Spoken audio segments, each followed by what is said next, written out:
sì, questa è soltanto la presentazione, Sì, quella sì, iniziale. no, Insomma. assolutamente. No, Se vuoi ti ricordo io quando stai per... no, ma io in 5 minuti, No, meno di 5 io penso che minuti. sì. Ah, no, fai con calma, fai con calma. No, ma non c'è È bisogno. vero che c'è l'aria condizionata. È vero. Non bisogna abusare. No, assolutamente. No, io parlo giusto 5 minuti anche io Sì. e poi iniziamo a fare sul serio.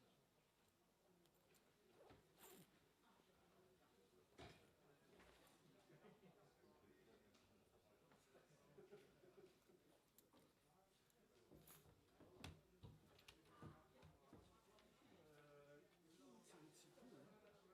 No. Inizia. Inizi, sì. Si può togliere la maschera? Sì, sì,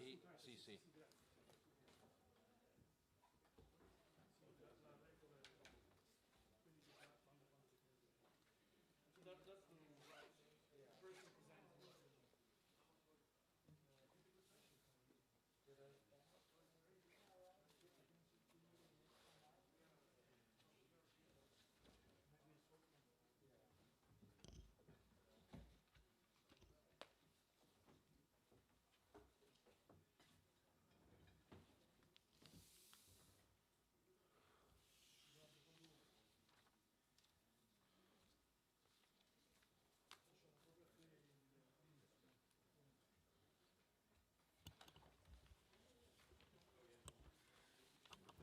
Good afternoon, everybody.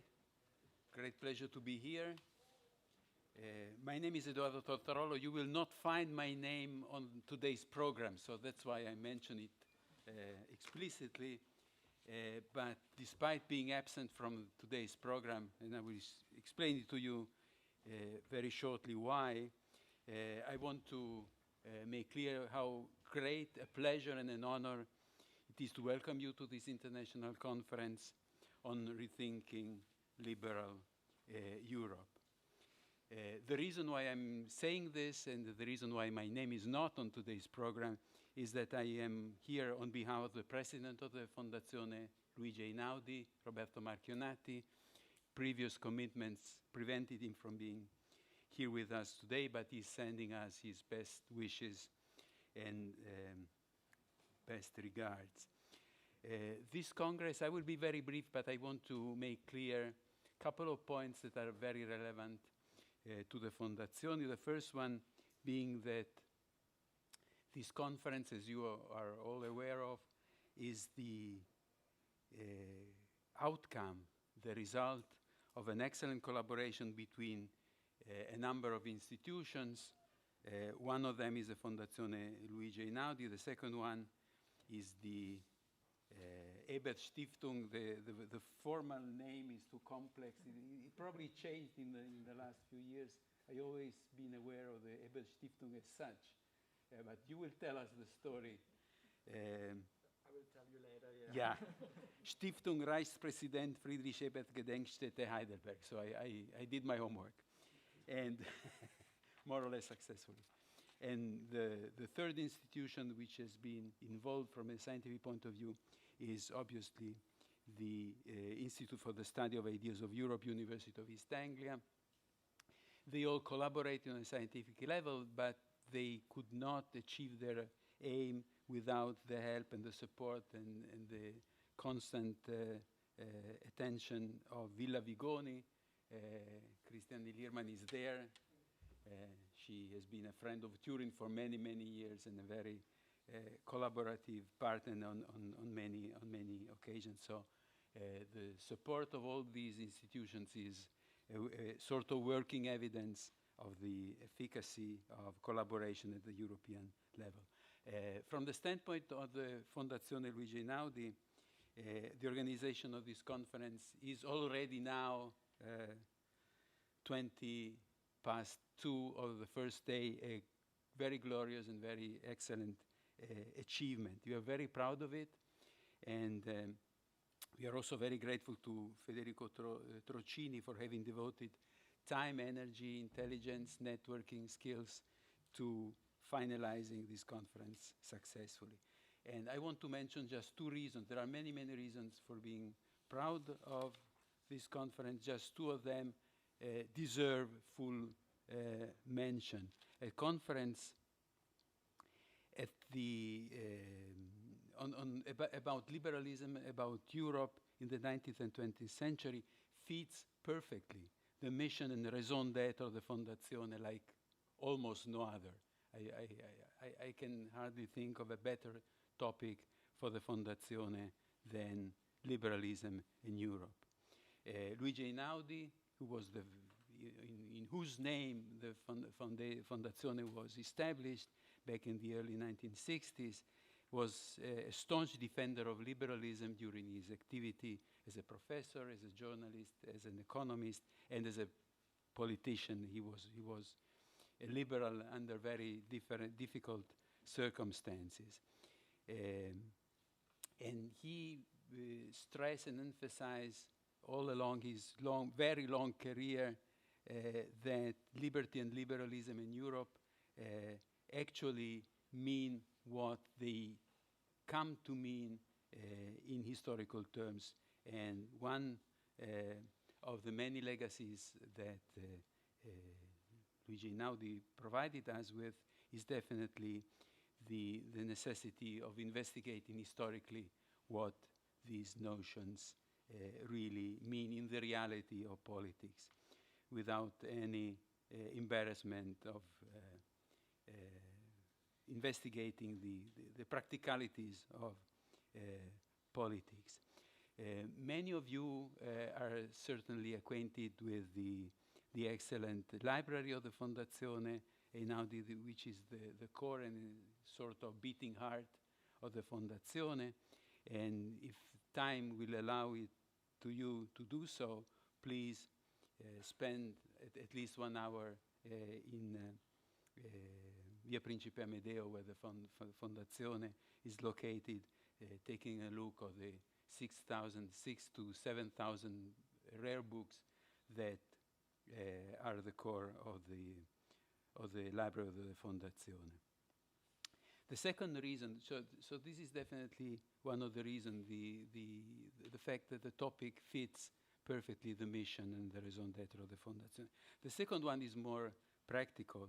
The second reason is in the sheer fact that we made it possible to organize a conference in presence. Unfortunately, not in the building, in the beautiful building of the Fondazione Einaudi for technical reasons, but in this excellent location. And I take the opportunity to thank the Collegio Carlo Alberto for being so generous host and for its exquisite hospitality. But making a conference in presence nowadays in Italy after 2 years of pandemic, and the bureaucracy that was the outcome of all that, is definitely quite an achievement. We will be obliged to wear masks. I will wear mine orange mask FFP2, as I understood it is the proper definition. Shortly afterward, as a sort of momentum of the difficult times we went through. But it is really a great thing to make new friends, to see old friends again.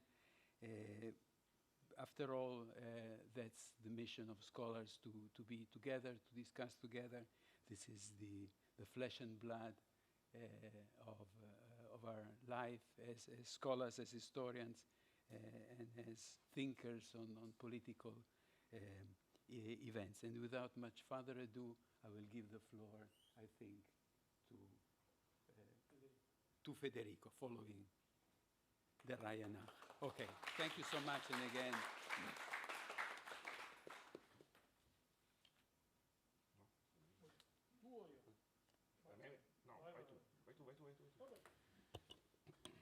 I was right after. Yeah, you were. I should have known better, but no, I guess not. Well, thank you very much, Edoardo, for the nice words. Can you hear me? Yes. Yeah. Great. Well, basically, I would like to thank all of you, actually, for being here for the annual conference of the Research Network on the History of the Idea of Europe. Now, all this started 13 years ago with a conference we held in London on ideas of Europe between 1917 and 1957. Of course, it didn't start as a network, it didn't start as it was just a one-off event. However, the number of themes that were raised on that occasion pushed me and some friends and colleagues to organize panels as part of the annual meetings of the Council for European Studies by the Columbia University. And what we realized was that the interest on such a themes, the idea of Europe and ideas of European identity, discourses about Europe related to a number, if you wish, of sub-themes, was such that it almost required us to have annual events. We've organized this, the annual meeting in Norwich, in Paris, in Amsterdam, in most places, in Austria, in a couple of places, in Germany. And we've gathered about 150 to 200 different scholars from all over the world. So we've had speakers from Brazil to Russia, Portugal, Greece. So it is a rather successful event we are really proud of. So since I'm bragging, let me do it properly. These are some of the outputs of our conferences. It started with Europe in Crisis. This is the latest one, Mediterranean Europes, which will be published in September. And we also have another 3 volumes in the pipeline. One is called Europe and the East, which of course is very topical, which is currently in press and edited by Mark Hewitson and Jan Vermeiren. There's another one I'm working on with Rolf Petri and Jan Vermeiren on notions of discourses about war and peace and European identity, another, unfortunately, rather topical theme. Georgios Giannakopoulos, who will be will be here tomorrow, is working instead on notions of revolution and ideas of Europe from the late 18th century onwards. So we've got even, I'm quite proud to say, we've got even actual concrete outputs out of the conference. But again, I would like to thank all of you for being here and being part of this conference and for sustaining with your work the network. Thank you very much.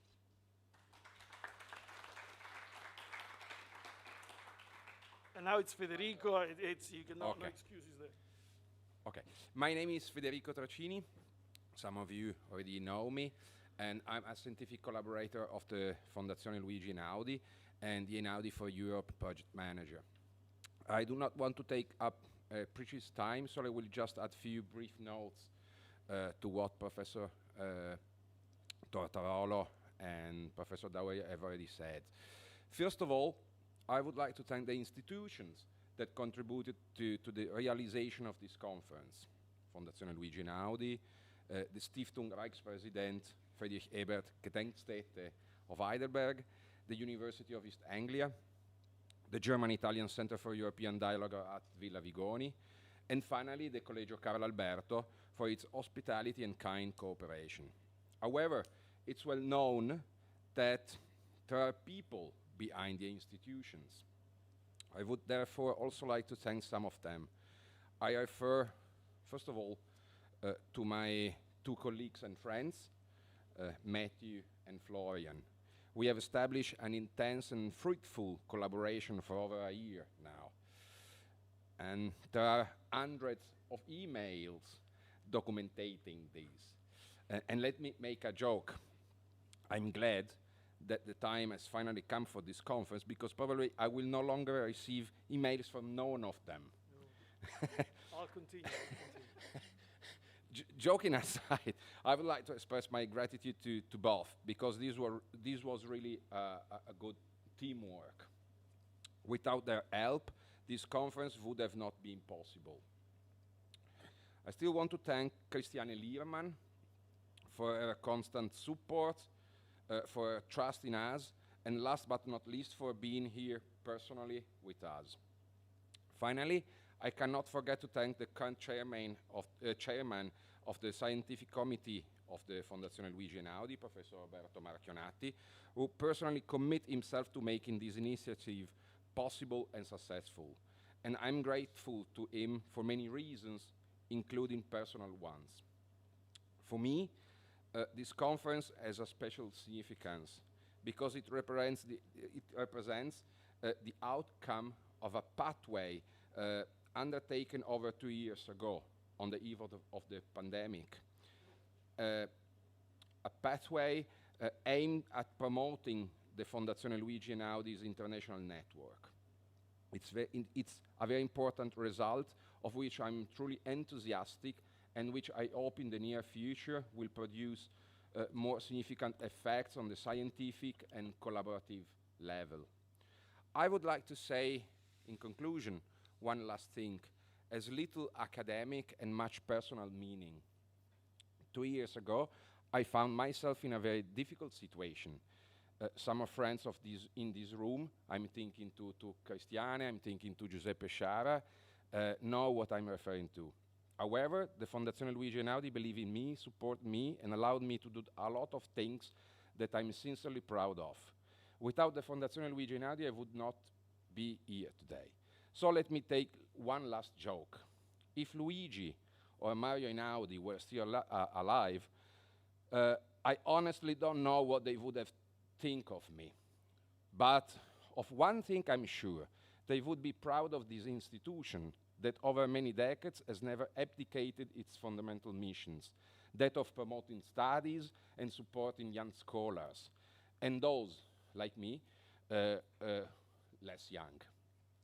Now I really come to the conclusion. Many thanks to the Fondazione Einaudi, to the Collegio Carlo Alberto. Welcome to Turin, and good work.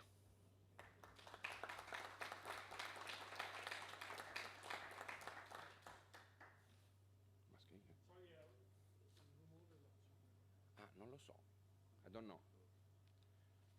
I can go upstairs and ask for this.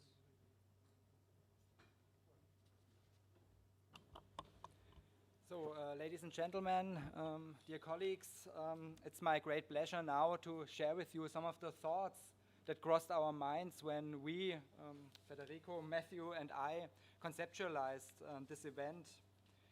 First of all, I'd like to point out that regarding the title of this introduction, Ideas of Europe and Liberalism 1848 to 2022, Past and Present of a Firm and Fragile Relationship, well, I'm fairly sure that 10 years ago I would not have added "and fragile." But historiography and history are always situation dependent, a fact that we should keep in mind, especially in this day and age. So when we today analyze the past connections and rifts between notions of Europe and liberalism, we will do so in light of recent developments such as the rise of right-wing populist movements in many European countries that are characterized by an often interwoven anti-European and anti-liberal impetus, the upheavals caused by the refugee crisis and the pandemic, the Brexit, and most recently, the Russian invasion of Ukraine. But let me begin with some reflections on why the European idea has been so closely linked to liberalism and vice versa since the early 19th century. One major reason is that a liberal movement was international from the beginning. This internationalism appeared in many different forms, for example, in the fact that the French Revolution had a catalytic effect on liberalism in many European states. During the Philhellenism of the 1820s, numerous European liberals became enthusiastic supporters of Greece's struggle for freedom from the Ottoman Empire, since it seemed to mirror the oppression in their own countries. A similar instance was the new fascination for Poland, Polenschwärmerei, in Germany in connection with the Polish November uprising of 1830-31. As Thomas Brendel has demonstrated, this phenomenon was associated with a sophisticated policy of international solidarity through well-funded aid societies. The French July Revolution of 1830 was well received among European liberals as well. Its influence made itself felt at the Hambach Festival in Germany 2 years later, that ultimately turned out to be more than a national democratic event. While it played a major role within the German unification movement, it also led to cheers for France and demands for a European confederation. In the mid-1830s, liberal freedom fighters from many different European countries briefly joined Giuseppe Mazzini's collective revolutionary movement, Young Europe. Indeed, many liberals located themselves and their activities in a European frame of reference, a fact that can also be attributed to experiences of emigration and exile, as of course Mazzini's own biography underscores with his long sojourns in Switzerland and London. Finally, the revolution of 1848-49 was unquestionably a European event. This applies with regard to the strong similarities between the insurrections in various countries and their characteristics, particularly in the early months of 1848, after the revolutionary spark, once again kindled in Paris, had spread to the continent. Once again, there were loud demands for European confederation based on the US model, for example, in the first freely elected German parliament, the Frankfurt Parliament in the Paulskirche. Research has shown that the national revolutionary movements were connected and had an impact on the entire continent, even on countries that did not experience revolutions themselves. This pan-European dimension of the revolution has long been overlooked, as the memory of 1848 was primarily nationally determined and often merged with the narrative of national liberation and unification. Did I become louder, or is it just... All right, so just go on. Following the failure of the revolution and the triumph of reactionary forces, liberal attitudes remained closely bound up with European thinking. The idea of Europe now received a new impetus above all from the economic political variety of liberalism, which often propagated an integration of Europe in the form of a customs union, while casting an envious eye on the American economic sphere. The motive of using free trade to raise prosperity while simultaneously securing political peace and individual liberty, individual freedom that can be traced back to the classical British liberals around David Ricardo flourished in the second half of the 19th century and again during the interwar years. It was also popular within the emerging social liberalism, for example in the political ideas of Luigi Brentano. The prevalence of semantics and notions of Europe among liberal thinkers in those years may perhaps be also explained in part by the fact that references and appeals to an envisioned entity called Europe have proven to be particularly attractive for marginalized groups, as of course had long been the case with liberal movements in many European states. The period that we will be examining in the course of the conference is important in a further respect. The years between the mid-19th century and 1945 have recently become the focus of growing attention in historical European studies. Research has established that, analogous to the rise of national movements and unification processes, a variety of conceptions of Europe were articulated and propagated. In addition, the degree of cross-border interconnections in Europe also increased rapidly as a consequence of modernization processes in the fields of communication, transport, and infrastructure. This de facto consolidation and integration of Europe was accompanied by a corresponding flood of European ideas, not just, but especially in the realm of liberalism. Now, let me add some thoughts as to why the historical relationship between Europe and liberalism was not only firm, but fragile as well. Firstly, we should not overlook the huge national differences that existed in European liberalism, and I'm glad to say that we will not make that mistake at this conference, but will spatially and thematically roam France, Great Britain, Spain, Italy, as well as smaller nations like Albania, Croatia, and Finland. In a monumental study, Jörn Leonhardt has shown that at the European level, the concept of liberalism bundled very different experiences and expectations of contemporaries. There was therefore not just one European liberalism, but various liberalisms that differed from state to state. This had serious consequences for political practices and especially for the relationship between national and international or European thinking.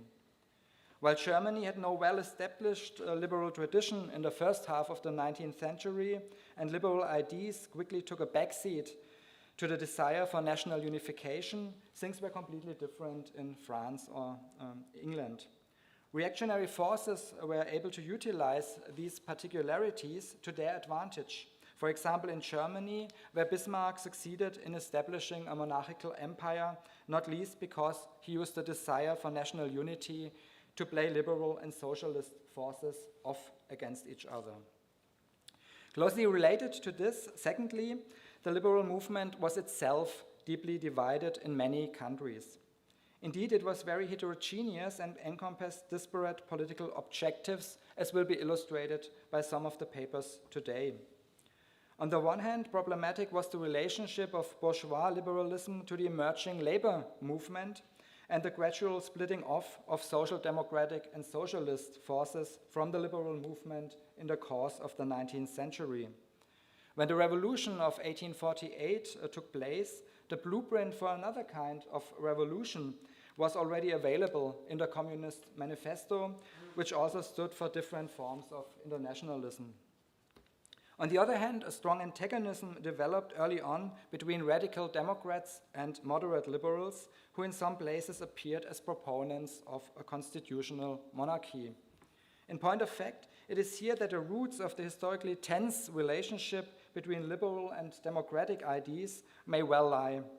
Especially during the interwar years, liberal conservative intellectuals like Paul Valéry saw the need for European unity primarily as a vehicle to protect ideals of freedom from possible harmful effects of uncontrolled democratic mass rule.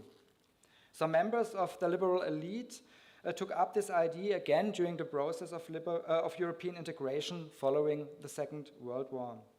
This brings into focus the thorny interplay between democracy as a form of government that aims at popular rule and liberalism as a worldview that emphasizes the protection of individual liberties. Thirdly, we should consider the complex relationship to decidedly anti-liberal ideas of Europe. Paradoxically, the heyday of liberal European thinking was also the heyday of anti-liberal European thinking, which is impressive confirmation of the European idea's openness to interpretation. Yet it would be too short-sighted to construe this as a purely competitive relationship. In reality, liberal and anti-liberal ideas of Europe frequently blurred. The Central European Economic Association, Mitteleuropäischer Wirtschaftsverein, which was founded in 1904 by a group of liberal German industrialists and national economists around Julius Wolff and Georg von Meyer, aimed to unite Central Europe economically, with Germany playing a hegemonic role thanks to its economic strength, an endeavor which was quite in accord with the imperialistic and chauvinistic notions held by the German right. This became evident during World War I, when the Mitteleuropa idea was, of course, famously revitalized in Germany by the left liberal politician Friedrich Naumann in the context of the war goals debate. Naumann had already championed an aggressive imperialism toward the outside world before 1914, which was supposed to help pacify social antagonisms at home. In the face of the rampant nationalism of the time, the liberal idea of freedom apparently often ended at the borders of one's own nation. The same phenomenon resurfaced during the interwar period, when a broad European movement sustained by civil society developed for the first time.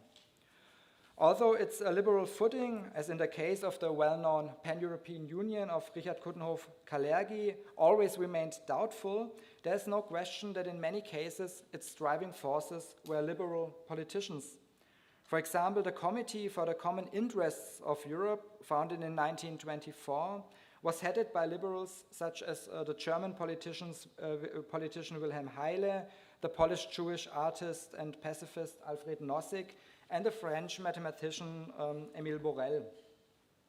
The problem, however, lay elsewhere, as ultimately became apparent in connection with the first and only plan for a European understanding that was debated at a high political level.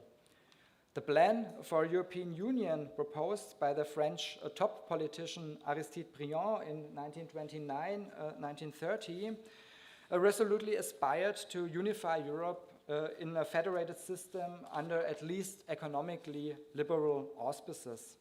Nevertheless, in Germany, particularly national liberals were up in arms against this proposal, as they suspected France of having anti-revisionist objectives that would impede their own foreign policy goals. And the clearest rejection of the Briand plan came from fascist Italy, which formulated a reply listing a multitude of fundamental objections. Liberal ideas of Europe thus found themselves caught permanently in a strained interdependence with anti-liberal ideas of Europe in particular, and more generally, a nationalist anti-Europeanism. To summarize, the relationship between Europe and liberalism between the early 19th and the mid-20th centuries was fragile, not least because the liberal movement itself remained fragile and anti-liberal forces predominated in Europe.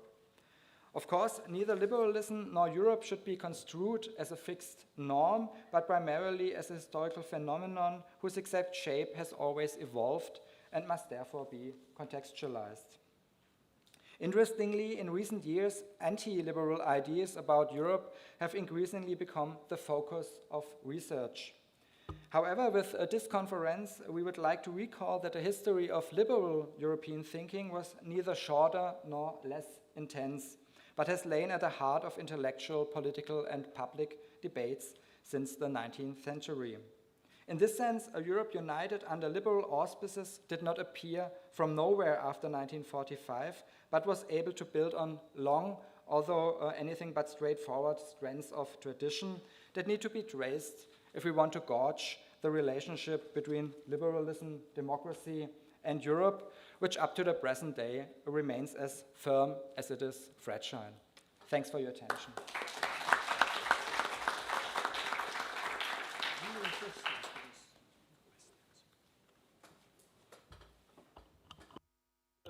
Thank you, Florian, for a fascinating introduction presentation.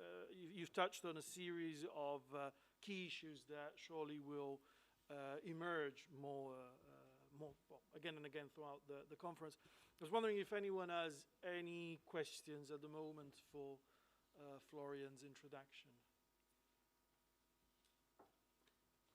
So you were so dense that there are lots of questions.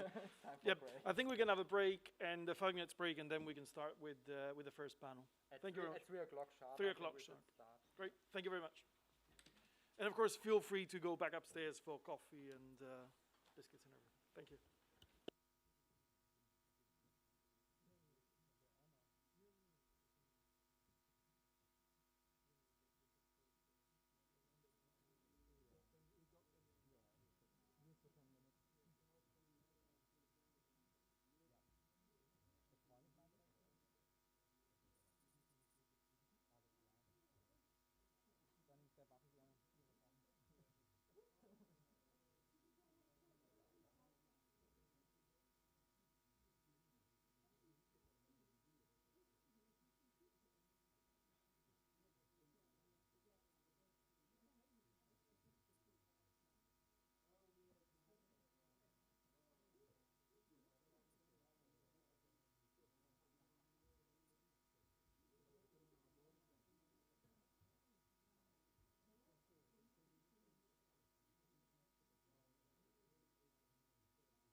feel free, there's the water there if you want, that one. And there's a glass, clean glass there.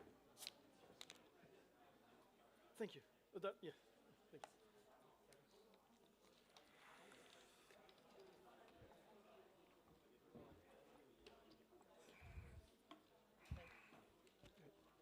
And when you are presenting, you can actually take your mask off. Okay. Yeah, you just push the button when you're ready. Right. I'll remind you. I'll remind you. 50 minutes. Right. So, welcome to the first panel of the Rethinking Europe conference. Now, unfortunately, Fernanda Gallo is not here. She asked me to pass on her apologies. She had surgery, scheduled minor surgery, but unfortunately it's taking longer than expected for her to recover. So she asked me to apologize. So the first panelist today is Carine Renault. Carine Renault is doctoral student at the Université Paris-Est, Créteil. She's also working as an archivist, studying politicization practices in the Aisne department and the Swiss Savoy borders. And she's particularly focusing on transnational relationships in the mid-19th century in those regions. And today she will be talking about Francisque Bouvet. And her paper is Francisque Bouvet, Republican and Promoter of Europe, 1848-1849. Please, Carine, you've got 15 minutes. Thank you very much.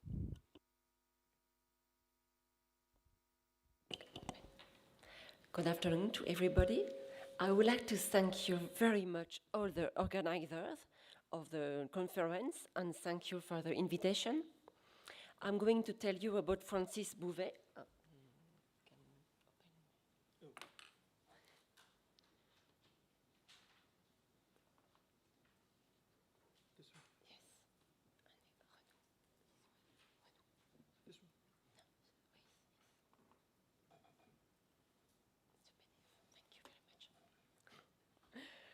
So I'm going to tell you about Francis Bouvet during the Second French Republic and his links between Europe.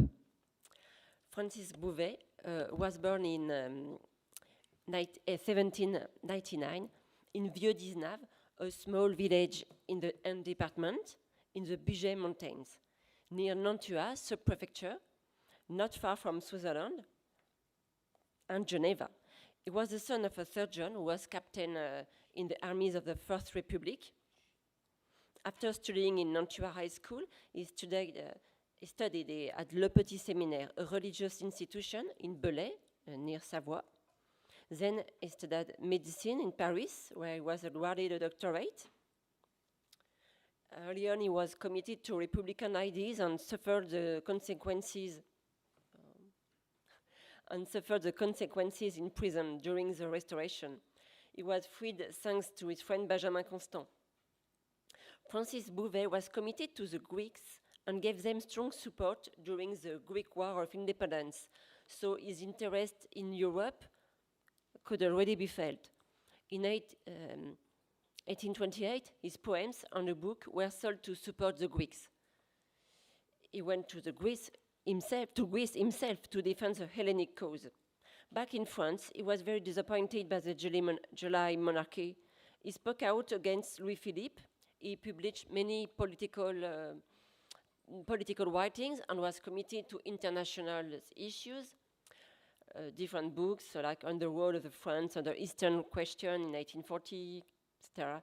He created a Republican newspaper, Le Réveil de l'Ain, where he was already writing articles advocating peace. For that, he got a trial against his writings in 1843, but it was acquitted. His career was marked by the influence of the thinkers of early 19th century. So Georges Renard and Marius Tortillet talked about him in the review of the Society of 1848, and in 1918 and 1924. Carol Bergami worked on Bouvet's role in international relations recently, but not many historians talk about him. After the revolution of the 24th of February 1848, Bouvet showed an even stronger commitment with the advent of the Republican and tried to spread his ideas of peace on a supranational organization. We will follow him on his engagement in 1848 and 1849. During the first legislative election by universal suffrage on 23rd April 1848, Francis Bouvet was elected deputy in the Ain department. He sat on the left and was part of the Foreign Affairs Committee. He became involved in the debate for the draft constitution. On the 5th of September 1848, Bouvet recalled the universal fraternity of men and nations as the poster of this conference, Fraternité. He proposed to inscribe in the preamble of the Constitution, to quote his words, to the wish to see one day an international jurisdiction, a grand jury or universal assembly of people which would replace war and settle disputes. He had an important part of the international affairs and he can be considered as a precursor of Europe during that time of utopias. One could imagine the influence of Giuseppe Mazzini on the Young Europe Association and Bouvet's thinking. Giuseppe Mazzini was frequently in Switzerland and tried to spread his ideas in France. The Ain department received Mazzini's writings of Young Italy and Young Europe, but policy measures stopped that publishing. Bouvet was able to spread those ideas and publication, especially because he had been to Italy and because his contact with the Carbonari. After reading the nominal indexes of Mazzini's writings in the Biblioteca del Risorgimento, there is no obvious mention of their meetings, but they had no written to each other apparently, but they could have met, or Bouvet could have read Mazzini's books. Bouvet was appointed by vice president of the Congress of the Friends of Universal Peace in September 1848 in Brussels, representing France. This was an important place in foreign affairs and peace development, even if it was difficult during this time of wars. Bouvet was proud of it and continued to push his role in political life in France. So from universal brotherhood to the union of people. Francis Bouvet stood as a candidate in the legislative election of May 1849. In the left list La Montagne, he sent a letter, a profession of faith, to the newspaper Le Courrier de l'Ain on the 27th of April. And he mentioned an international banquet was offered to the English deputation. He had recalled all his action and votes since April in this newspaper. So he mentioned the banquet with the English deputation in Paris in April 1849. Bouvet proposed a toast to the union of people and to peace. In this document, we can see he signed as it's Scott, but he signed as the president of the Society of Peace. He particularly insisted on foreign policy. For him, brotherhood was essential. He wished to develop an international establishment to settle conflicts. He therefore largely put forward his ideas for peace and even mentioned about Italy in this newspaper again. During the elections of the Legislative Assembly, he was re-elected, the first of the 8 deputies of Ain department. He participated at the Peace Congress in Paris, the 22nd of August, 1849.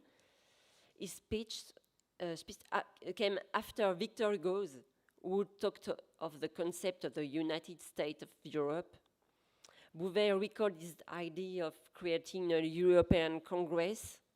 Some newspapers were enthusiastic, but others decried the congressmen as utopian or romantics. It was difficult to conciliate nations, sovereignty of countries and project of peace. However, the Congress was a part in the road of the construction of Europe. So Bouvet is not very well known and little quoted in the history of Europe. He had nevertheless an important part, and he was ahead of his time. We can compare him with Mazzini. They had common ground in their perception of life and the union of peoples. As much as Mazzini felt a mission to which he dedicated his life to unify the peoples of Italy, Bouvet tried to promote peace and to incite the creation of a supranational organization. Both were mocked, considered revolutionaries and naive utopians. They were discredited, and yet they were precursors of the unions. After his fight against Louis Napoleon Bonaparte, Bouvet withdrew from political life after the coup d'etat of the December 2nd, 1851. Lamartine wrote to him in 1852 and advised him to philosophize under your trees. Philosophie sous vos sapins, the typical trees in Bugey region. But Francis Bouvet finally accepted a position as a consul in Mosul from Napoleon Bonaparte. His changing of views of position is surprising, but more complex, and I need to analyze again. In spite of that, he remained involved in European ideas and published other books like Introduction à l'établissement d'un droit public européen in 1856, which is in Biblioteca Reale in Torino. Victor Hugo and Giuseppe Mazzini won in posterity, but Bouvet did not, even in his village, Vieux-19, where people told me that the old people learned that they burnt his books in the middle of the place, in the village. But nevertheless, the Conseil Municipal, the local mayor, put his tomb in the village, so we can see, you can see this place in the memory of Bouvet in Vieux-19, the village in the Bugey.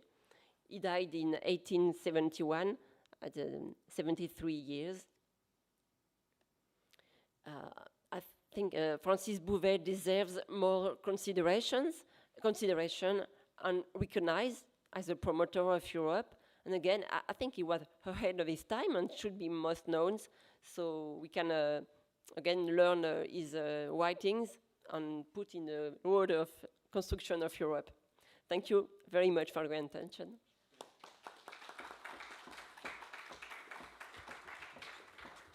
Thank you very much, Carine, for an interesting paper about a relatively forgotten figure of European thought and an early promoter of European unification.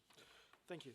I'm sure there will be questions. What we will do is we will have our second paper and then gather questions for both speakers.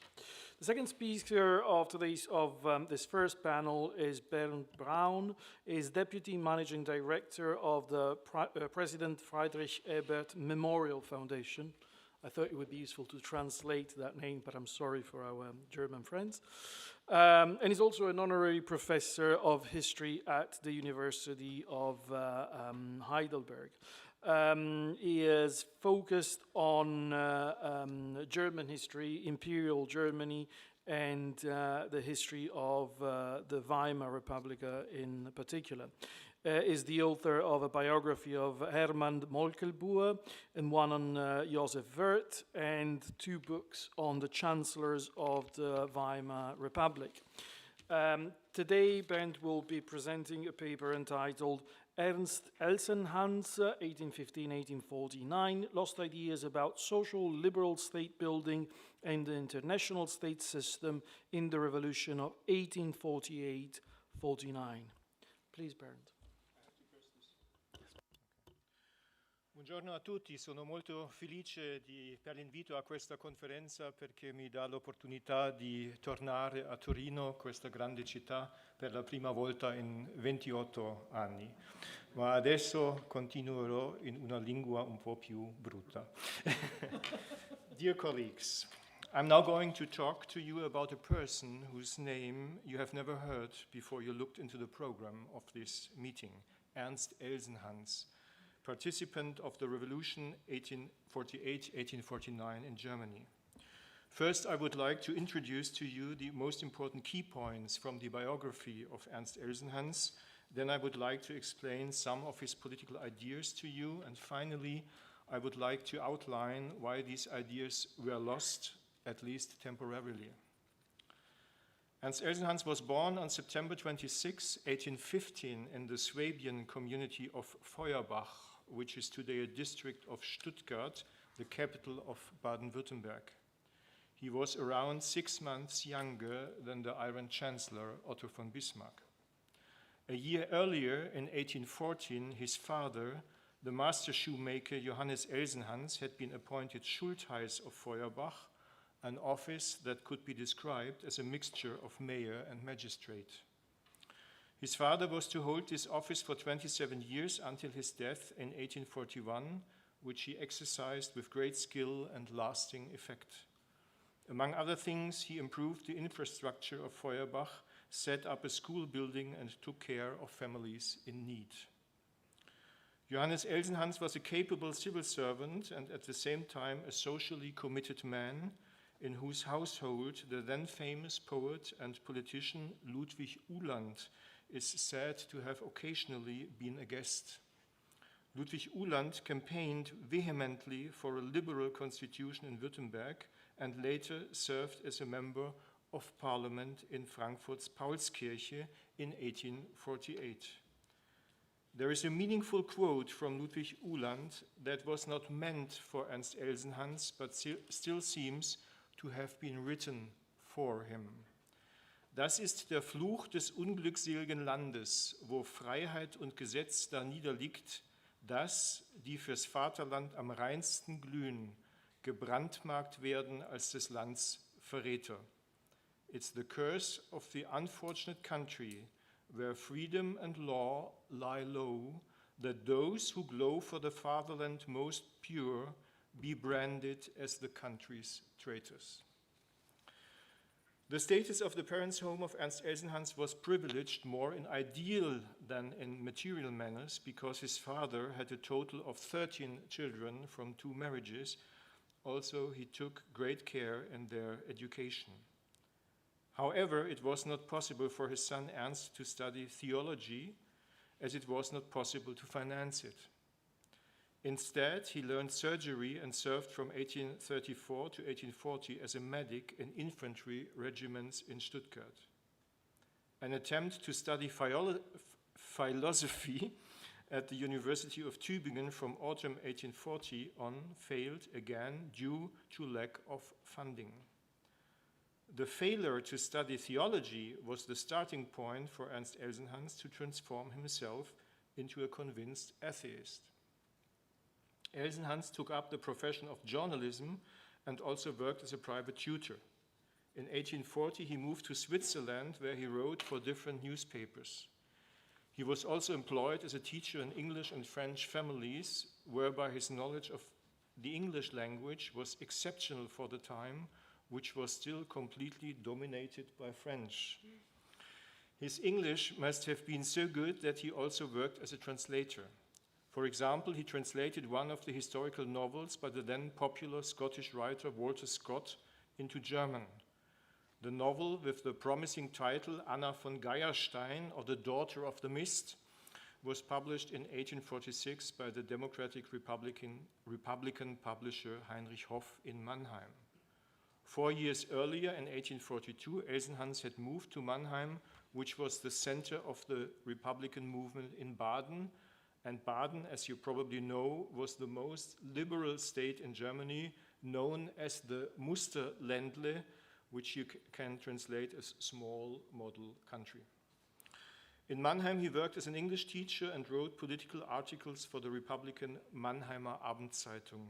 In November the 4th, 1847, he moved to Heidelberg, where he took over the editing for the newspaper Die Republik, the Republic, for which he contributed several articles, some of which were signed by his name. For 2 of these articles, he was charged with incitement to rebellion and incitement to high treason. On the one hand, these articles were an appeal to the soldiers to disobey orders if they were to be used against their own population. It says, "Will the children of the people who stand under the flag make common cause with the prince and officer or with their brothers among the people? We are sure that they are too wise to fail to see their advantage. We are firmly convinced that from now on they will never again obey an order or a suggestion from their superiors that fights against the cause of freedom, against the cause of the people." On the other hand, there was an article entitled "The Red Republic" of August 1st, 1848, in which Elsenhans called on the princes to give in and warned against massive bloodshed to which the people were ready to win freedom. "We will thank you if you come to an understanding with us in kindness and give us what we have heard for the sake of God and justice. But now that, if you stir up a war of kings against the nations, we will kindle a war between the nations against the kings." For this call for civil disobedience and for the announced willingness to respond to a violence from above as an act of self-defense with counter-violence from below, Ernst Elsenhans was sentenced to 8 months in prison by the Higher Court of Justice in Mannheim on October 5th, 1848. A few weeks before serving his sentence, Elsenhans was freed from custody by revolutionaries on May 14th, 1849. For the next 8 weeks, Ernst Elsenhans experienced the final phase of the Baden Revolution. Out of gratitude for the regained freedom, Elsenhans reported to the Baden revolutionary government in Karlsruhe a few days after his liberation and was employed as a secretary in the War Ministry. On June the 25th, 1849, the provisional government retreated south from the advancing Prussian troops, including the Minister of War and Ernst Elsenhans in his entourage, entrenched themselves in the Rastatt fortress. Since Elsenhans was now without any actual task, he came up with the idea of publishing his own newspaper for the Rastatt fortress, the Festungsbote, the fortress messenger, which was published from July the 7th to the 22nd, 1849, in a total of 14 issues. The Festungsbote was a completely normal newspaper that contained editorials, announcements, letters to the editor, advertisements, but also poems. Even the articles by Ernst Elsenhans in the newspaper Die Republik contain important programmatic components, such as the mentioned right to refuse to obey orders in the case of illegal orders, which is now a matter of course in the German Bundeswehr. Above all, however, Ernst Elsenhans' political program becomes clear in an article in Festungsbote number 10, which bears the title, "What is and what does social democracy want?" Elsenhans expresses himself in it for the establishment of a republic and a democracy, although for purely practical reasons he prefers representative democracy for larger states. It is the representation of the people's interest by deputies elected by all citizens with equal rights. However, Elsenhans does not believe in freedom as the sole means of salvation against oppression and arbitrariness. He says, however, we are far from the view that the salvation of the world will come from the republic or democracy, because we see from the history as much as we see from the daily experience that there have been and still are republics that in no way satisfy man's demands for happiness. That was a dig at the US Declaration of Independence of 1776 and the pursuit of happiness enshrined therein as a human right. A true democracy can only function, in the words of Elsenhans, by resolving the enormous disparity between the haves and the have-nots.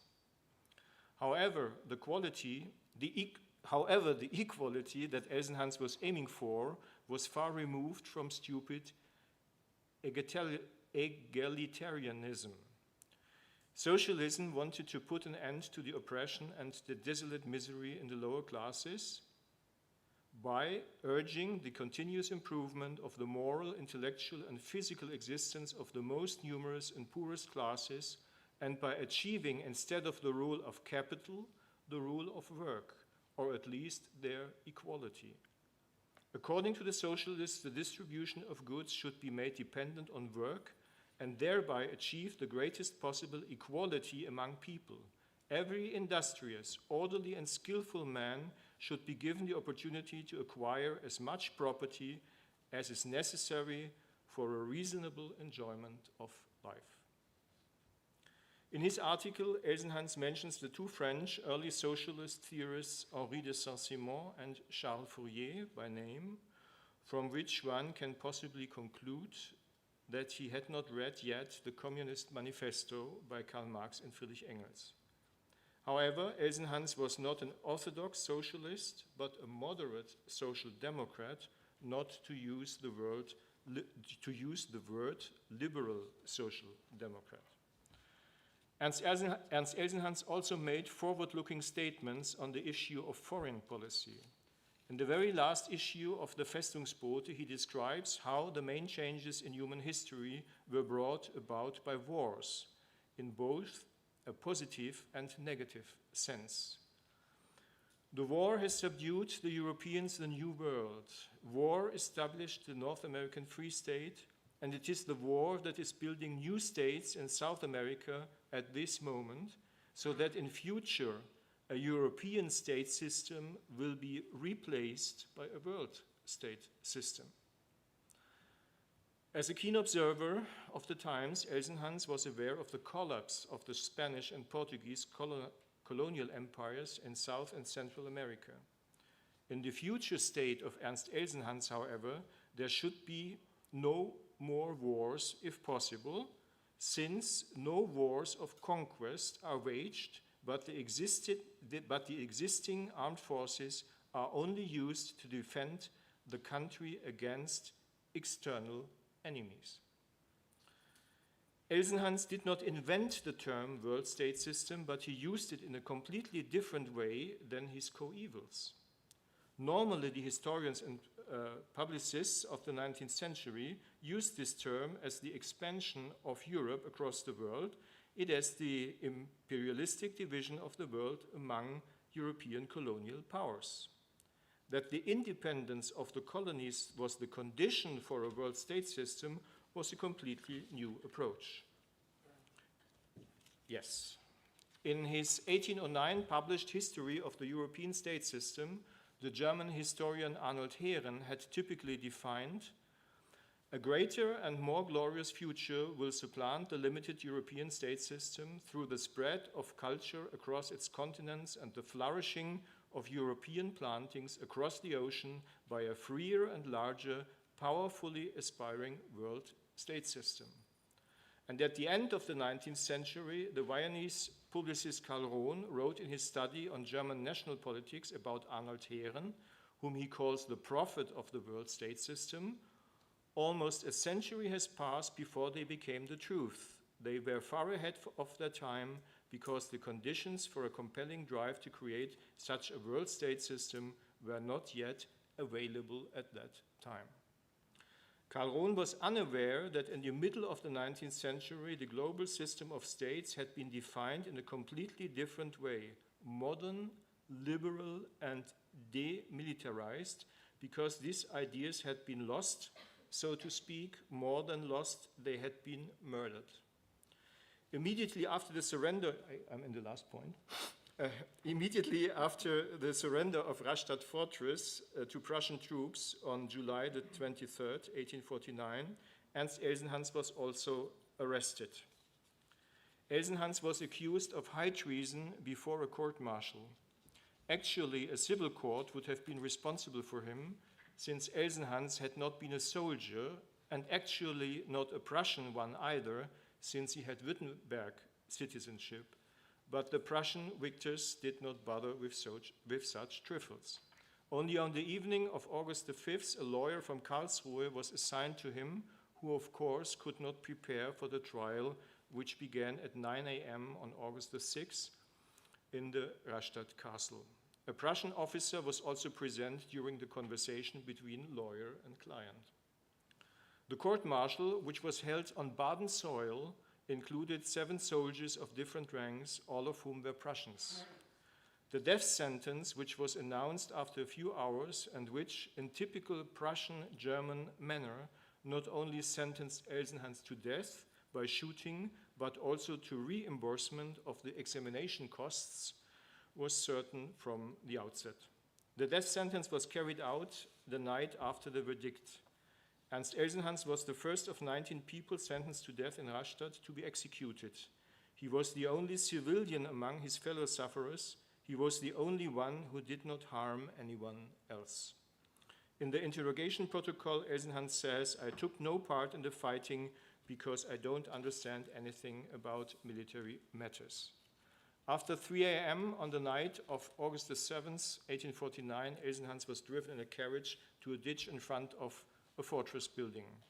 Before the execution squad of 12 Prussian soldiers started their bloody work, Elsenhans gave away his glasses and tied a black ribbon over his eyes. His last sentence was, "It is hard to die for the expression of your convictions." Of the 12 shooters, 8 aimed for the body and 4 for the head. A total of 8 bullets hit Ernst Elsenhans, who was still alive. He was finally killed by bayonet stabs. But that's not all. The fact that Elsenhans was to be buried without a coffin in a duck pit was not enough for the Prussian fortress commander, Major Friedrich von Welzin, who was present. He ordered the grave diggers to undress Ernst Elsenhans' body so that he was thrown naked into the pit. As a reward, the grave diggers received the bloody smeared clothes and some coins from the city commander. By the way, the Prussian fortress commander, Major von Welzin, was made an honorary citizen of the city of Rastatt in 1852, and he still is today. What would have become of Ernst Elsenhans if he had not been murdered at the age of only 33, if he had been pardoned? He was still a young man, certainly not an original theorist, but a good organizer and a brilliant journalist. Perhaps an outstanding committed journalist or author, perhaps a social democratic member of the Reichstag alongside August Bebel and Wilhelm Liebknecht, perhaps a celebrated statesman like his co-revolutionary companion Karl Schurz, who fled to freedom via an underground drainage canal on the day Rastatt fortress capitulated, emigrated to the United States, and established himself there as a well-respected politician. All that must remain speculation. Last sentence.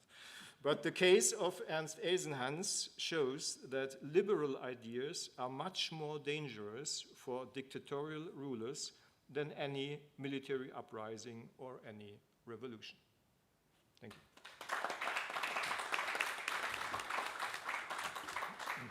Thank you, Baron, for another interesting paper about an unknown, a forgotten figure or promoter, early promoter of European unification.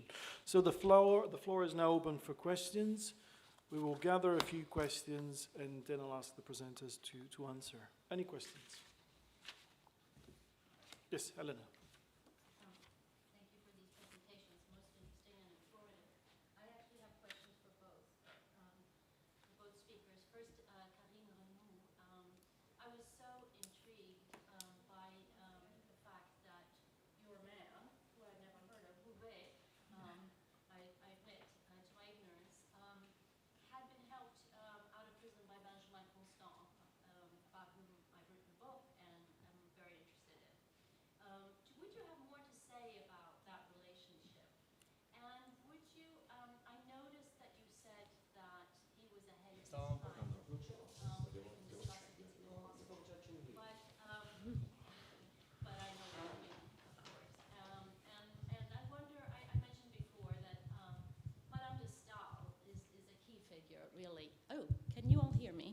I have a pretty loud voice. And Madame de Stael, I think, should be incorporated into this discussion of liberalism and nation building, of Europe, rather. Nationalism versus Europe, and her reaction to Napoleon in particular. She wrote on Germany, she wrote a novel about Carine and Italy. She traveled, she was exiled by Napoleon and traveled from Geneva through Poland, Austria, Poland, all the way to Russia, where she met with the Tsar, and then she went to Stockholm, Sweden, and spoke to the Crown Prince Bernadotte, all in order to create the fourth coalition against Napoleon. There's a wonderful, I'm just looking at these, her texts more carefully with this in mind, but there is a wonderful statement where she says, for Napoleon, Europe is nothing. And she clearly thinks that Europe is something, and something worth defending. And so that's one question. I'm sorry to be long-winded. Madame de Stael and Constant, and possibly even Madame de Stael, if he even mentions them. Should I ask Bernd Braun my question as well? I don't want to monopolize anything here. Thank you also for your presentation, and you're right, I had never heard of your guy either. So you mentioned his interest in universal suffrage, in liberal democracy, and also in equality of work. I found that most interesting.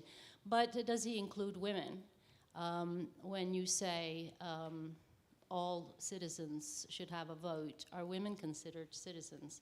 And at this time in European history, there are a lot of people arguing for the right to vote, for women's right to vote. And I would imagine that there are women who are asking for the right to enter certain professions at the time. I'm, again, not an expert in this field, but I would just love to hear your comments on that. Great. Thank you. Any other questions?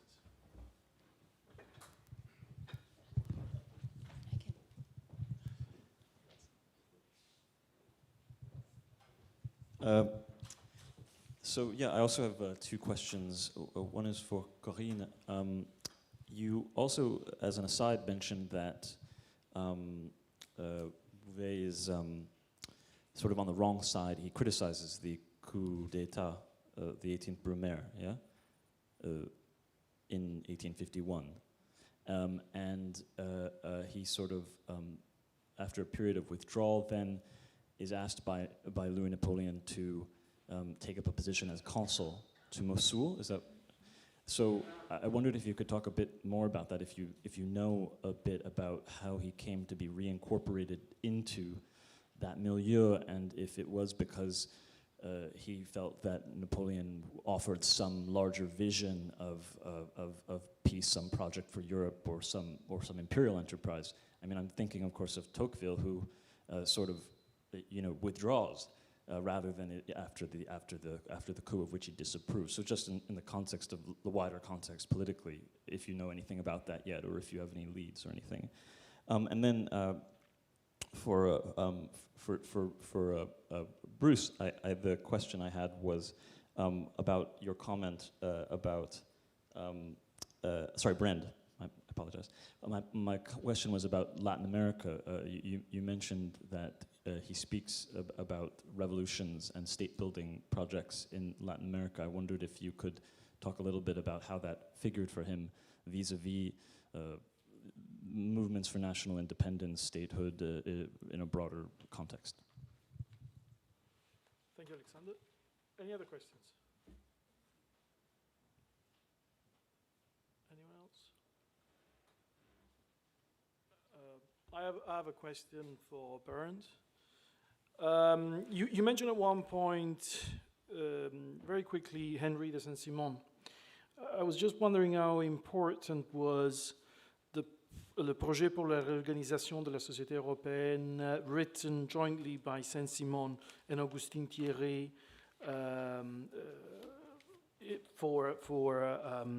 sorry, I forgot your authors, Ernst Elsenhans's ideas about European unification and projects of European unification. I think we can start with those answers and then see. Oh, right, sorry. Where's the mic? We lost the mic. Mic? Yeah, we got it there. Yeah, yeah. We got it. One question to Bernd Braun. Was Elsenhaus not accused for his political ideas, but he was accused because he told the soldiers not to fight? Oh, we do have one other question, yeah. Thank you. I have a question for Carine. I mean, like Hélène, I've never heard of Francis Bouvet, so it's great to bring him into the picture. So in the title of your presentation, you portray Bouvet as a Republican and promoter of Europe. I wonder if you could say a bit more about his Republican credentials. Does he self-identify as a Republican? How important is this Republican identity? I know that after 1848, some liberals, start identifying with the Republic, but merely for pragmatic reasons. They don't really identify as Republicans. So again, how important is that label for him? And then another question, if we have time. I'm curious about the reception of his ideas in France. I mean, what happens when he passes away? Are people picking up his works, and especially in liberal circles? I mean, are liberals interested in these ideas of Europe in the late 19th century? Great, thank you very much. I think we can start offering some answers, and then if we've got more time, we can some more questions. Please, Carine. Yes, thank you for the questions. Yes, I read a different small biography in Francis Bouvet, and they talk about the relation with Benjamin Constant. Honestly, I didn't find really precisely the contact on the letters, documents. It was when Francis Bouvet was in Paris, just after he studied medicines.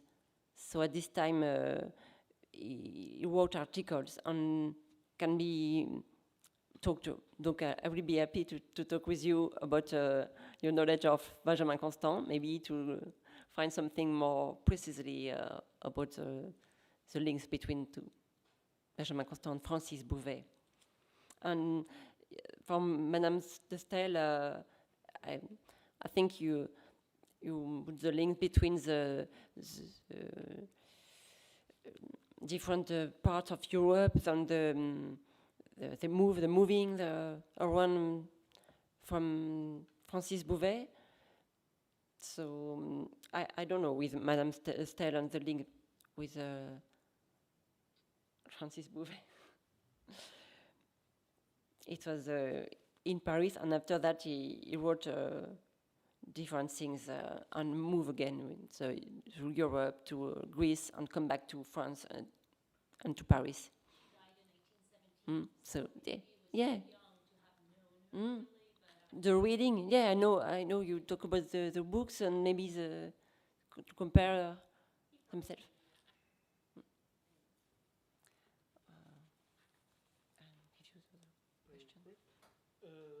Arthur, was your question? Sorry for. Oh, sorry. No, yes. Miss, No, you have any question you've too? answered all the questions. Okay. No, you answer all your questions, Okay. and then we can go on to. Okay. So you get it over and done with, and then you have three, and you can. Please go. Okay. After I remember your question about the coup d'état, and how Francis Bouvet changed the position. Yes, it's surprising. A little moment he came back to Vieux XIX, to Bugey, and he wrote to Lamartine.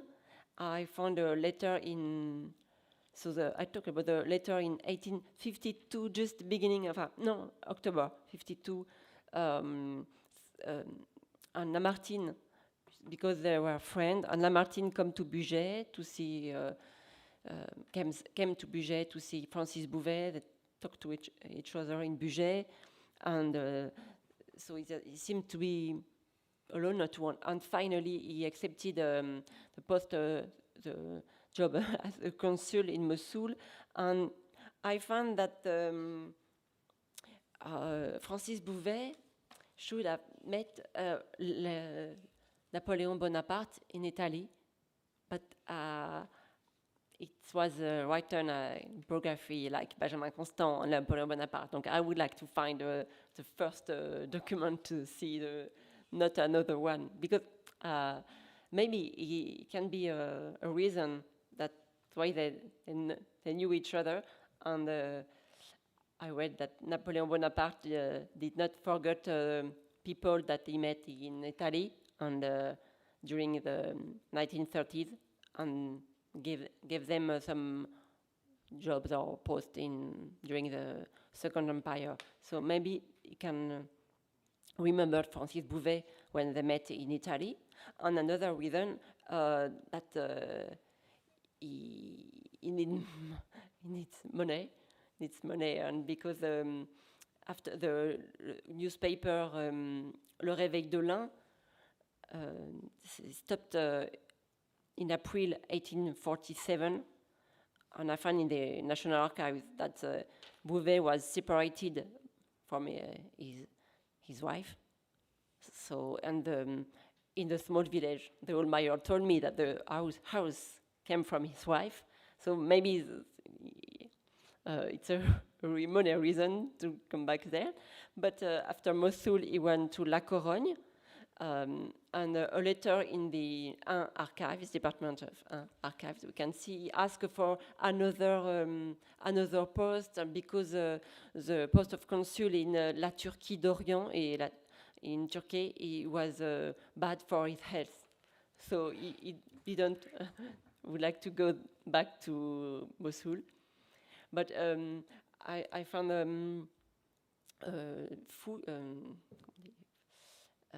archaeologic mission, and some in the National Archives we can find the documents about the consul and archaeological missions. So some didn't went ahead and didn't have the compte rendu paper, but Francis Bouvet did one. So he really did the job in Mosul with archaeological finds.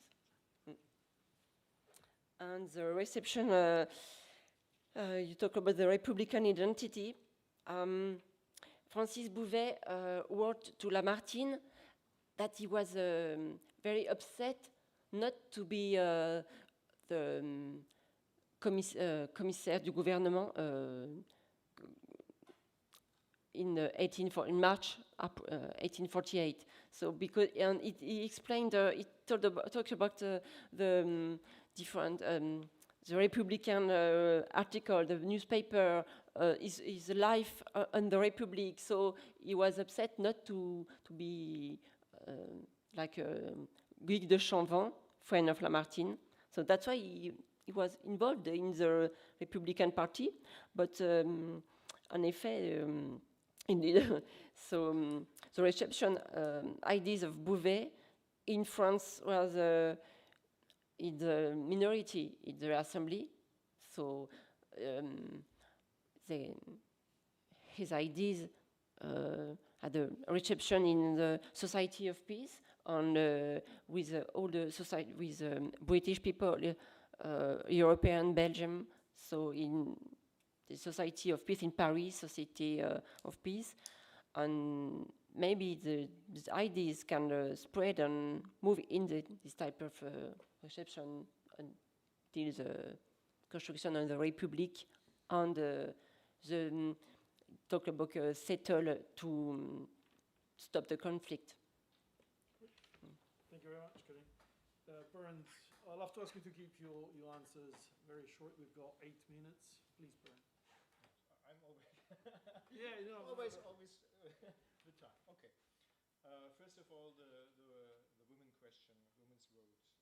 He wrote in his article that he wants equal vote by all citizens, but he didn't mention the women in special. And I have to mention one point that is important for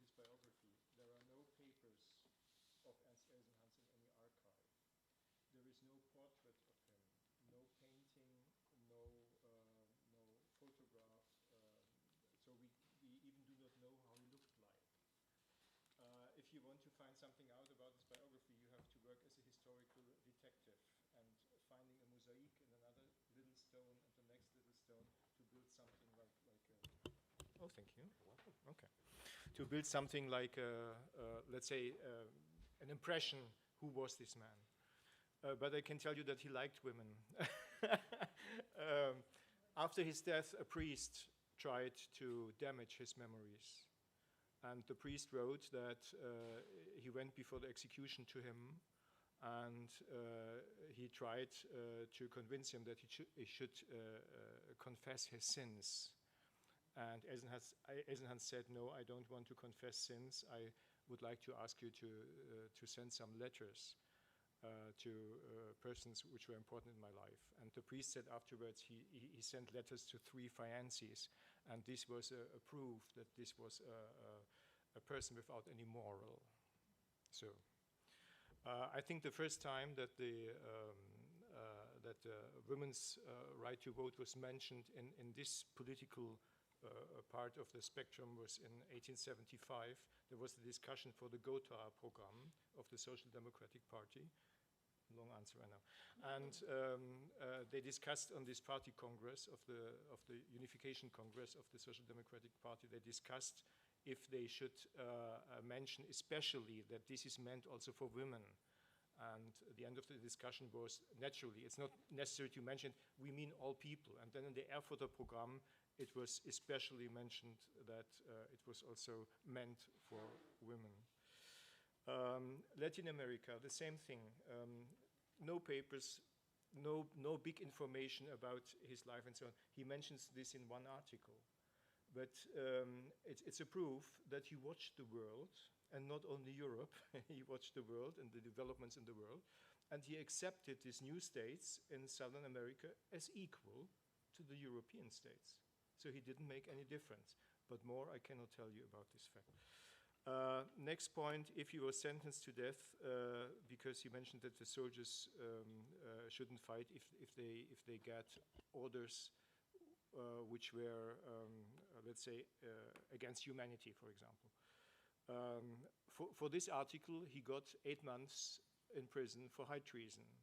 And his articles in the Fortress Manager, in the Festungsbote, were not worse than these articles, and he expected also some months in prison.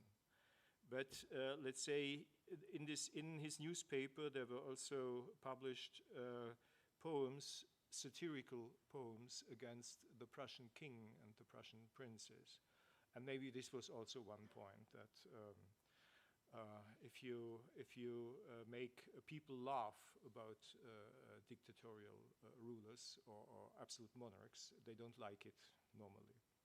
Could be also a fact. Next point, Saint-Simon, Charles Fourier. I think that he also maybe translated parts of the work, because it's known that he translated part of the history of the French Revolution by Adolphe Thiers into German. So he was a reader and translator, and my theory is that he was not a big theorist, but he really, let's say, took the ideas from everywhere where he could find them, and he transported them into, let's say, ideas or articles that a normal reader could understand, and therefore I think he was a brilliant journalist. Thank you.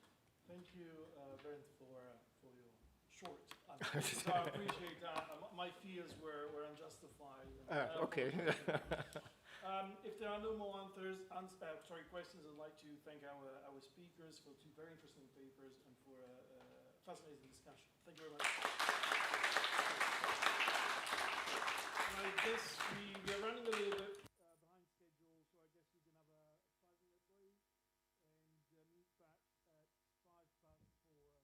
at 4:05 in this room. Of course, feel free to go upstairs and enjoy the coffees and drinks and the rest of it. Thank you very much. Thank you. Thank you very much. Thank you. Sorry. Oh, no, sorry. Up. Yes, it's easier this way. Thank you very much. Mind the step there.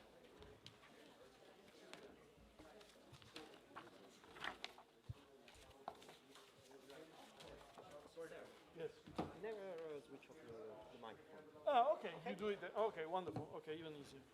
Thank you, Baron, for the brief. That was good. That was good.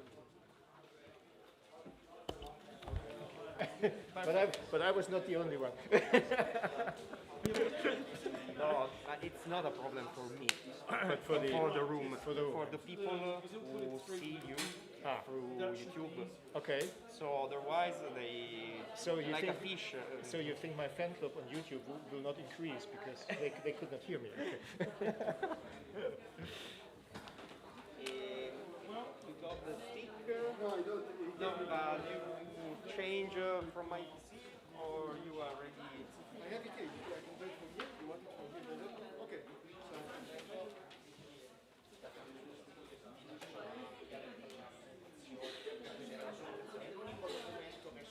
Okay, ready? Scusate, chi è questa presentazione? È diretto l'ultima di questo. Vision of Europe. Sì.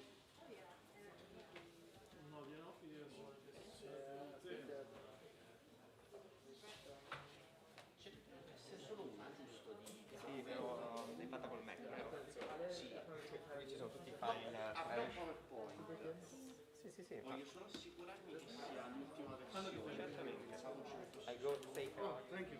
You deserve them. I don't know. I gave them. I thought they were. Okay. You will remember. This is liberal behavior. Just to steal gifts.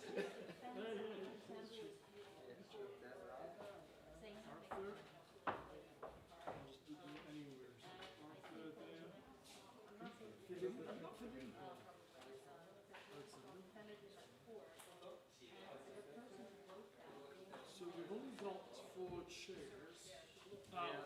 Oh, we've got a 5th chair in. Ah no, ho sbagliato, sorry. Wrong chairman. No, Victoria.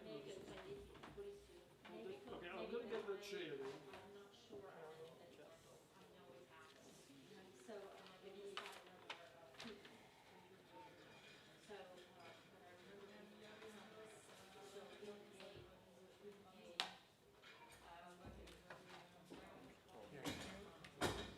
So instead of here, Steinberg. Oh, so I need to change. Sorry.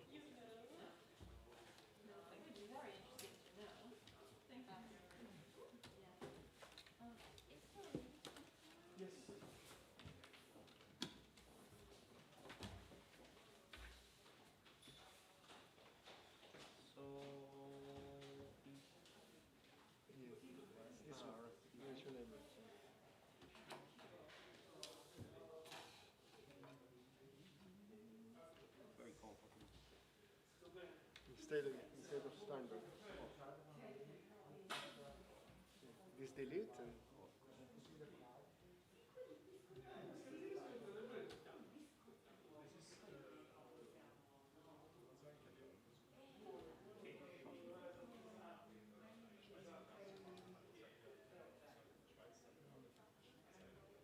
super.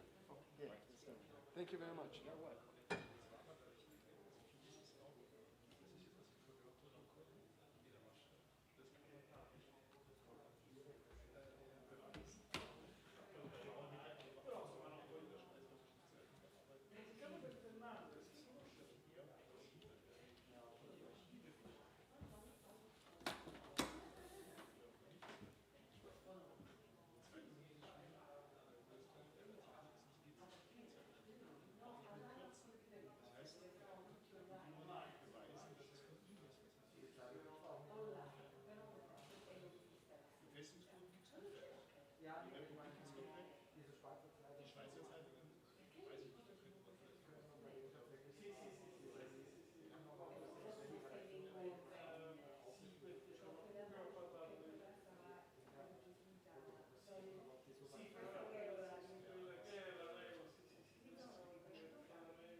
Jeffrey Collins? No, Jacob Collins. The book just came out. It's maybe a little. Well, no, it's relevant to it. You might be interested. It covers 4 figures. It's called the anthropological term, and it covers these figures basically from 68 forward, sort of from left to right.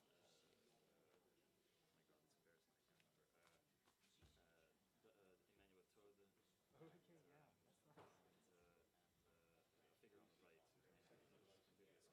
yeah, that's nice. And a figure on the right whose name is completely escaping me now. Okay. The far right. All who use anthropological terms in the wake of the upheaval of 68. Yeah. But the framework is one that does sort of deal with liberalism and the rise of neoliberalism. Yeah, I think you probably reviewed one of my articles. You think? Yeah, probably. That's probably the connection because I don't. I mean, it rings a bell. You But wrote I an don't. article on French liberalism, and I'm almost sure at that time it might have been Review Essay or Point Review, I can't remember, but I think he gave me one of the articles. Sorry, Federico. That's fine. But you know how like when you read an academic article, it's totally disembodied. So I agree. It's like Yeah, it's just like a word doc. Right, but it was good.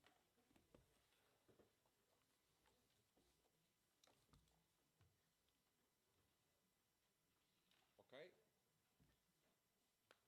Okay, let's start with the second panel, panel 2. Freedom, Europe, and liberalism in 19th century philosophy, literature, and politics. This is a very dense panel with 5 speakers who will allow us to get to the heart of the issues at the center of our conference. And let me introduce them.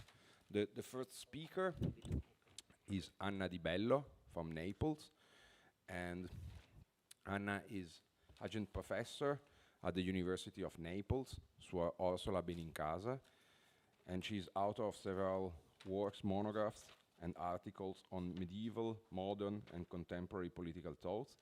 One of his most recent work is dedicated to the education in Jean-Jacques Rousseau, political thought. And a conference talk, a conference speech, is entitled Between Literature and Politics, Victor Hugo's Ideas of Freedom and Europe. Please. Thank you, Federico and the steering committee for the invitation. The choice to talk about Victor Hugo in a conference on liberal Europe, freedom and Europe may seem particular because Hugo is famous as a novelist, as a poet, and not as a political thinker. But politics is always present in Victor's life. He is son of a Napoleonic general, Leopold, and of a monarchic mother, Sophie Trebuchet. So his life and his political commitment is influenced by his parents. He is firstly legitimist, committed to monarchy, then he becomes Bonapartiste, then Republican, liberal, and Democrat. Above all, after 1848 and before the coup d'etat of 1851, after which he will exile because he's against Napoleon III. And after 1848, he candidates and is elected at the Assembly of the Republic, and it's in this period in which he elaborates his ideas of freedom, about which I will talk today.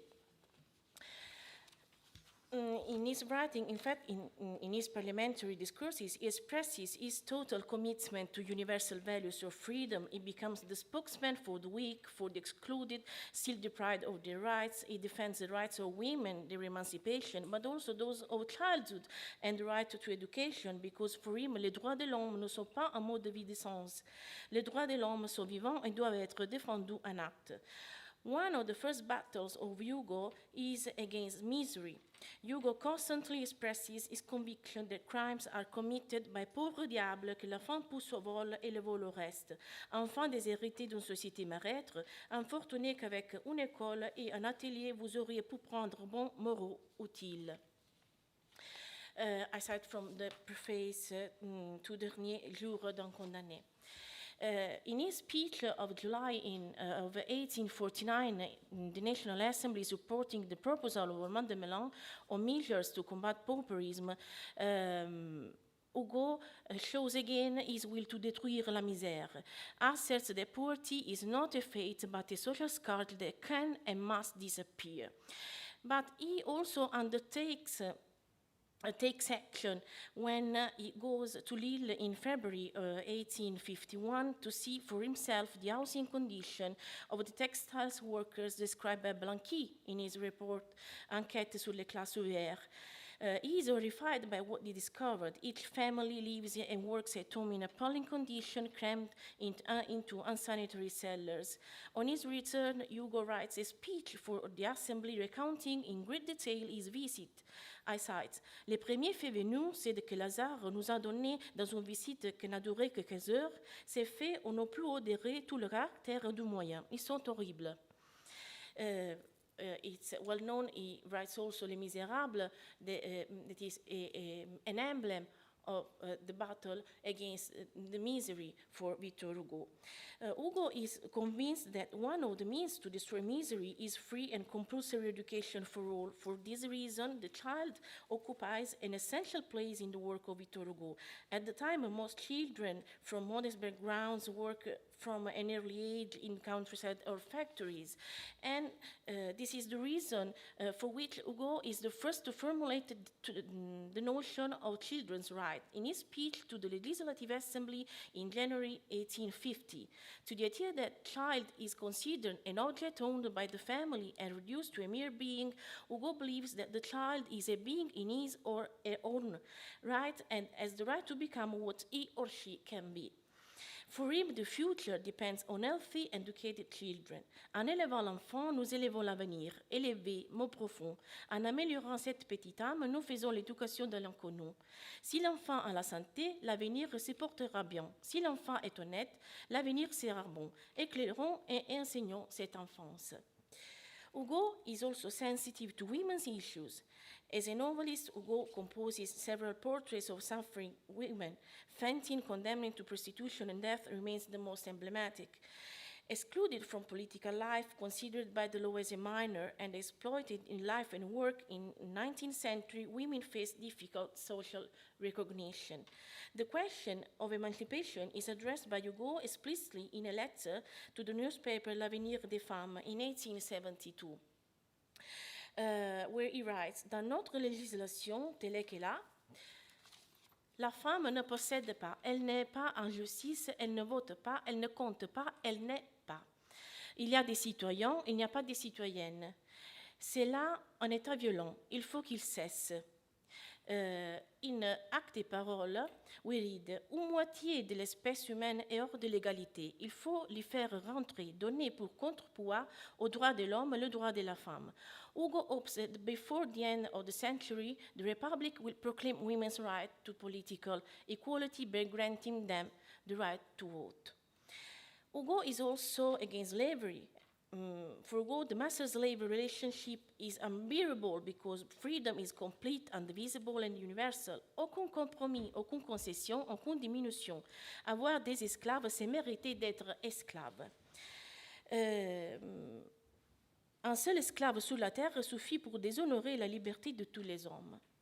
Hugo is therefore very much in favor of the measure taken by the Second Republic in 1848 that abolishes slavery in all the French colonies and possessions.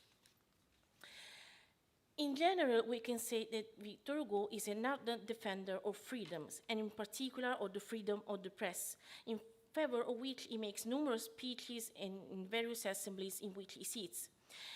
Il says, suspendre les journaux, les suspendre par l'autorité directe, arbitraire, violente d'un pouvoir exécutif, cela s'appelle le coup d'État sous la monarchie. Cela ne peut pas avoir changé de nom sous la République. Le principe de la liberté de la presse n'est pas moins essentiel et n'est pas moins sacré que le principe du suffrage universel. Ce sont les deux côtés du même fait. Ces deux principes s'appellent et se complètent réciproquement. La liberté de la presse aux côtés du suffrage universel, c'est la pensée tout éclairant le gouvernement de tous. Attenter à l'une, c'est l'attenter à l'autre. So, the freedom press is linked at the universal suffrage, and that for the universal suffrage is another battle, another fight of Victor Hugo fought. He uses a metaphor in a writing of 1848 entitled Qui sera le président for l'événement, where he explains a vision by developing a parable of the tree by spinning the vitalist metaphor of brooding. He tries to demonstrate the natural character of his thesis. Lucid about weakness of a president who would be appointed by parliamentarians only, Victor Hugo does not want to see the dangers of a Caesarism that he would later have to fight. I cite, si l'Assemblée voulait elle-même créer le président, elle serait non seulement incompétente, mais encore impuissante.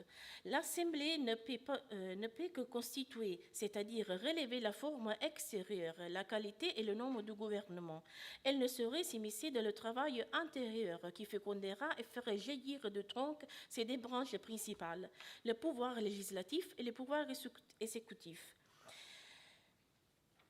Quelle autorité aurait ce président? Au cours sur l'Assemblée, aucune sur le pays. L'Assemblée en ferait comme un simple homme de paix. Le pays le verrait comme un véritable usurpateur. So without a universal suffrage, the monarch, the power, will be an usurpateur for Hugo.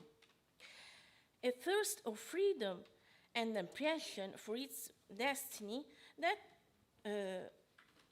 goes above, because Hugo translates this need for freedom also in a manifesto for the United States of Europe. In 1849, Victor Hugo presides over the Peace Congress in Paris, which brought together eminent personalities from all over Europe and America, and which propagates the principle of universal peace. And to the enthusiastic congressman, he declares in a famous speech, which has remained famous, vous venez ajouter au principe qui dirige aujourd'hui les hommes d'État, les gouvernants législateurs, un principe supérieur. Vous venez tourner en quelque sorte le dernier, le plus auguste feuillet de l'Évangile, celui qui impose la paix aux enfants du même Dieu et dans cette vie qui n'a encore décrété que la fraternité des citoyens. Vous venez proclamer la fraternité des hommes. Cette idée sainte est-elle une idée réalisable? Je vais plus loin. Je dis pas seulement, c'est un bout réalisable. Je dis, c'est un bout inévitable. Un jour viendra où les armes vous tomberont des mains, à vous aussi. Un jour viendra où la guerre paraîtra aussi absurde et sera aussi impossible entre Paris et Londres, Pétersbourg et Berlin, etc. Un jour viendra où il n'y aura plus d'autres champs de bataille que les marchés souverains au commerce et les esprits souverains aux idées. Hugo not only talks about the United States of Europe, a Europe that can take shape with disappearance of the regimes, a federal Europe without the fusion of nations, a political Europe, a peaceful Europe, but he talks also about an economic and commercial union, an area of free trade and trade union, and he talks also about a monnaie continentale. I cite, une monnaie continentale est double base métallique et fiduciaire ayant pour point d'appui le capital Europe tout entier et pour monter l'activité libre de 200 millions d'hommes. Cette monnaie une remplacerait et résorberait tous les absurdes variétés monétaires d'aujourd'hui.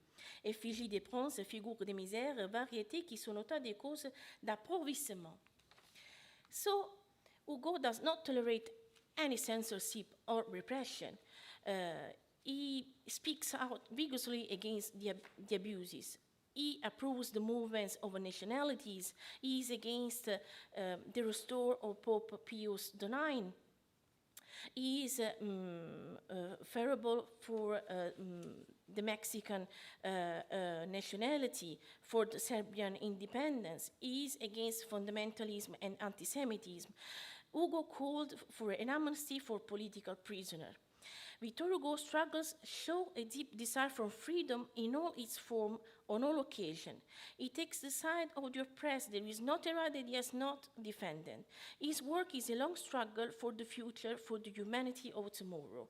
Because Hugo as he liked to define himself, is le porte-parole de l'humanité. He has put his pen at the service of des opprimés et de tous les pays et de tous les partis.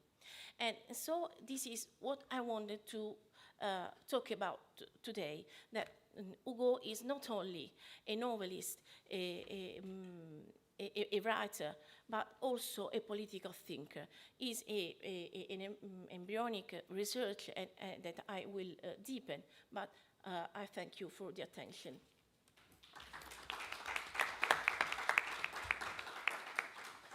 Thank you, Anna, for this brilliant speech in two different languages, French and English. Thank you very much. Now, the second speaker is Arthur Ginz, on my right, okay. And Arthur Ginz from Yale. Arthur is a postdoctoral researcher at the Center for the Study of Representative Institutions at the Yale University. He got his PhD at the University of Cambridge. Stop me if I say something wrong, okay? And since then, he published articles on several well-known scientific journals, as for example, Modern Intellectual History, Journal of Politics, History of Political Thoughts, and History of European Ideas. His work deals with the interface between the history of political thoughts, democratic theory, and liberalism. His main book project, he does a lot of things. He has two book projects, but the main one, Public Opinion and Popular Sovereignty, Democratic Theory in France from Rousseau to Tocqueville, investigates how modern French theorists of representative institutions understood the relationship between public opinion, popular sovereignty, and democracy. And his conference speech is devoted to examine how liberalism became European, the French case. So please, thank you. Hello, thank you very much, Federico. Yes, this presentation is part of a second research project on the history of liberalism with a focus on France. And I'd like to make 2 points today. First, a methodological point. I'd like to offer a contextualist account of the history of liberalism, which I call the meta-history of liberalism. And then my second point is a historical point. I want to suggest that in France, theorists of liberalism started depicting liberalism as a European doctrine in the 1930s. So now you may wonder, how are these 2 points related, the methodological one and the historical one? And you may also wonder why I'm bringing up the 1930s in a panel that is chiefly about the 19th century, and hopefully, this will become clearer during the presentation. So, the meta-history of liberalism, this is the first point of my presentation. So again, I'm going to focus on France today, but I just want to start with the following puzzle. It's going to be easier to follow. We talk about a French liberal tradition all the time, and the towering figures of that French liberal tradition are usually Madame de Staël, Constant, and Tocqueville. But there is a conundrum here, because Tocqueville barely read Constant, never quotes him, and apparently, according to some scholars, wasn't very interested in his political thought. So where does the French liberal tradition come from if we don't have obvious connections between the two towering figures of French liberalism? And my answer to that is that the French liberal tradition is a belated construction. It was invented in the 1860s in France during the Second Empire. A new liberal party is created, l'Union libérale, in the late 1850s, early 1860s, and what happens at that juncture is basically that members of that party want to create an intellectual tradition. Tocqueville dies in 1859, good timing. You can create a liberal pantheon with Tocqueville and Constant, and so you start making connections between the two. And so there are a number of newspaper articles that are published at that juncture that say Constant and Tocqueville are the great theorists of liberalism and of French liberalism in particular.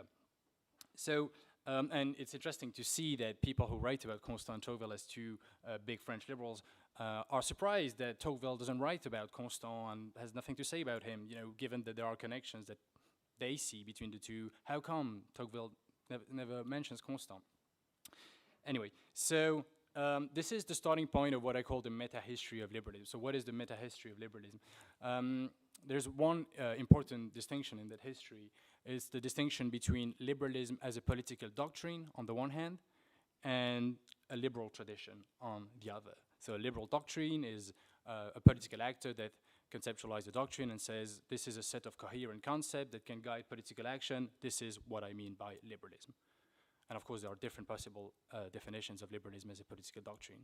A liberal tradition, on the other hand, is a tradition, succession of thinkers that I, as a political actor, perceive as being connected somehow because they share some ideas. So the meta-history of liberalism looks at how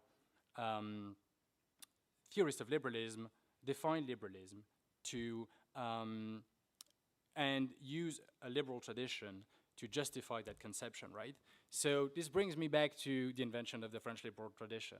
What happens in the 1860s is not just inventions of the French liberal tradition, it's also an enormous theoretical efforts coming from members of the Liberal Union to theorize liberalism as a political doctrine. And so they publish, numbers of pamphlets with titles like the liberal parties and so on and so forth. And they say liberalism is this, and then they use a version of the liberal tradition to justify the conception of liberalism. Let me give you an example. Edoardo Laboulaye, who was professor at the Collège de France, public law, has a specific take on what liberalism is. In his view, liberalism is about small states and laissez-faire. And so he goes to Constant and Tocqueville and cherry picks different elements from different books and says, look, Constant here says individual rights, small state. And Tocqueville, in some passages of Democracy in America, says exactly the same thing. So here's the liberal tradition that justifies my conception of liberalism as laissez-faire. Of course, different conceptions of liberalism as a political doctrine can coexist at the same moment of time, each with their own respective tradition, right? So it becomes a bit more complex. But the meta-history of liberalism, what I'm trying to do is basically to track how theorists of liberalism over time in shifting context reinvent liberalism as a political doctrine, and as a result thereof, update the liberal tradition. So in another context, you're going to come up with a different definition of what liberalism is and look at Constant and Tocqueville in a completely different way because you have a different conception of what liberalism is. And so what I'm trying to do in a number of articles is trying to show that there are different phases in the history of liberalism if we look at it through the lens of the meta-history. It starts in the 1860s in France, but goes on up until today, basically. And so at each generation, you have new definitions of liberalism as a political doctrines. And they are articulated around specific themes because all concerns, the concerns of liberals are not the same, of course, in the 1890s, in the 1930s, in the 1960s, and so on and so forth. So you may wonder, where is Europe in all this? And, the argument of today's presentation is basically to say that liberalism becomes European in France in the 1930s in the sense that theorists of liberalism start associating liberalism as a political doctrine with Europe in a specific context. Of course, before that, liberals talk about Europe, and we heard different instances of that in earlier presentations today. But here, again, I'm doing like the meta-history, and I'm looking at theories of liberalism as political doctrines, and Europe becomes central in that story in the 1930s. So in the 1860s, just the core concern for liberals is the preservation of freedom against Caesarism and revolutionary socialism. In the 1890s, the big debate in France is about the relationship between liberalism and democracy. In the 1900s, liberals are obsessed with how to reconcile liberalism with socialism. And in the 1930s, this is when liberals start to talk, theorists of liberalism really start to talk about Europe as a centerpiece of the liberal thought. And I'm going to talk today about someone called Alfred Thibodeau, and I'm not going to be much longer. So, we talked about neglected figures, and here's another one. Thibodeau, who was a critic at the Nouvelle Revue Française, so he's a literary critic. He's not really a political theorist, he's a literary critic. And he has mild sympathies for the Radical Party, founded in 1901 in France. originally to the left, moves to the center left, and then center right, depending on shifting political circumstances. And he's important for us because in 1932 he published a book called Idées politiques de la France. Just gonna drink. And some historians of political thought in France called Thibodeau the first historian of political ideas in France. Why? Because he writes that book and he identifies 6 families of political ideas: traditionalism, liberalism, industrialism, social Catholicism, Jacobinism, and socialism. So, very much tied to the French context. And he gives a definition of liberalism, and I think it's worth quoting him. Liberalism is the system of a society of ideas based on the principle of active tolerance and cooperation. That's his definition of liberalism. What does he mean? In his mind, liberalism is a meta-doctrine. What liberals do is basically they allow different political families to peacefully coexist. That's what liberals do, and he connects liberalism with pluralism, and he uses the word pluralism several times in his book published in 1932.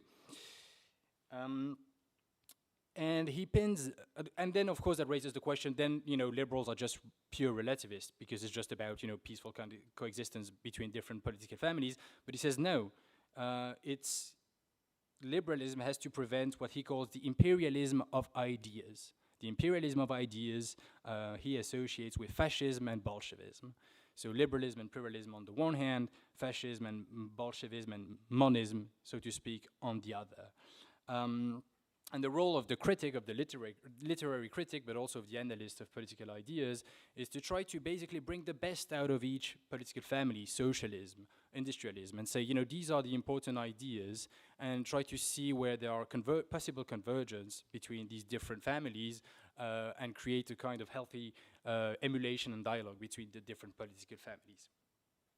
And of course, that's his definition of liberalism as pluralism, but he comes up with his own liberal canon. He says Constant, Tocqueville, Stahl, they created a headquarters of liberalism during the Second Restoration in France because they were in favor of different types of policies that promoted pluralism, such as the separation of church and state that allowed different political, religious groups to coexist, but also freedom of the press that allows the expression of different point of views, and so on and so forth.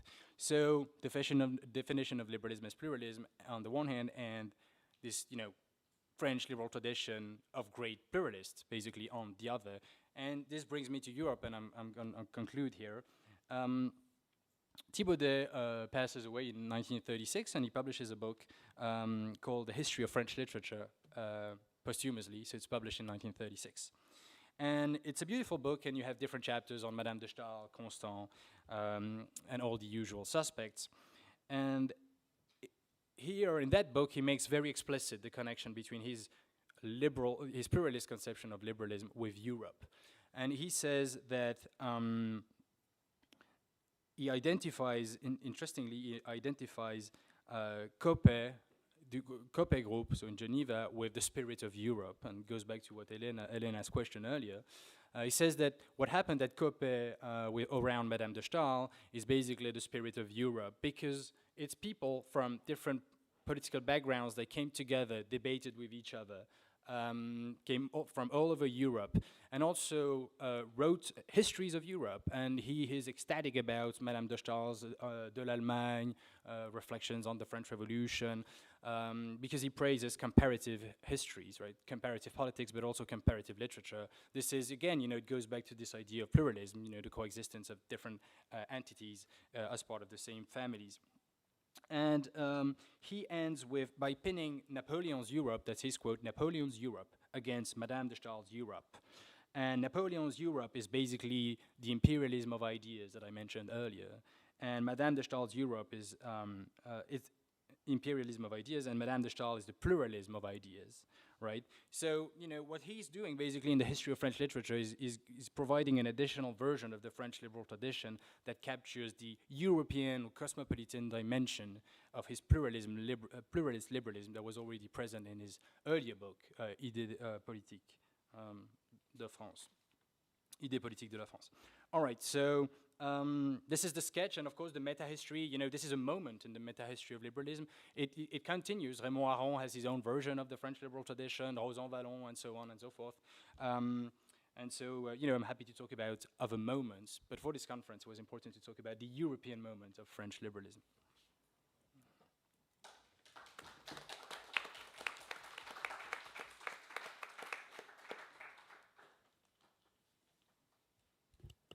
Thank you very much.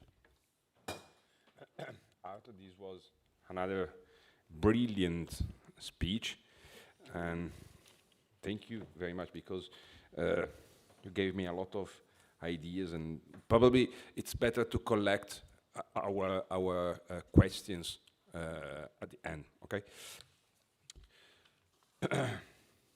Now, the third speaker is Alexander Zevin on the right, okay, from New York.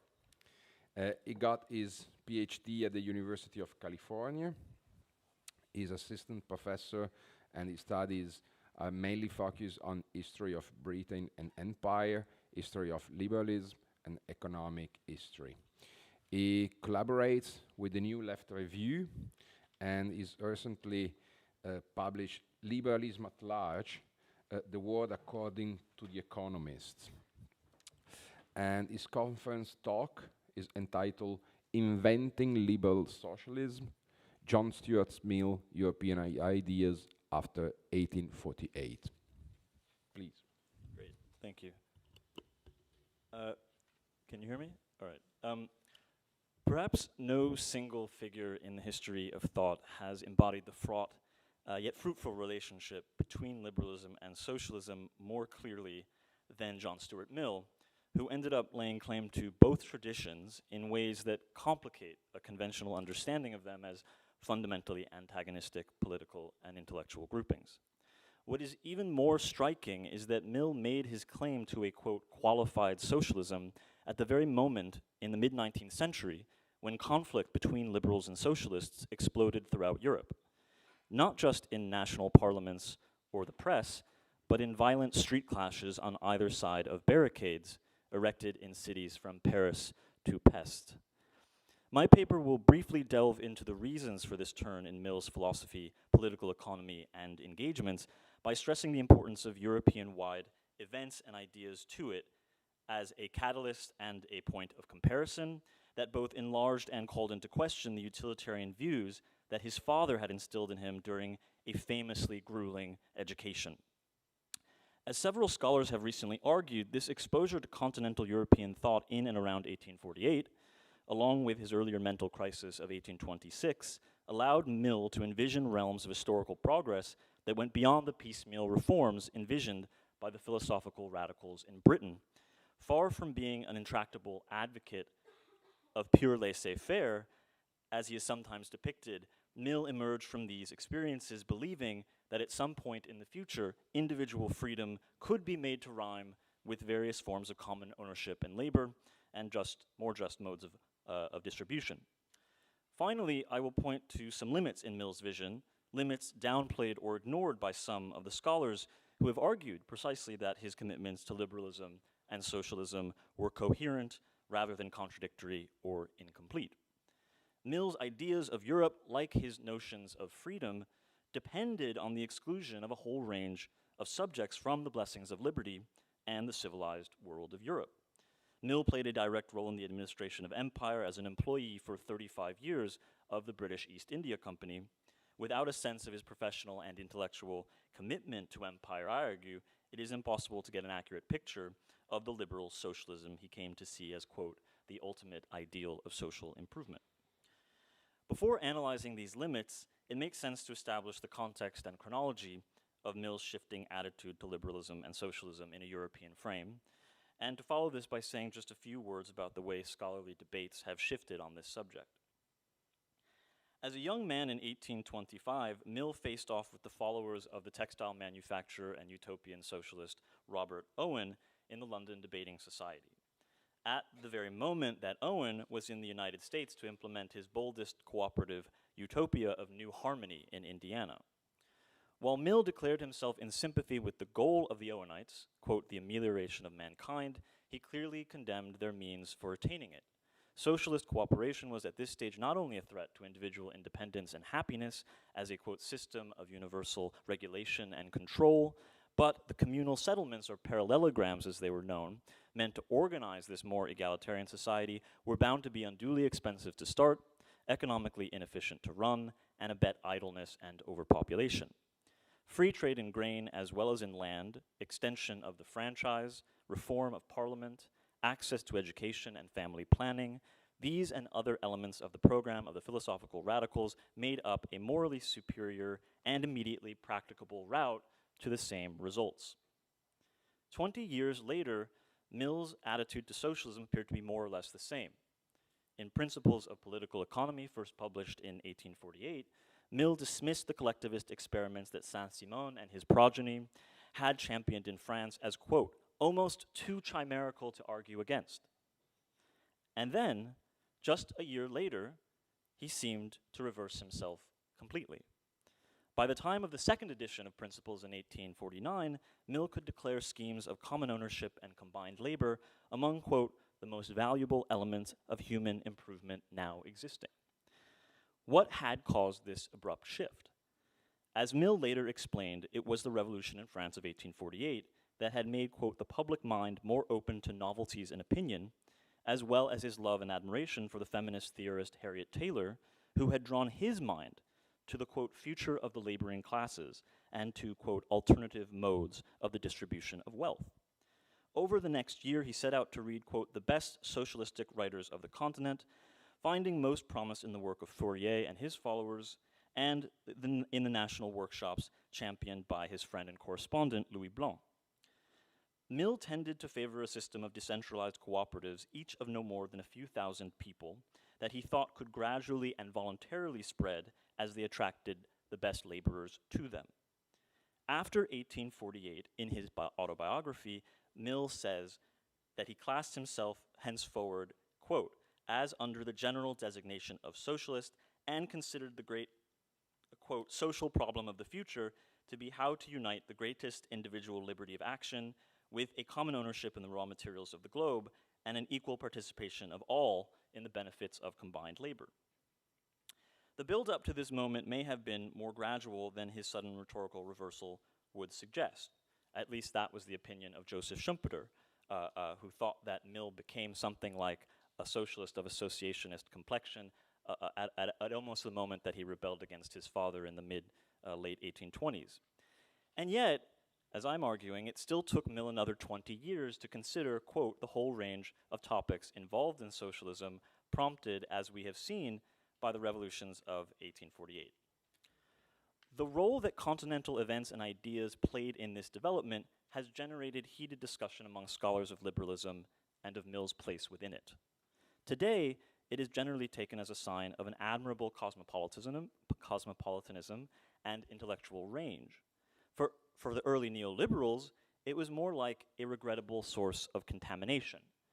In the 1940s, Hayek argued, speaking of the construction of liberal traditions, in the 1940s, Hayek argued that French influences were in part responsible for diverting Mill, and thus liberals in general, from the path of true liberalism, or true individualism, seen by Hayek as an anti-rationalist inheritance from 18th century English and Scottish thinkers like Hume, Smith, Ferguson, and Mandeville, towards a, quote, constructivist rationalism that believed human reason could design and build economic systems from scratch. In the more categorical view of Mises, it was but a few short steps from here to the pinkest of socialism. What did Mill have to say about these continental connections himself?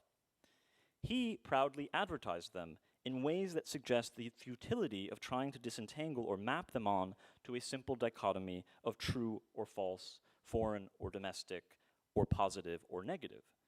Mill remembered his year in France in 1820 with the family of Sir Samuel Bentham in Montpellier. This was Jeremy Bentham's brother, where he met figures like Jean-Baptiste Say, as well as Saint-Simon, as a formative experience.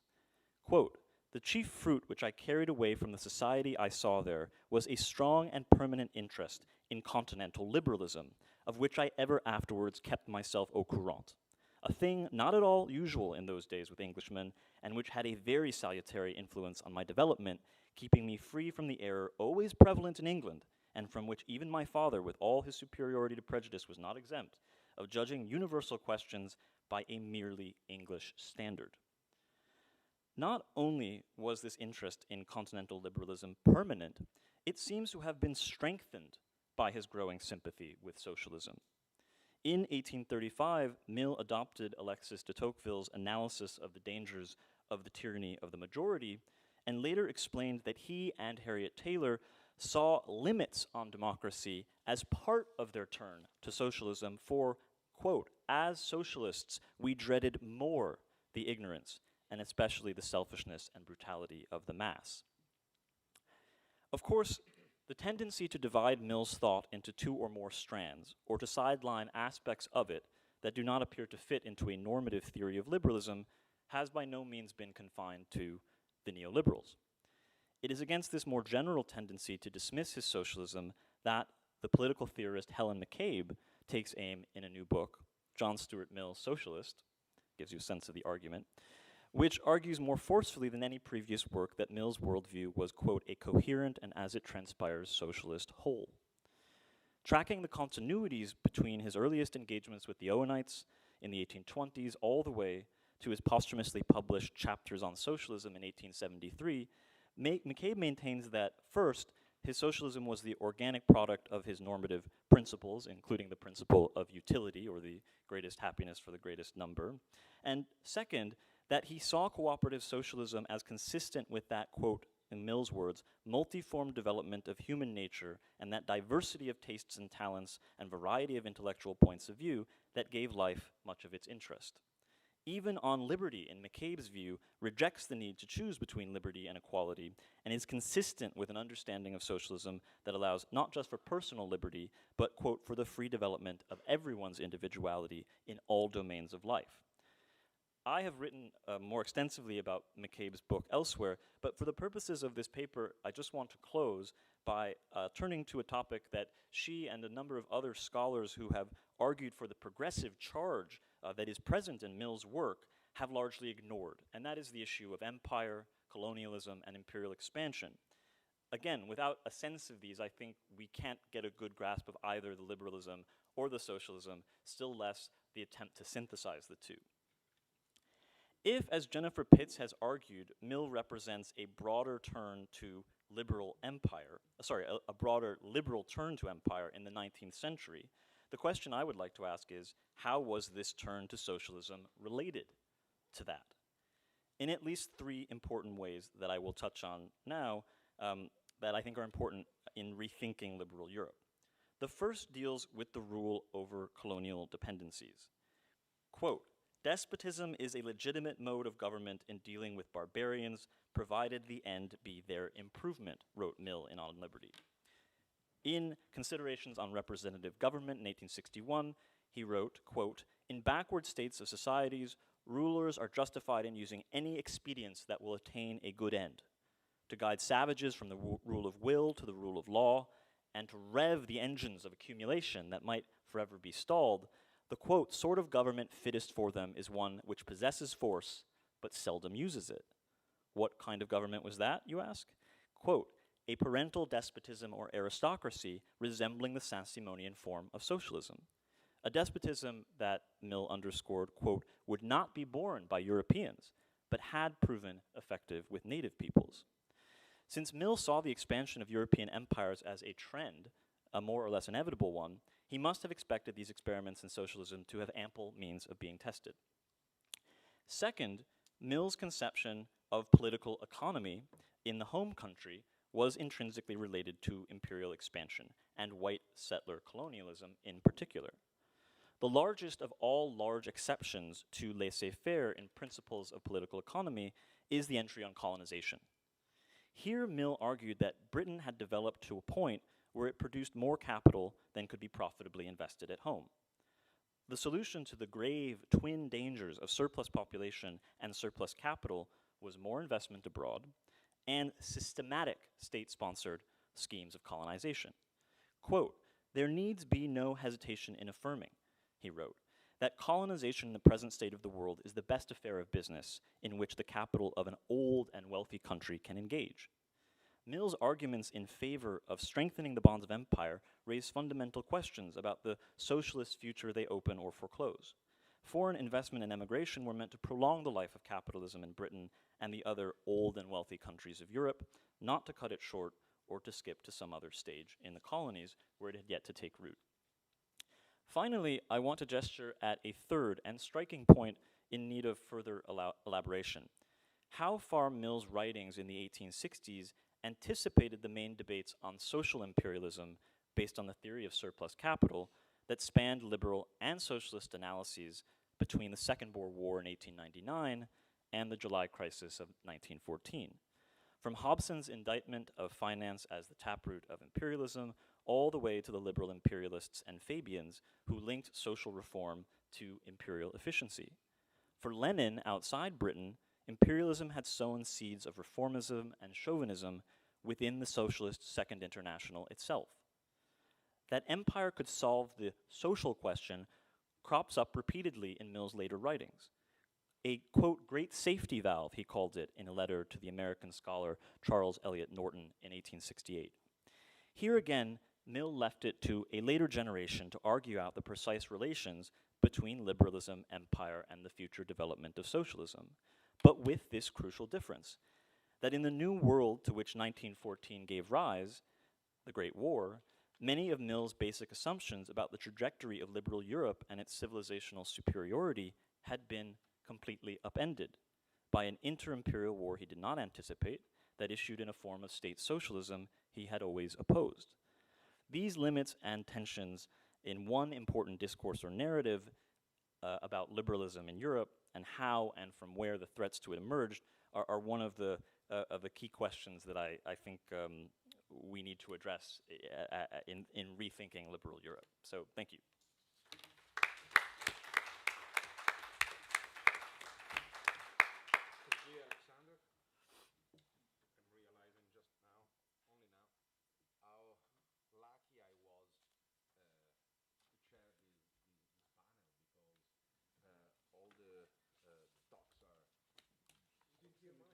Yeah, but the first three were brilliant, and I think the same.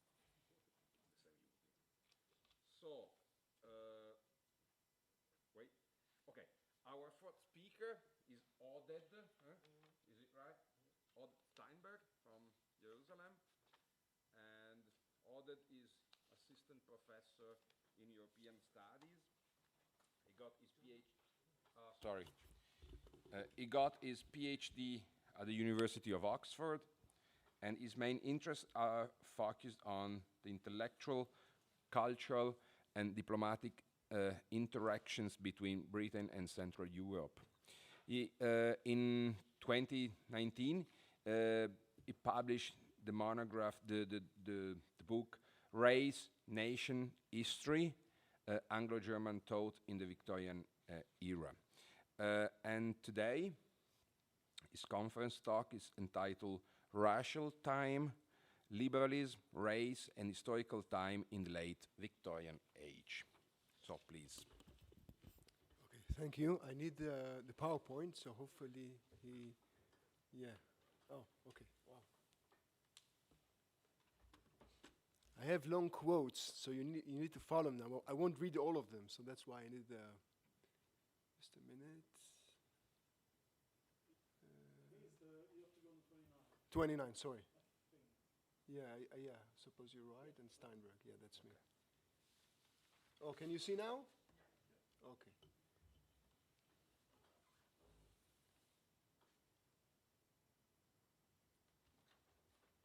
Okay, great. So thank you very much for the organizers for luring me to the city of Turin. It's wonderful, really. I've really enjoyed it until now. So in this lecture, I trace the idea of racial liberalism and contextualize it by delving into the mid and late Victorian liberal thought. By focusing on a few central English as well as German liberal scholars, all of them, by the way, residing in Britain, such as Golden Smith, Charles Kingsley, the famous Charles Kingsley, Max Mueller, all of them famous, by the way, and Baron Bunsen, I will illustrate how the oxymoron, I would say, of racial liberalism is actually, I would say, shaped their view of historical time. Through a shared idea of Anglo-Saxon, Teutonic, Germanic supremacy, these liberal figures imagine a racial hierarchy in which the Teutonic and Protestant nations of England and Germany, who dominated the racial ladder, distributed the idea of freedom in Europe. According to these scholars, it was also through the dissemination of liberal values that these nations validated their racial supremacy over other non-Teutonic entities such as Celtic France, or in Celtic Catholic France, I must say, or the Turkish Muslim, Sunni Muslim Ottomans. Now, instead of identifying the rise of modern Europe in the 16th, 17th, or 18th centuries, in the eyes of many of the above scholars, modern Europe had already been conceived during the 4th and 5th centuries, when the Teutonic tribes toppled the Roman Empire, as the Prussian Baron Bunsen, whom I will discuss shortly later, wrote, and I quote, the Germans put an end to the Western Empire, and by settling in Italy, laid the ethnic foundation, Volksmäßigen Grund, for the modern world. With the advent of the thoroughly pure-blooded Bactro-Aryan Teutons, a new outgrowth of humanity in religion, as in all else, should appear upon the theater of the world. End of quote, and you can see a bit of, it's a longer there a bit, also slamming against the Celtic tribes, or the Celtic nations. Hence, the rise of this certain race in that specific period altered European and global history. This is a prominent example of what I conceptualize as racial time. Namely, these scholars constructed a tight link between historical time and the alleged emergence of a certain race. Furthermore, although I will mainly exemplify the concept of racial time among English and German scholars of the mid and late Victorian era, I argue that this concept may also be relevant to other understandings of other modern and constructed historical narratives, as it closely links the liberal idea of historical progress with the achievements of Europe or the West, while sometimes, of course, racializing against the rest. And here, of course, I'm mainly going against a bit, or could say against Neil Ferguson, and the idea of 2015 as a shatter moment, and I can expand on that later if you want. Now, I find the relationship between liberalism, race, and the division of historical time is requiring far greater attention, especially due to the alleged contrast between race and liberalism. Yet, what do these terms mean to the above 19th century scholars? Of course, this is an extensive and a complicated question. Now, race for them, and this is of course very short, and you can comment on this later, was on many occasions the independent factor of history, regulating historical time. The term denoted an imagined hierarchy of human groups, which was not necessarily biological, but also cultural.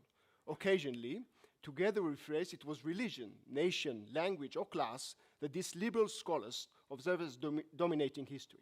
As of 19th century liberalism, for these scholars, it is not necessarily an organized, homogenic ideology, but more a set of shared practices / attitudes. Namely, instead of generalizing on a list of shared values, the liberal tendencies of these figures are best exemplified in their rather similar reactions to different political and social questions. For instance, their association with British Liberal Party, and here I'm referring against to the, the division between a political party, of course, liberalism and liberal as an ideology, support of abolitionism, of course, anti-slavery, the enlargement of voting census, only for men for most of them, some of them also women, aiding Christian minorities in the Ottoman lands, and advocating liberal or scientific Protestantism while opposing dogmatic Catholicism. It was Uday Singh Mehta in his Liberalism in Empire who perhaps most famously illustrated the racial liberalism of prominent Victorian figures, such as Macaulay and John Stuart Mill. Mehta was followed by Catherine Hall, of course, who also studied less-known liberal figures, such as the Birmingham preacher John Dawson in his racial perception of the colonists, especially in Jamaica. The term liberal racism, or the more subtle liberal imperialism, as Theodor Kodocik defined it, was mainly developed in the last 2 decades. Charles W. Mills led the concept theorization, claiming that most debates understudy the racialized aspect of liberalism. And you can see the quote here, of course, but the meaning, of course, that everyone else is being racialized through a certain kind of liberal age. Now, I'm not saying I'm taking their picture or perception, but I'm just sort of mapping the field a little bit about what racial liberalism is.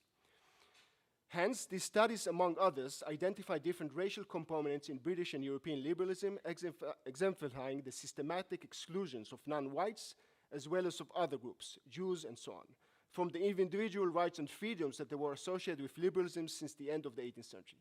These studies, and this is important, mainly inform of us of how liberal racism or cases were turned outside toward the colonies. In the following discussion, nevertheless, I will illustrate how this liberal racism was also pointed into the inner sphere, allegedly confirming the superiority of the free Teutonic nations over the disputed Roman Empire and its succeeding Celtic and Latin nations or successors. In his obituary of the liberal historian Golden Smith, James Bryce, the jurist, historian, and liberal politician, described his impression of Smith after the latter withdrew from his Oxford professorship for a position at the newly established Cornell University. You can see the whole quote here, but I'll quote only the one which is marked. If all the Oxford liberals of those days, except Jowett, hatred of the French Empire was the first article of faith. Looking about France as the distributor of Europe, Golden Smith was not indeed an admirer of Bismarck, yet a warm partisan of Germany in the War of 1870. He was more prone to racial antagonisms than an historian ought to permit himself to be. Was markedly anti-Semitic and had the old-fashioned English suspicion of the Gallic race, end of quote. Indeed, Smith was what I can name an exemplary racial liberal Victorian scholar, and holding sometimes even in the same paragraph, by the way, both intolerant racist views together with liberal tolerant ones. For examples, on the one hand, he was the writer of the few racial anti-Semitic essays such as Can the Jews Be Patriots, 1878, in which he accused the Jews for exploiting Christian Europe for centuries through the practice of ushery. On the other hand, he was an ardent resistor of British imperial expansion, whom Bryce, in the same obituary, even defined as a humanist. Here you can see the quote, and that's the next one, sorry. As stated, Smith, like many liberals in his period, named the Teutonic tribes as the vital force in the progress of European freedom and democracy. For instance, after one of Smith's anti-Semitic essays, the chief rabbi of Britain, Dr. Hermann Adler, defended the Jews, praising their contribution to world history, while citing the words of the famous Anglo-Irish historian W.E.H. Lecky, who identified the Jews as the main protagonists of progress and learning during the Middle Ages. So here he said, while those around them, this is a quote, were groveling in the darkness of bestowed ignorance. So basically only the Jews, in Lecky's point, are the ones who brought sort of civilization into the Middle Ages. Now Smith, against this, of course, is responding to this and claiming that the argument was historically flawed, as it was this same barbaric medieval entities that were, in fact, the Teutonic organizers of modern Europe, the framers of the Great Charter, Magna Carta, and basically democracy was brought by these Teutonic tribes. Many other of Smith's contemporary liberals also constructed the tribe as the harbingers of modern European history, as well as democracy, adopting both direct, as preserved in this Switzerland, for instance, or indirect democratic practices, for instance, the Witten in Britain. These figures, following Tacitus' Germania, also underscore the supposed equality that characterized the ancient Teutonic tribal system, contradicting it with the tyrannical manners of other races and civilizations. Consider, for example, the racial liberal leanings of the famous mid-Victorian novelist Charles Kingsley, who was Regius Professor of History at Cambridge, while Golden Smith held a parallel position at Oxford before moving to Cornell. Kingsley, a Christian socialist, advocated, together with his mentor, F.D. Morris, for a significant improvement in the conditions of the poor.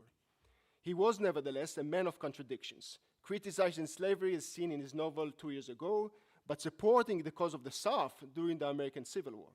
Most importantly, although he praised racial mixture, he also constructed a meta-historical narrative which established the Teutonic Anglo-Saxons as the superior race of world history.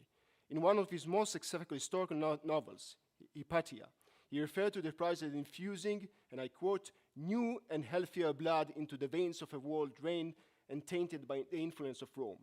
The forefathers of the English and of many other European nations, he argued, contributed dramatically to the freedom and morality of Europe.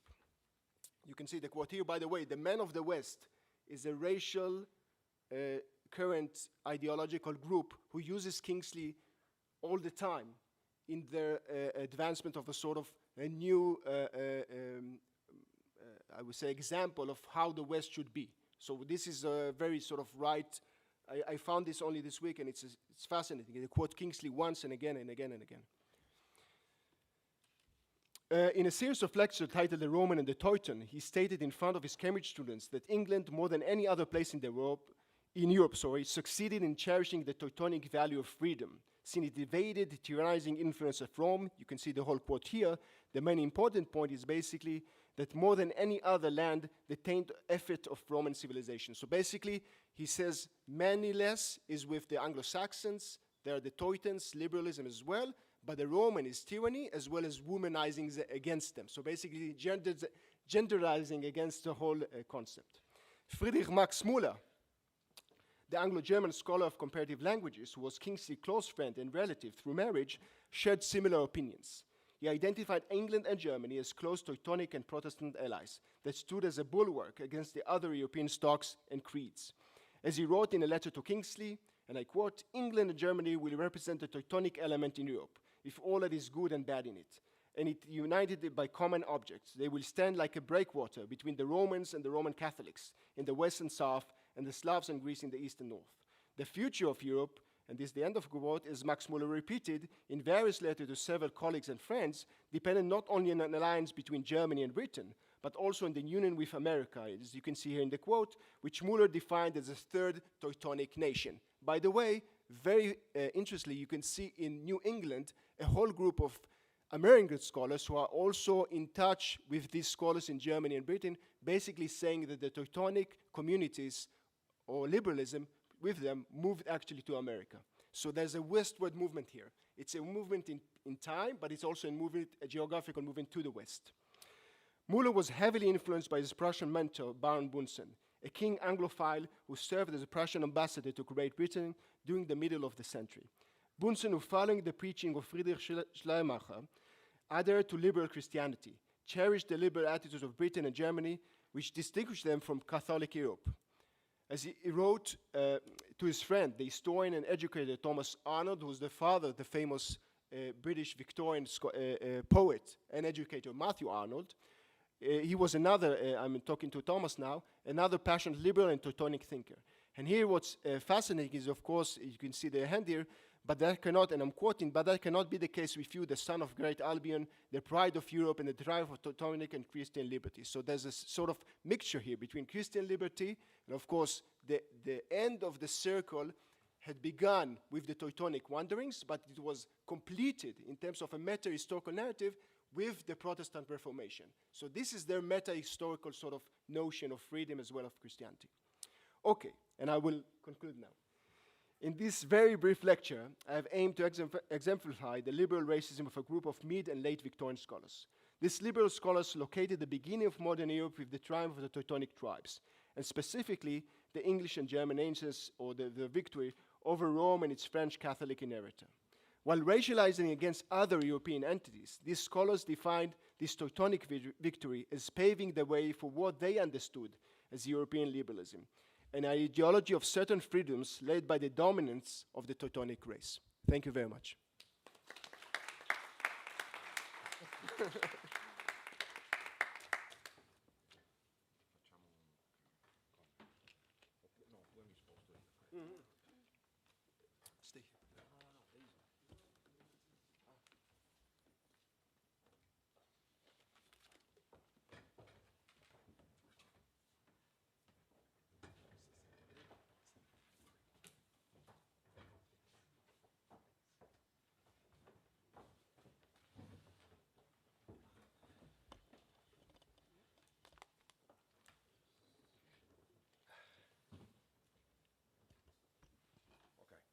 That was right, because his speech was brilliant too, so it was my fault, sorry. Anyway, we go further, and the last speaker is Giuseppe Giuseppo from Turin. Giuseppe was a fellow, has been a fellow at the Fondazione Luigi Einaudi, and he has recently submitted a PhD dissertation in history at Queen Mary University of London. The title is "The British Empire and the Two Sicilies." His research focuses on the British Empire, international law, and transnational circulation of political ideas in the 19th century Mediterranean. And his talk focuses on the visions of Europe and the principle of nationality, recasting international order after 1848. Please, Giuseppe. Thank you, Federico, for the introduction. So in this brief talk today, I'll try to give you a glimpse of the... No? Now you hear me? Okay. I'll try to give you a glimpse of the overall research project, the thesis that I defended at Queen Mary, and the current book proposal that I'm working on at the moment. And in particular, I focus on ideas of international law in the central Mediterranean region. And I'll try then to come back to how these ideas, how that region can change our understanding of liberal Europe in the 19th century. So first of all, what is the Central Mediterranean, and what I mean by that? It's a region in between Naples, Palermo, the Ionian Islands, and Malta, the Kingdom of Two Sicily at that time, and a sort of interpolity region of quasi-sovereign state, colonies, protectorates, and crown colonies, where European empires consolidated their presence in the early 19th century, and in particular the British Empire. It was a region at the margins of the international system because it laid in between the European state system where sovereignty, non-intervention applied, and the imperial and colonial world where empires projected their own jurisdictions and legal regimes beyond the principles of international law. In this specific region, this region at the margins of the international system, new ideas of empire, colonialism, international law, and international order emerged in the 19th century through engagements between imperial and southern agents. And my main argument is that these ideas changes our current understanding of the making of the international order in the 19th century and the making of international law. First of all, because most of scholars' assumptions identify international law in the 19th century with an instrument of imperialism, a tool for expanding European and projecting European power and sovereignty toward extra-European spaces, and discuss the making of the international order in the early 19th century as a process based on a dichotomy and the establishment of double standards and asymmetries between Europe and the rest of the world. These regions as the Central Mediterranean, in between these two worlds, shows that alternative understandings based on the rights of nations, based on the coexistence of empire and nations, and global critiques of this unequal system of international relations emerged in the 19th century, were put forward by southern actors. So in particular, the Kingdom of the Two Sicilies, since the early 19th century, had to engage with the law of nations and international law as an instrument to defend its own sovereignty, to defend its own rights at the margins of the European state system, and to protect its own status as an equal member of the European community, of the European family of nations. And I'm showing you this satirical image of 1822 depicting the Kingdom of Two Sicilies, the King Ferdinand, serving pasta to all the other European great powers, including the Turkey and the Ottoman Empire. Just to give you a sense of this peripheral position within the order of nations, the Kingdom of Two Sicily had been invaded by France and Britain during the Napoleonic Wars. Britain occupied Sicily, France occupied continental southern Italy. Then in 1821, the Austrian troops intervened again to put down a liberal revolution. Britain promoted gunboat diplomacy and naval intervention several times throughout the 1830s and 40s. Empires projected toward the two systems this idea that that space of Europe was beyond the family of nations. It was a despotic state run by a despotic king that did not deserve to be part of the family of civilized nations. And here I'm showing you on the left a satirical image of the 1850s depicting King Ferdinand and the two Sicilies as allied of the Russian bear and standing beyond the order of Western nations and Western powers. Also, you can see an episode of the humanitarian intervention in 1848-49, the only humanitarian intervention on the territory of a European state, a member of the European state system in the early 19th century, to stop a civil war between Naples and Sicily in 1848-49. So why all these matter? All these matter because Southern thinkers, dual Sicilian policymakers, started reflecting upon international law and the law of nations as an instrument to figure out alternative ways to arrange international relations and the international system within Europe and the world in order to assert not just the rights of their own state to exist as an equal compared to all the other powers.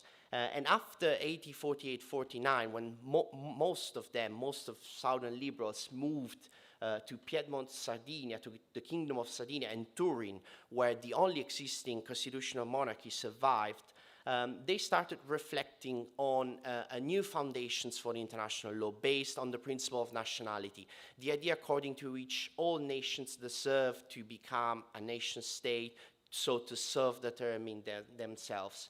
And in particular, the men behind all these theories, Pasquale Stanislao Mancini, a Napolitan exile who hold here the first chair of international law, established this system of international law based on the principle of nationality.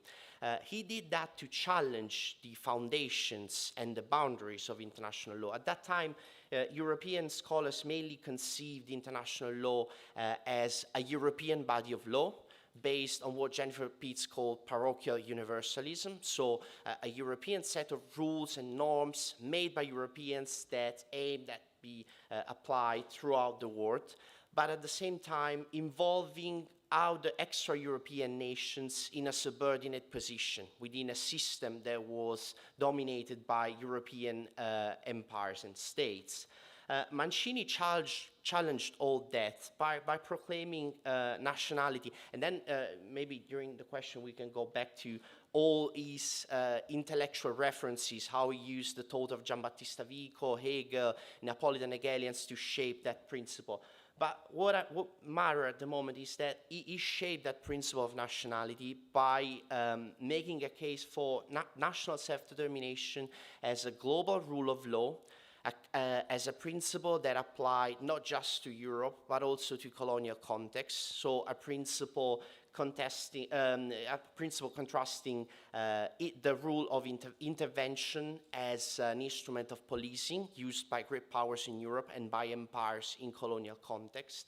But also cosmopolitan principle that was to be used to establish the coexistence among all peoples and to ban intervention and colonial expansion and also the civilizing missions toward extra-European peoples. His thoughts were mainly publicized and advertised by the work of another exile in Piedmont, Sardinia, Terenzio Mamiani, whose work was translated into English and spurred a lively debate in Victorian Britain on what nationality was and whether international law could be reestablished and refounded upon that principle. And among British liberals, wide skepticism emerged on around this concept. They accepted nationality, but as a principle of international law, but as a principle of international morality, sorry, not as a principle of international law, not as a cosmopolitan principle, but as an idea that ought to be limited to Europe and the civilized states. So two visions started to emerge. On the one hand, the vision of Mancini and other liberals in Piedmont, Sardinia, especially from southern Italy, Americo Amari, Vittorio D'Ondestreggio, who contributed here to establish the Academy of Italic Philosophy, a center for rethinking political science and the idea of nationality. An idea that saw Europe, because they still believed, of course, in the virtue and the superiority of European civilization, but at the same time they thought Europe didn't have any right to dominate over the rest of the world. And they made a case for gradually expanding national self-determination toward the rest of the world. And Mamiani put forward a proposal for establishing an international congress where all peoples should be represented, so even vassal states, protectorates, colonies should send their representative to make their case for the rights of their own community. And on the other side, these debates, to which John Stuart Mill participated and other legal scholars took part in Victorian Britain, that started exploiting the concept of nationality to make a case for Europe as a body of state, a state system that ought to be different from the rest, that ought to be differentiated and stand on upper legal level compared to the rest of the world. And in particular, they used the concept of nationality to justify what was happening in Italy in 1860 when Garibaldi and democratic forces from northern Italy invaded the kingdom of the Two Sicilies to unify Italy. But they exploited nationality as a way to reestablish non-intervention and European public law in Italy. So to reestablish Italy and the entire peninsula as a territory that was part of a European public order. And they denied that nationality could be a cosmopolitan principle. They made that clear in 1860 in all the parliamentary debates and the debates in journal and newspapers by making that difference between Italy, who deserved to become a nation state and to become part of that European order of nation states, and contexts like Mount Lebanon, where France intervened in 1860, you see that on the right, or China, where France and Britain military intervened and looted the Summer Palace in Beijing or bombed Canton, countries where the principle of non-intervention did not apply, and where the principle of nationality, of course, could not exist, but countries where European powers ought to brought civilization and the rule of law. They did that. They limited the application of nationality, mainly because they had two concerns, let's say three concerns at that time. First, the expansion of the new Napoleonic Empire in the Mediterranean that could exploit nationality as Napoleon III was doing in Syria and in Tunis to make a case for their emancipation from the Ottoman Empire, but also to preserve the Ionian Islands within the British Empire, and also to avoid any further rebellions in India, where they had just to put down the rebellion in 1857. This concept of nationality was crystallized by Montagu Bernard in the late 1860s in his first lecture from the chair of international law at Oxford, where he justified what had happened in Italy in 1860, the unification and the application of nationality, by saying that's not a legal theory. Nationality has nothing to do with international law. There was just an event based upon humanity, humanitarianism, the freedom and the liberation of southern Italy from the despotism of the king of the Two Sicilies, and was an event based on international morality that brought southern Italy within the European legal sphere. but they had nothing to do with international law. And so he refused and they denied the application of nationality as the foundations of international law.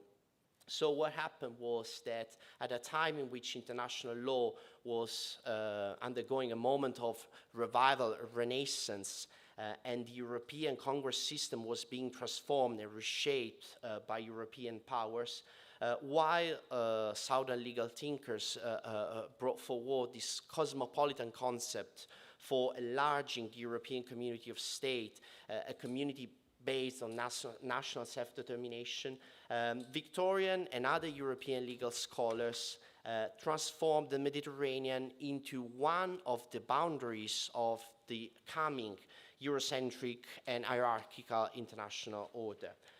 And what all of this, I hope, demonstrates is that by focusing on these regions at the margins of the European system, we can figure out new intellectual possibilities for rethinking nowadays what Europe is, what liberal Europe is, but also what liberalism and international law are, and explore underlooked path for thinking at ways to establish non-hegemonic international system based on principles of justice. Thank you.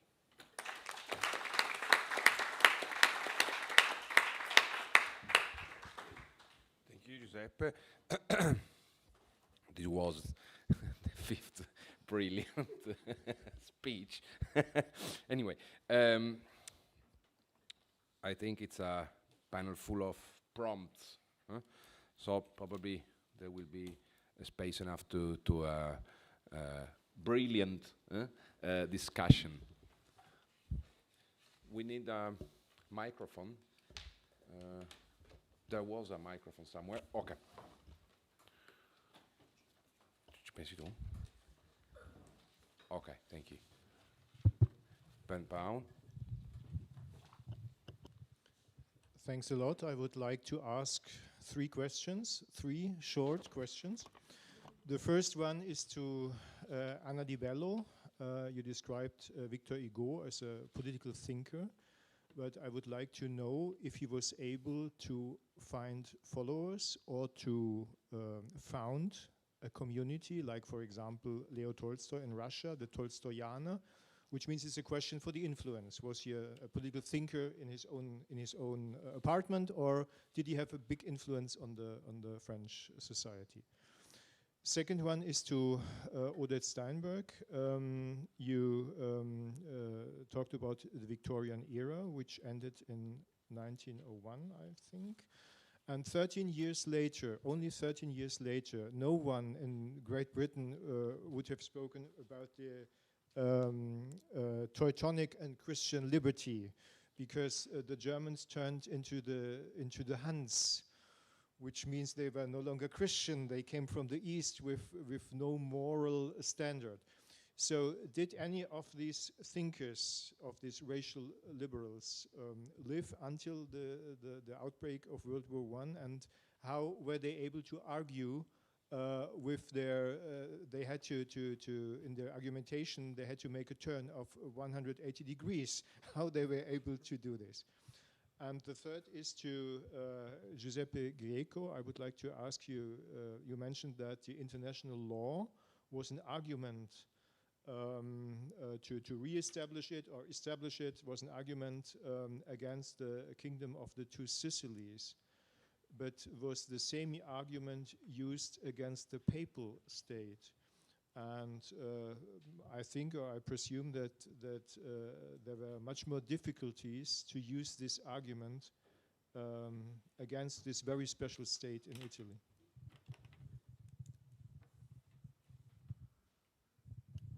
Thank you, Ben. There are a lot of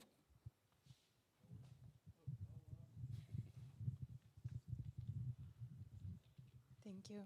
I have a question for Arthur Ginz, but thank you. I completely agree with your distinction between liberal tradition and liberal doctrine. But I think that we should distinguish more radically maybe between the history of the noun liberalism and the history of the adjective liberal. So I don't know if you agree with that. And I think it's very important, for example, for the writers between the two world wars.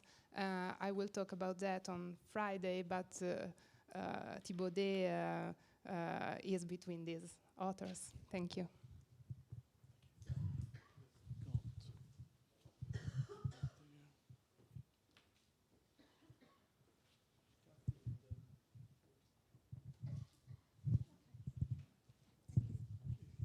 I've got a question for Audit about Kingsley and the Teutons.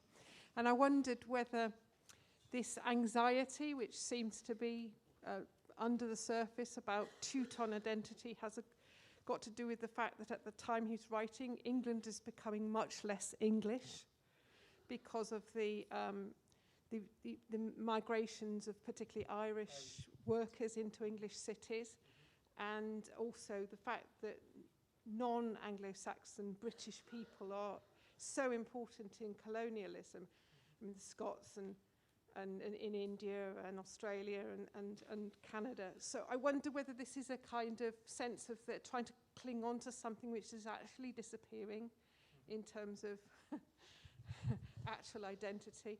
Thank you.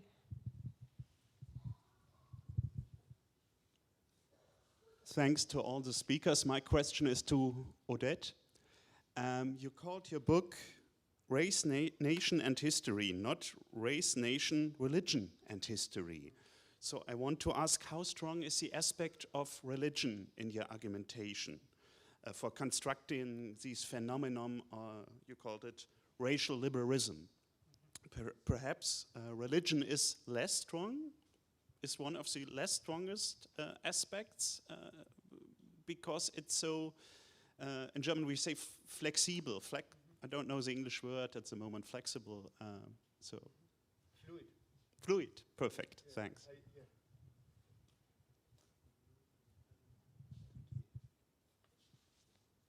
Well, I got a question for Alexander, Zevin, and Arthur Gins. So the first one for Alexander is, in the title of your presentation, you used the expression liberal socialism. I was wondering if you note any difference between John Stuart Mill liberal socialism and L.T. Hobbaus's social liberalism, and to which extent British idealism influenced social liberalism in respect to liberal socialism of John Stuart Mill. And the second question is for Arthur, and this is also about the role of religion. I was wondering to which extent the religious aspects influenced your idea of meta-history of liberalism. So which role religion plays in it? Thank you.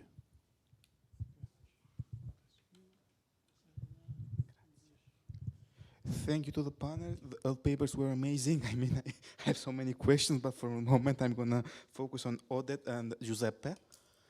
My question for Odette is, during the Victoria era, we saw the rise of social Darwinism, and therefore racism was taking the floor and religion was losing ground.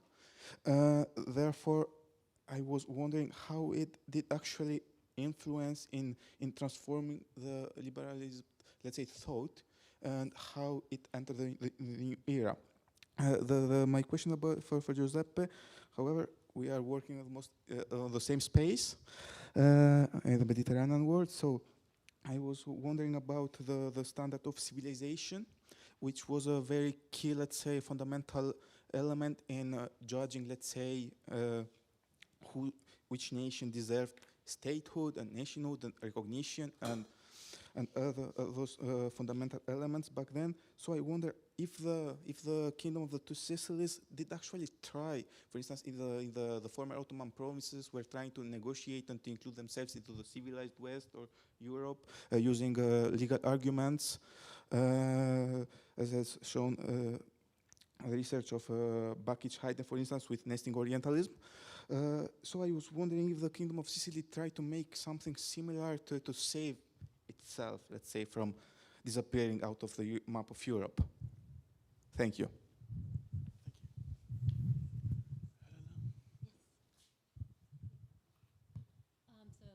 Thanks. I also have many questions, but I'll try to limit myself. Anna, first of all, I was fascinated to hear about Victor Hugo and his feminism and his talk about education. And given your expertise in education, in the history of education, Rousseau and so on, did he advocate a different kind of education for girls as opposed to boys? And Oded, I'm wondering, bear with me for 1 second, maybe you could just comment on the following. I noticed that you spoke also, you threw in the genderizing question. And I wonder if there's some kind of intersectionality going on here, which is a very trendy word and concept. But, and of course, there's a relationship that you talk about important with time. But with women who are regarded as children, really, that need to be governed, that are, you know, is that another kind of time issue? And on the effeminacy also, I mean, France, when it loses to Germany in the Franco-Prussian War, is, I mean, there's endless discussion about how France is an effeminate country, again, because it lost, so it's weak. It's superstitious because it's Catholic, and it needs to be governed clearly because it has these revolutions constantly. And it's not Anglo-Saxon. So I was just wondering if you could comment on how if these things fit together. Oh, one more thing. And that the so-called, you know, there's a contradiction in England with this Anglo-Saxon business being so proud of the Anglo-Saxon race and how they could self-govern, but they look at their own poor and they describe them as barbarians, right? And children. Children because they don't know the laws of economy. They need to be educated to that. They're children, they're irrational, they're barbarians. So if you could comment on that. And then, Alexander, I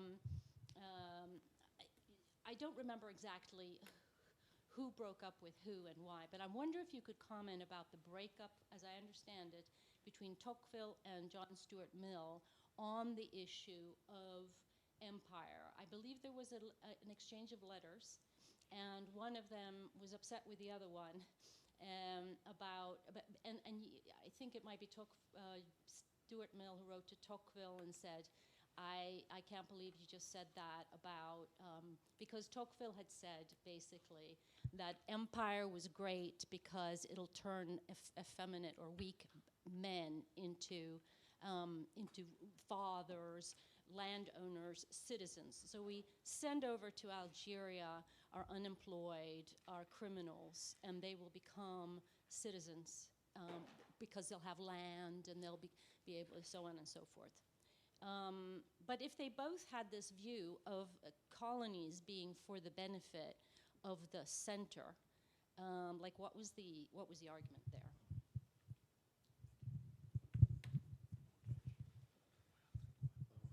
Thank you very much, all speakers. I just have a very brief question for Arthur. You explained how liberalism turned European in 1930s France, and I was just wondering whether that had anything to do with the Briand plan, with the failed suggestion of a European federation in 1929. What? The Aristide Briand, his plan at a European federation.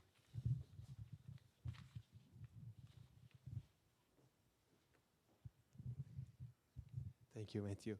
Thank you all. Terrific panel. Just two brief questions for Oded and Arthur. I wanted to ask to Oded, isn't this way of conjugate race and liberalism at the very core of liberalism since its beginning? I mean, when we talk about Locke and we see the way he describes Catholicism as something that cannot be tolerated because people are subject to another political leader, it's not just about religion there, it's not just about politics, it's everything mixed. So I wanted to understand what you make of this possible root of this racialization of liberalism. And to Arthur, I am just a curiosity. When those French liberals look back and try to build their tradition, do they just refer to, let's say, political theories? I mean, Tocqueville, of course, is not just a theorist, he intervenes in the political sphere, but if I recall correctly, you said that the opposite was Napoleon imperialism. So do they just refer to political theories, or they also recall some political movements in their past to build their idea of European liberalism? Thank you. So thank you very much for your sorry. Thank you very much for all the papers that I have heard. The first question is to Arthur Gang. And it is, you said about the difference between liberal tradition and liberal doctrine. And I wanted to ask you if it's just specific for liberalism, or if we can do the same for also other kind of political traditions. I'm thinking about, conservatism, for example, that you sometimes find in the same label thinkers like, Burke and de Maistre, which probably have not a lot to do with each other. But then in this case, it would be very interesting to see how in the different centuries and in different, episodes, momentum of the history, these traditions are differently coined, which could be, how liberalism in 19th century, 20th century, after the Second World War, and so on and so forth. But this I think you can do also for other kinds of traditions, of political traditions. There is always this problem of reception, I would say, that is different from what is the core. But then the question of the core is also a very complex question that I would just leave apart. And then another question is to Oded Steinberg. You spoke about race, and then you spoke also about culture, and you spoke about civilization. So what I want to ask you, are they the same in the authors that you mean? Because I think when you, for example, you have taken Lord Bryce, I think that it is possible to say that at this time, Lord Bryce could speak about culture, and he thought culture is like race. But it is not always the same. I mean, if you take the concept of culture, for example, of civilization, then you have also different ways of conceptualizing culture, which could be civilization, the so-called French one, way of. And then the cultural Kultur, that is German one, which are both different, at least have been seen as different from race. So how do you see this complexity? How can you explain it? Do you think they are all the same for saying one thing, which is race, or probably it's something that is anyway different? Thank you.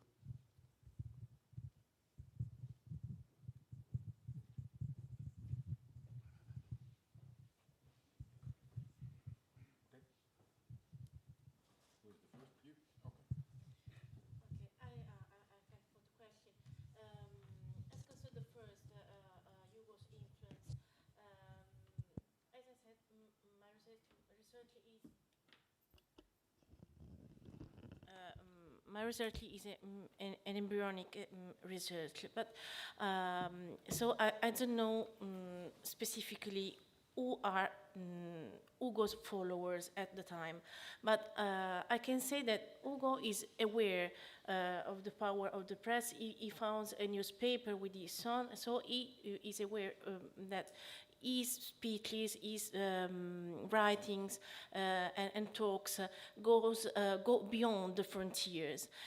But I will deepen this theme to understand who follows, who go, are still mettling the pieces of the puzzle. As concerns the second question, there is not a specific speech on girls' education, but from his novels, above all, and the description he gives of his women as characters, I think Hugo has not a classical idea of girl education. I don't think he's a Rousseau follower. I think, on the contrary, he's maybe influenced by all the movement, feminist movement in France in that period, no? Or Mary Wollstonecraft, etc., no? For the emancipation of the right of women, et les droits des citoyens. That's all. Thank you.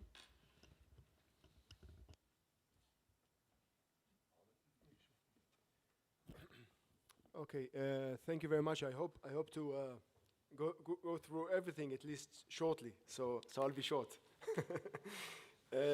Okay, I opened my conclusion with an episode that is happening in 1914, just 3 weeks before the opening of the war, where 4 or 5 German individuals are receiving honorary degrees in Oxford.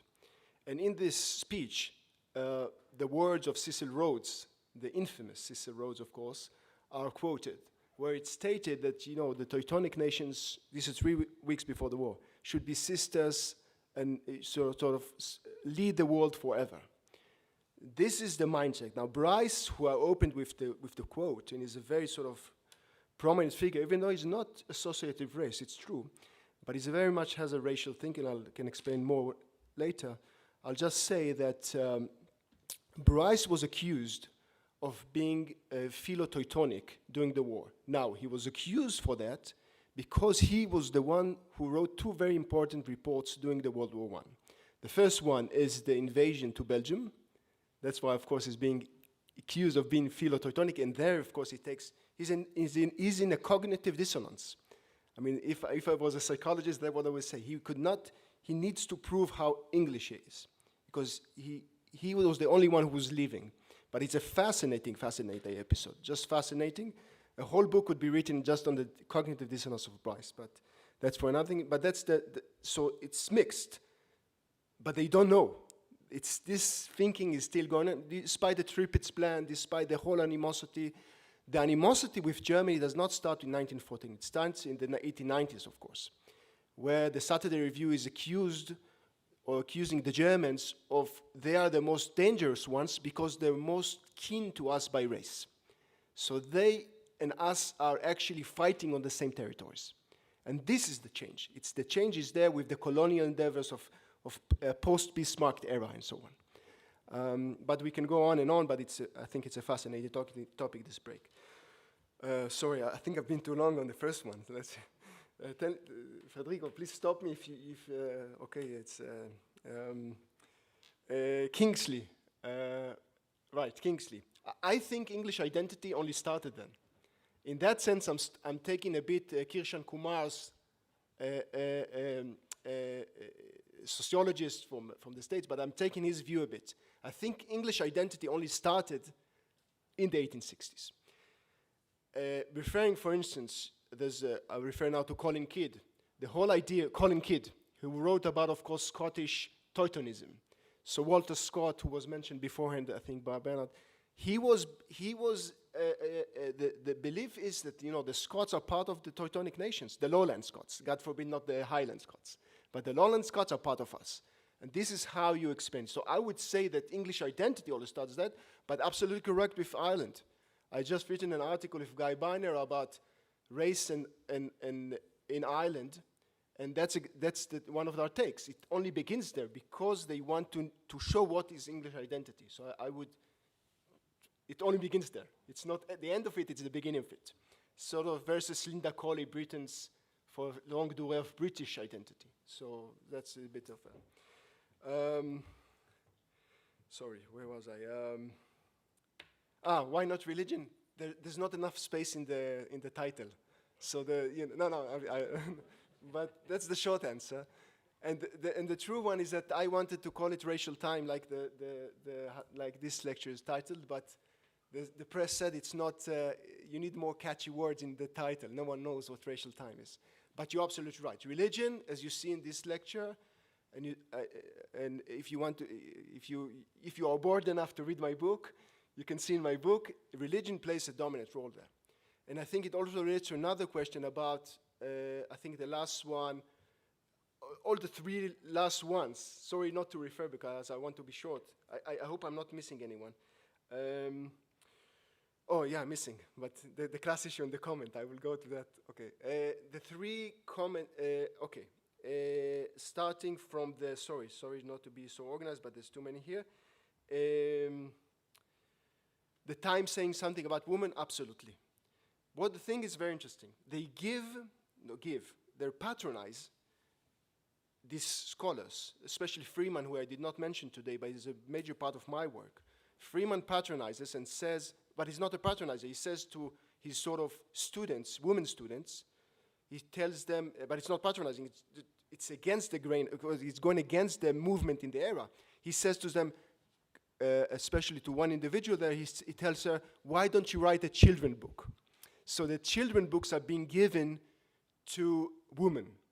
So that's very interesting, especially in these years. And it's the first time women in England, well, not the first time, but in a sort of professional manner, it's the first time they're being given roles, but that's absolutely right. The class issue, absolutely. I mean, I would see it as, it's the feminine, sort of the classes are not worthy, but I would say, and it also refers to the question, what is race? It's a question of hierarchies. So there's inner hierarchies. We need to, for instance, Charles Kinsey is very much famous for his Christian social movement and so on. On the other hand, he of course racializes against others. So he tells we need to sort of, there's a saying, there's a verse in the Talmud saying, you're poor of the city comes first. So their understanding is that we need to, of course they're not as progress as we are, but we need to get them to our level. But the priority is, of course, the inner sphere. Federico, stop me. So last comment, I would say fast on everything. Why not earlier? I think it was the question of scientific racism. Well, it refers to the two questions about social Darwinism and so on. There's a change in the concept of race. It comes, 2 minutes, wow. It comes to the fore there, especially in the 1850s, I would say. The limit is, and it's not my take, and 1860s. Of course, we have Blumenbach beforehand and other figures in Germany and so on. Right.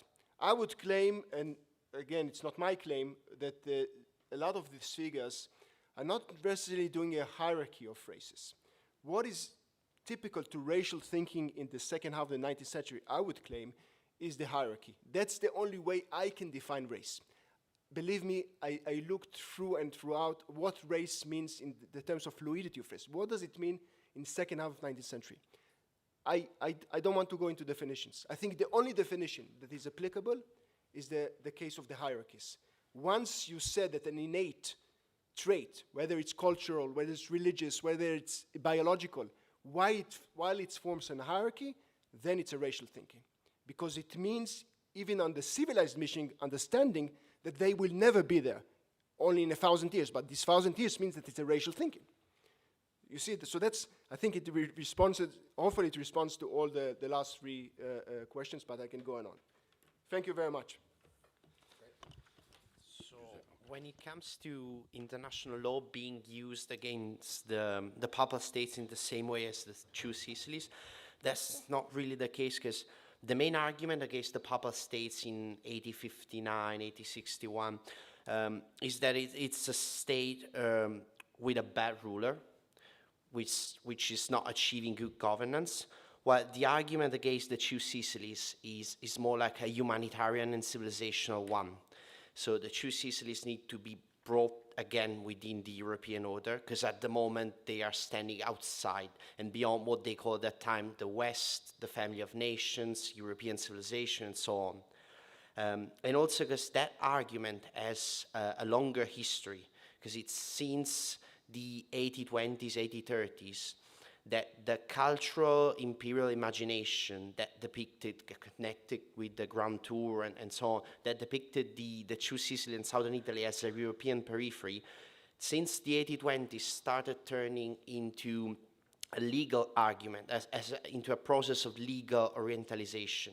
And this brings me to the second question, whether dual Sicilian intellectual and policymakers were aware that the standard of civilization was being used against them. Yes. They compared themselves since the 1830s and 40s to China, the way Europeans treated China, the Ottoman Empire, Egypt. They even made connections with North African policymakers to find a way to challenge European empires, European presence in the Mediterranean. But initially, they made a case for coming back into European civilization, into the standard of civilization. Then in the 1850s, they radically challenged the idea of civilization as a normative principle, as a principle in which international hierarchies and legal ordering could be established upon.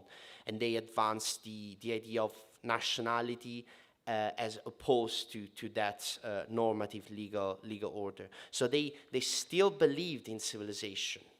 They still believed that Europe has developed a better form of civilization, but they denied it could be used as a normative concept to rule the rest of the world.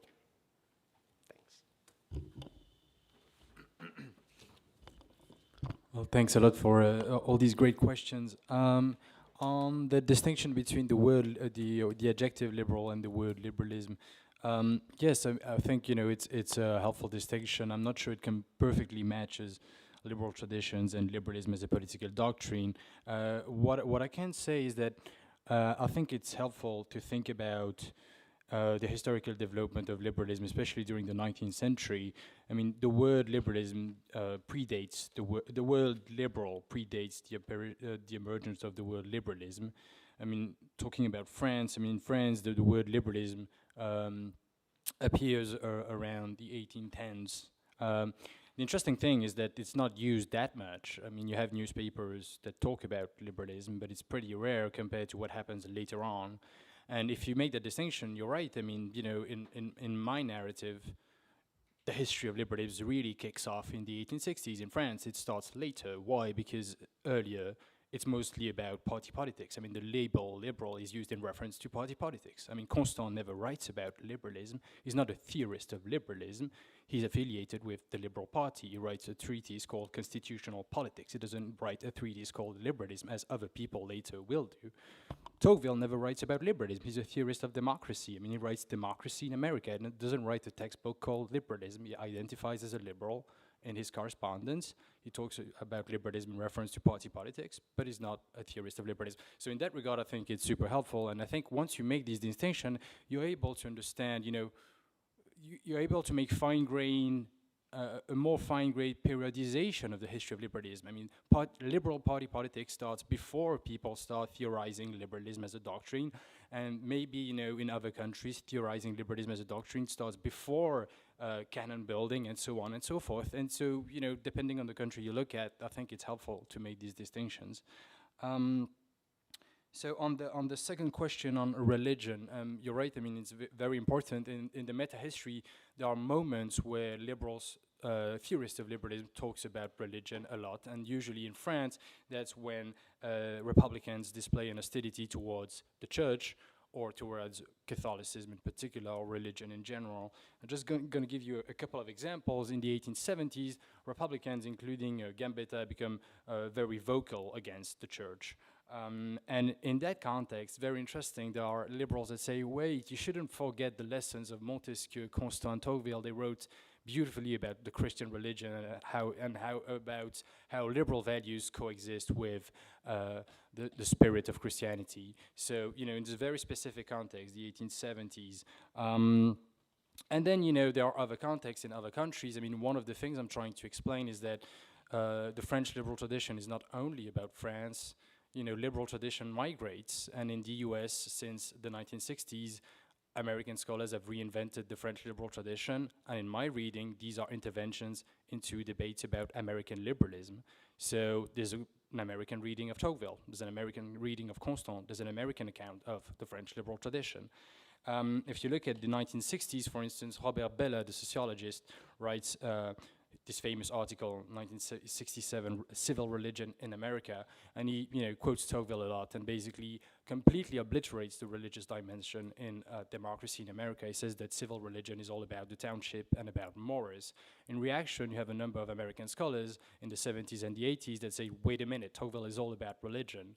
There's a scholar called George Armstrong Kelly that published a number of books in the 80s and 90s and says the French liberal tradition is all about the re-spiritualization of liberal values and so on and so forth, and religion is central to his reading of the French liberal tradition. So again, you know, depending on the context, religion becomes a huge topic in accounts of liberalism and the liberal tradition.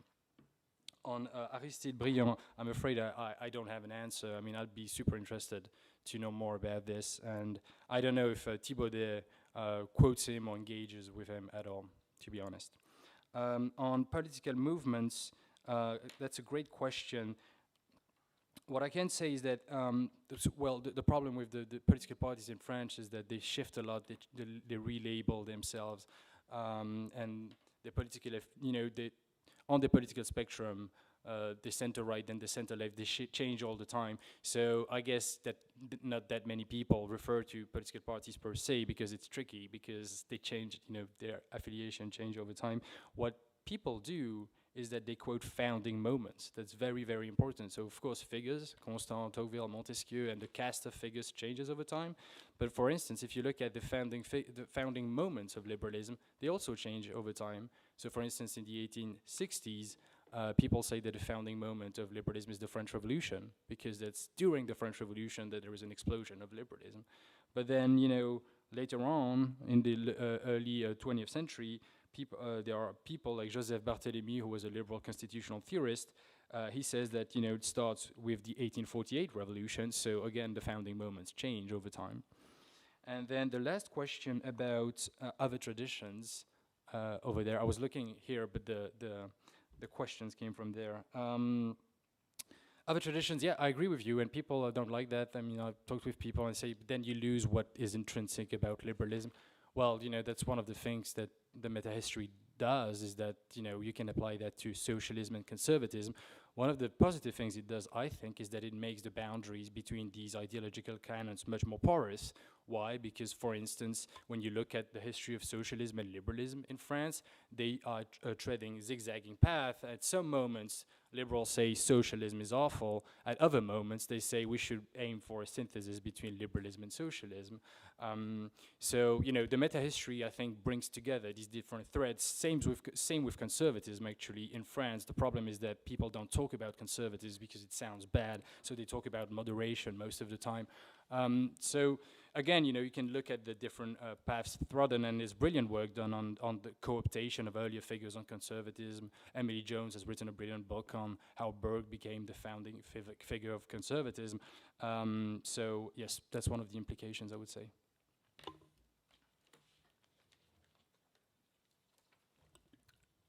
Hi, great. Thanks for your questions.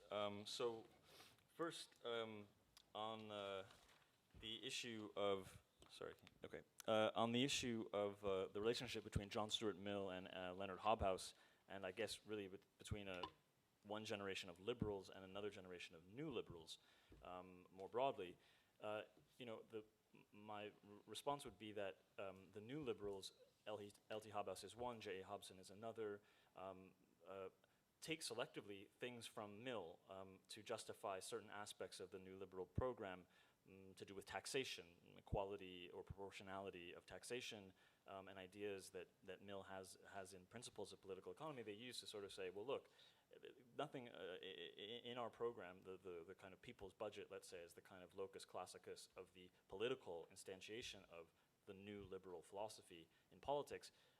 Nothing in this program goes against traditional liberal ideas, because the justification for taxing people more heavily, their incomes, for example, land, for example, those things are present in John Stuart Mill as a domestic source. But on the other hand, what's interesting to measure is the distance between Mill and Hobhouse. Hobhouse and other new liberals inherit certain idealist notions about the self and self-development from T.H. Green, who takes these notions from German idealism and elsewhere. So there's that. But also the fact that, as I tried to mention, in a way, Mill looks backwards to the early utopian socialists and ideas of cooperatives, which are always small scale and evolutionary in his idea. He's opposed, really, to any form of state intervention to create the conditions for socialism, let alone for cooperatives on the scale that Lassalle, for example, in Germany does, who wants the state to intervene to subsidize cooperatives in order to get them going, because he acknowledges, or he argues, that really it's not a level playing field. These cooperatives can barely get off the ground if they're competing with capitalists and so on. So the new liberals it's a state-centered project, right? It's a project about welfare, about allowing individuals to achieve their aims, but doing so through a justification of greater state intervention in the economy, which is not really the argument that Mill is making. He's making an argument about there's a tendency within, he thinks, the way that capitalism is moving, that will create these cooperatives and that through force of example, through their ability to attract the best laborers away from capitalists, eventually capitalists, in this very long-term scheme he has, will sort of eventually give up and sort of accept an annuity from the state in exchange for their capital, and sort of will gradually get this transition to cooperatives. It's not that there's no kind of cooperative or guild socialists by the time we get to the turn of the 20th century. It's just that is not the kind of social liberalism that Hobhouse is advocating or preaching in that book that you cited. There's much more to say, but that's a kind of brief point. To Helena's point, which is really interesting, I must admit I don't quite know the letter you're referring to, and I'd love to see it. I wonder, though, so partly I have to confess my ignorance and that I have to read this, but one of the things that's interesting about the differences between the two of them, I wonder, in the context of France and in Britain, is that Mill has the benefit, or Mill I presented him as a sort of an unapologetic justifier of empire and of imperial expansion in my talk, in part because I lacked time to add nuance to this, but around individual abuses within colonies, Mill could be the most vociferous critic of the British ruling class sent abroad to govern the colonies. I'm thinking of the most famous example is the Governor Eyre controversy in Jamaica, when he absolutely, resolutely pushes for Governor Eyre, who basically allows a lynch mob to run through Jamaica, killing and burning black Jamaicans' homes and sort of imposing a kind of mob justice. He pushes for Eyre to be stripped of his pension, to be prosecuted as a criminal, because he has this very sort of firm belief in the rule of law, whether that is in the colonies or in Britain, and he sees himself opposed in that by someone who is a deeply racial thinker, namely Carlyle, who writes some of the most kind of wildly racist tracts against prosecuting Governor Eyre, and those are available to look at. In the case of Tocqueville, we're dealing with someone who is, I think, he's actively attempting to justify the conquest and pacification of Algeria in a way that Mill is more selective in his outrage and condemnation of certain crimes. He ignores others. In Australia, he doesn't say anything about the kind of, the genocide against native peoples in Tasmania or in southern Australia. But he never is in a position of actively sort of justifying an active conquest of a people. And I would also, I'm just thinking aloud about your very interesting point, is that I think there's a kind of economic versus political emphasis to their arguments. My sense of Tocqueville's justification of colonial conquest has always been that it was sort of a reaction to the constant flux of French political life, that it could sort of bind the French around a common project that was lacking in the constant affrontment between between Republicans and Caesarists or various strands of the right. Whereas Mill is less concerned that there's going to be a breakdown in the political order that governs the British polity. Rather, his argument to me seems to be that if we arrive at what the classical political economists called a stationary state too soon, a position of growthlessness, in which the rate of profit and the return on investment goes to something like zero, in a situation where population is exploding and you have no solution to that issue other than to sort of send people abroad, that this could lead to a very dangerous economic situation and eventually a political one. So I wonder if there's some, maybe we could talk about that more broadly, the relationship between a economic liberalism and a political liberalism, because I think that also is structuring some of what the differences between maybe what's happening in Europe in the aftermath of the Napoleonic Wars and what is happening in England by the mid-19th century.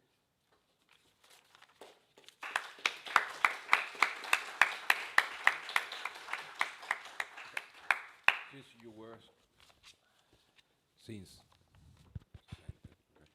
you were also brilliant, now I guess you deserve a coffee break, so we can go upstairs and drink a coffee, and 15 minutes. And yes, let's say 6:30. Yeah, well, you too. I mean, I like. We come back, okay? The answer to the last question. It's kind of opening the discussion. I wrote out this presentation because I sometimes feel that when I don't, I hoard disaster, and also that I completely go over time. So there's something deadening about reading a paper as opposed to what you did, which is just to in a very neat way explain what you're working on. Yeah. So I like, in a way, like that was much more satisfying than what I did, which was just to be like, I read it. it. There's a trade-off between, I guess, clarity and, just like, it's just easier to follow. It's just like avoiding disaster. But maybe I'm at a point. No, but yours wasn't disaster. I mean, there are ways of reading. Sure. No, I could have drawn, but I can't. There was a rhythm. People kind of need time. Yeah. It's like boring. I don't know. Yeah, I've wavered a lot, and back in the days I used to like write talks. Yeah. And I stopped doing it. I don't know. Some people aren't comfortable with this idea of just like, because there are moments, especially you don't have that problem, but when it's not your first language, there are moments where there are sentences that are, there are moments where even when it's your native language, there are moments where it's like, how does this sentence end? Like No, completely. And it's just funny because I don't really like doing that. You don't? So Okay. I think talking from a script because it's fun, but somehow like my sense of the way that this was going to work is like it's not like we're going to do the seminar, which is like what I prefer. Okay. Like there's not even that many people who could do that. You mean like sharing papers in advance and then just or not even just someone presents a paper and then we kind of ask questions. Because in those cases it's not necessarily like I just thought we were going to be like a lecture. Anyway, sorry. Yeah. I'm just No, I agree with you. engaged in self-recrimination. No, but it depends on the format a lot. Yeah. I mean, in that case, to be honest, I recycle elements from other papers. Of course, yeah. So I guess in that I wasn't going to write the whole paper. Right. I just wrote this review for a book. So Yeah, in a way I could see that you had like Yeah, it was like some. But there were things that didn't go in the review, so I was like, oh, I'll talk about them at this conference, and then I'm like reading it, and I'm like, wait, what does this have to do with Europe? I haven't actually said anything about Europe. Thanks. Thank you. Very interesting.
introducing you to a scholar that really needs no introduction. Elera Rosenblatt is Distinguished Professor of History, Distinguished Professor of French, Distinguished Professor of Political Science, and Distinguished Professor of Biography and Memoir at the Graduate Center of City University of New York. She is the leading expert in the history of liberalism, and among her monographs are Rousseau in Geneva, Liberal Values, which is an intellectual biography of Benjamin Constant, and a latest monograph is The Lost History of Liberalism, which has been translated into several languages. She has edited or co-edited French Liberalism from Montesquieu to the present day, and a Cambridge companion to Benjamin Constant. She's currently also the recipient of a Guggenheim Foundation Fellowship. And tonight she's gonna give us a lecture on the reflections on the notions of liberty, 1848, 1945. Elena, please. Thank you very much.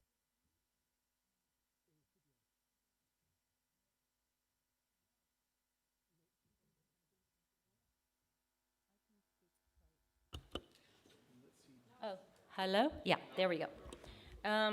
All right. Thank you so very much to the organizers and the sponsors of this wonderful conference. I mean, terrific papers all of today, and I look forward to more tomorrow.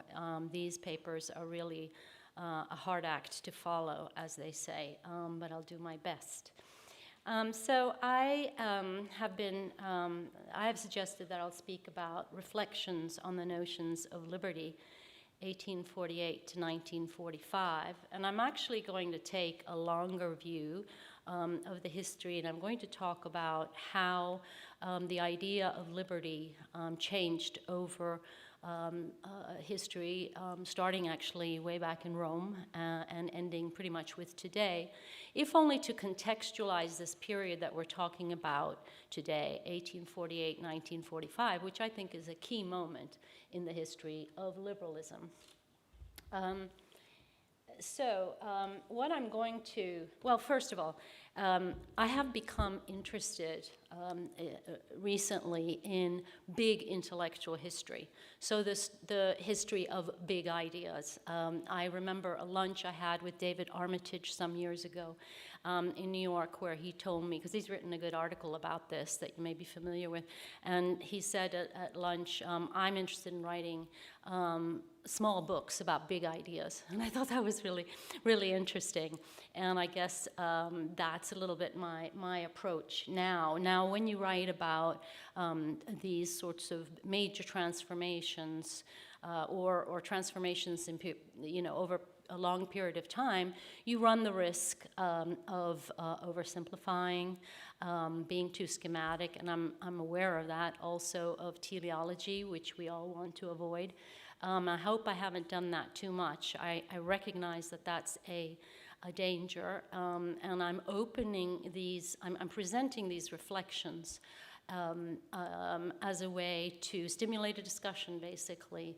I'm aware of some of the drawbacks of this kind of approach. The benefit of this kind of approach is that I do think identifying patterns and transformations, evolution of concepts over time, allows us to get a better purchase on our own time, to perhaps learn something from history. And again, this might be controversial to some people. And again, David Armitage has another article about in defense of presentism. We can talk about that.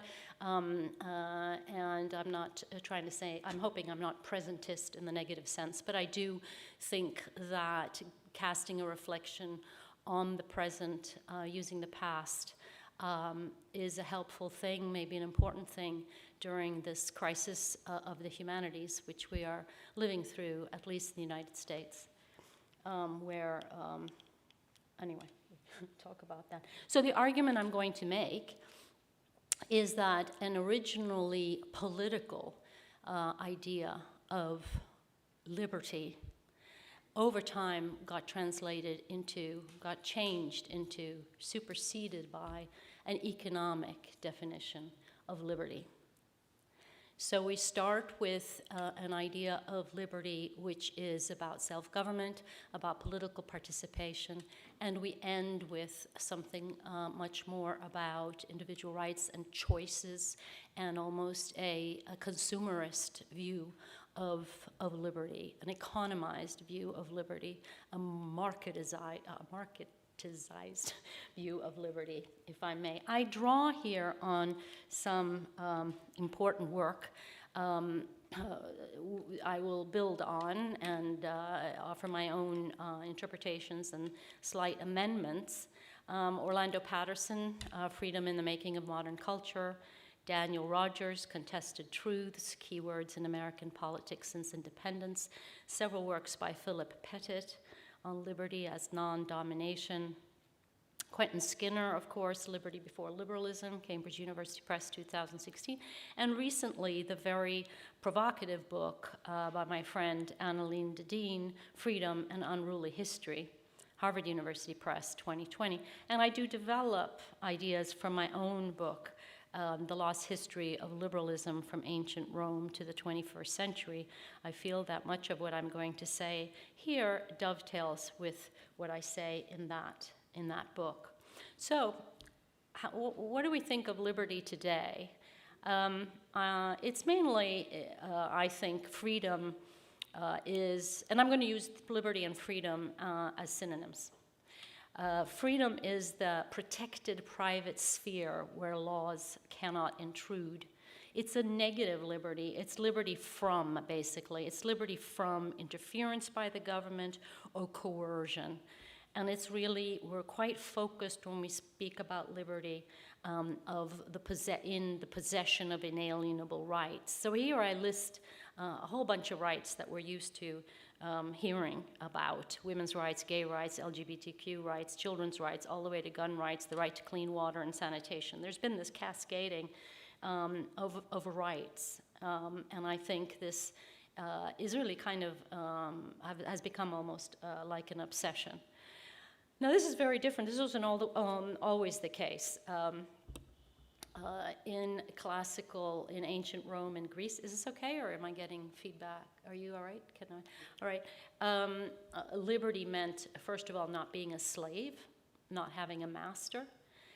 Cicero asks, let me see. Oops, see, I've forgotten to have my own. Cicero asks, what then is freedom? The power to live as one wishes. Okay, well, that sounds like what we think. But then he adds, the people that is ruled by a king lacks a great deal, and above all, it lacks liberty, which does not consist in having a just master, but in having none.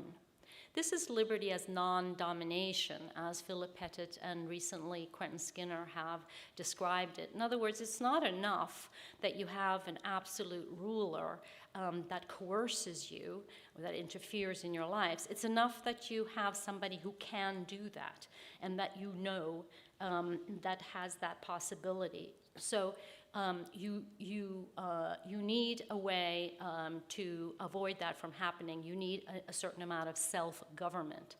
You need to have political participation, and that is a predominant view of liberty in classical times. There's also, it's combined with a suspicion of private interests. To be a liberty, to be a citizen in ancient Rome meant not to be driven by your self-interest, or your particular interest, but by the common good. Self-interest, to be ruled by self-interest, was a kind of slavish behavior, they thought. And in order to,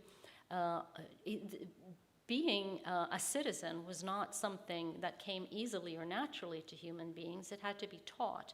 And one way was through a liberal arts education, which taught citizens, young boys, to value the qualities you need to be a citizen and to participate in government. So this view of liberty rules, if you will, for many, many years, hundreds of years, until basically we get to Thomas Hobbes and the Leviathan in 1651. And as we know, Hobbes is in favor of absolute monarchy, He's a supporter of the Stuart kings, and he's writing with a fear and thinking about the civil wars that have racked Britain, and so he writes against the democratical gentlemen who are using a neo-Roman concept of liberty, the idea of liberty as political participation, and he wants to refute that. So he writes, "The greatest liberty of subjects dependeth on the silence of the law, since in cases where the sovereign has prescribed no rule, there the subject hath the liberty to do or forbear according to his own discretion." This is a negative type of liberty. It has nothing to do with who rules. It's that where the laws are silent, you have freedom. So he writes straightforwardly, whether a commonwealth be monarchical or popular, the freedom is still the same. I don't like this. I'm not saying that the evolution was linear and that there wasn't this pushback or that there wasn't a debate about liberty. Liberty is a key word in our vocabulary and a key concept. And concepts are, by their very nature, debated. So at no time am I trying to say was just one kind of liberty completely dominant. There was always a debate about the meaning of liberty, but I do think we can see over time a certain progression, a certain change. So you see in John Locke, for example, and in John Locke, as you know, is usually identified or called somebody very much about individual rights, and particularly property rights. But here we see him say, it had been said before him that freedom, quote, is a liberty for everyone to do what he lists, to live as he pleases, and not to be tied by any laws. So this is the view of Hobbes, basically. But he says quite clearly that this is wrong. Freedom of men under government, he writes, is to have a standing rule to live by, common to everyone of that society, and made by the legislative power erected in it. People can only be bound by laws, quote, such as are enacted by those whom they have chosen and authorized to make laws for them. So we see there's the other political view of liberty, of some kind of political participation is necessary and is even part of the definition of what liberty actually is. When you get in here, these very interesting quotations I take from Anneline de Dien's book, which I find, they sound so strange to us. In an encyclopedia of 1694, a very authoritative one, liberty is defined in relation to the state. It means, quote, a form of government in which the people have sovereign authority. In another one in 1728, liberty is a republic governed by magistrates elected by the free suffrages of the inhabitants. So you see what I mean here, I hope. Liberty is defined as a form of government, one where people exercise the right, some kind of political participation. It's a liberty, it's a positive liberty, a liberty to do something, not liberty from the government. So we get to one of my favorites, Jean-Jacques Rousseau. And of course, he, as Madame de Staël said, sets everything on fire.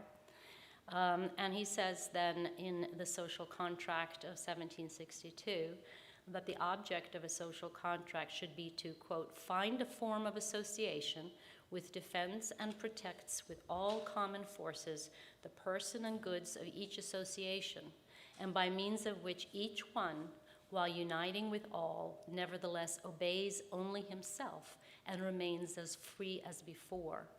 What man loses through the social contract is his natural liberty and an unlimited right to everything that tempts him and that he can acquire. what he gains in civil liberty and the proprietary ownership of all he possesses. What he gains is, civil liberty and the proprietary ownership of all he possesses, the acquisition in the civil state of moral liberty, which alone makes man truly the master of himself.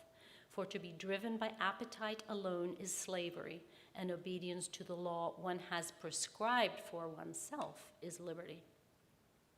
So he describes the movement from a state of nature where you really can do whatever you want, that other definition of liberty, to political liberty, real, true moral liberty, as where you obey only yourself, you self-govern.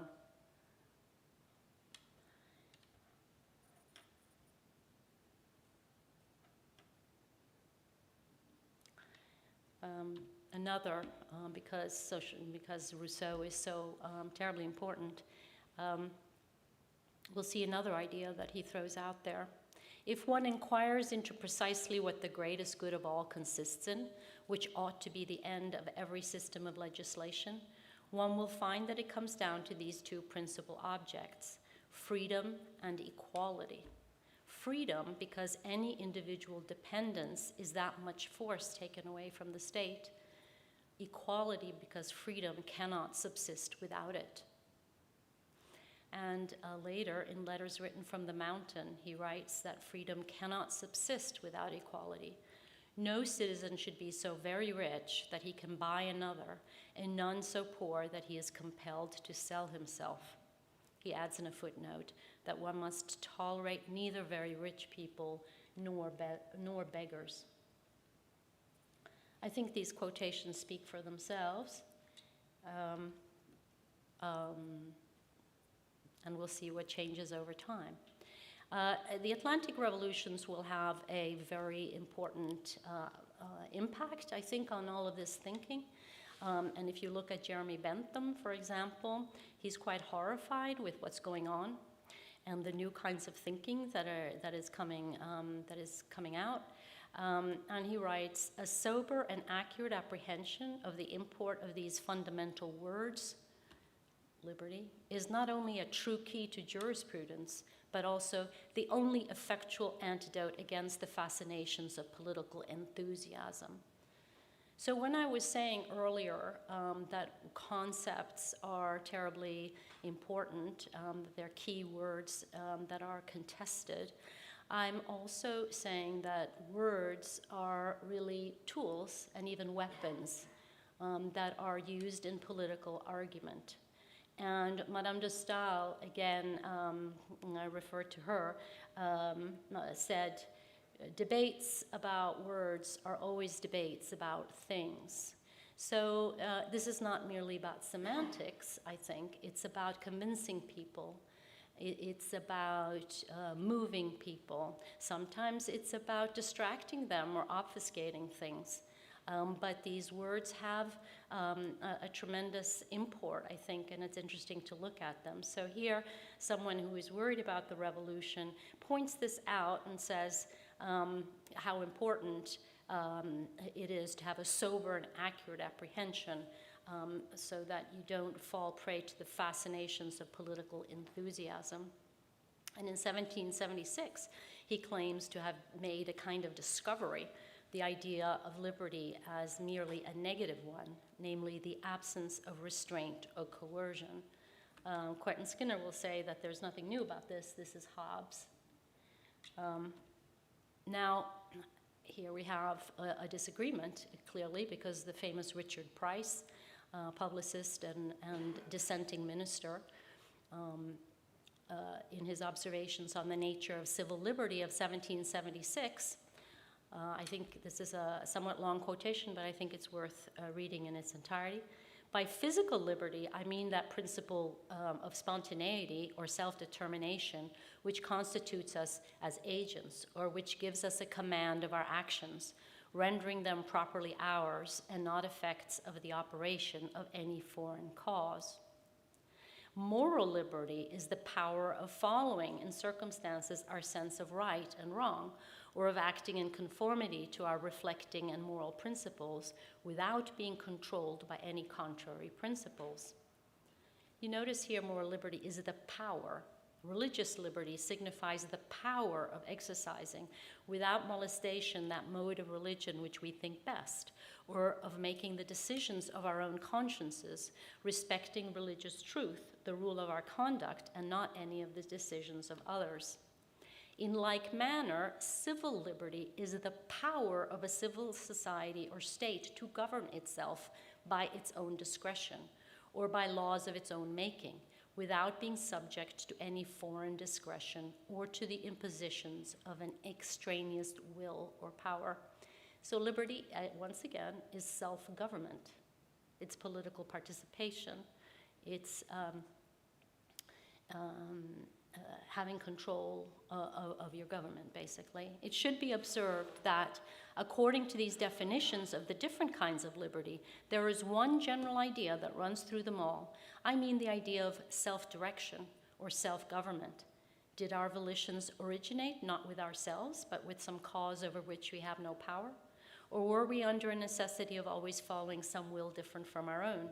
The community also that is governed not by itself, but by some will independent of it and over which it has no control, wants civil liberty. In other words, it lacks civil liberty.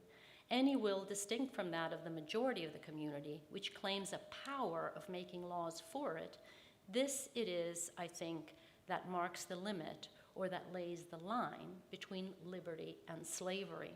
And this juxtaposition of liberty and slavery is again going back to the Roman concept of liberty.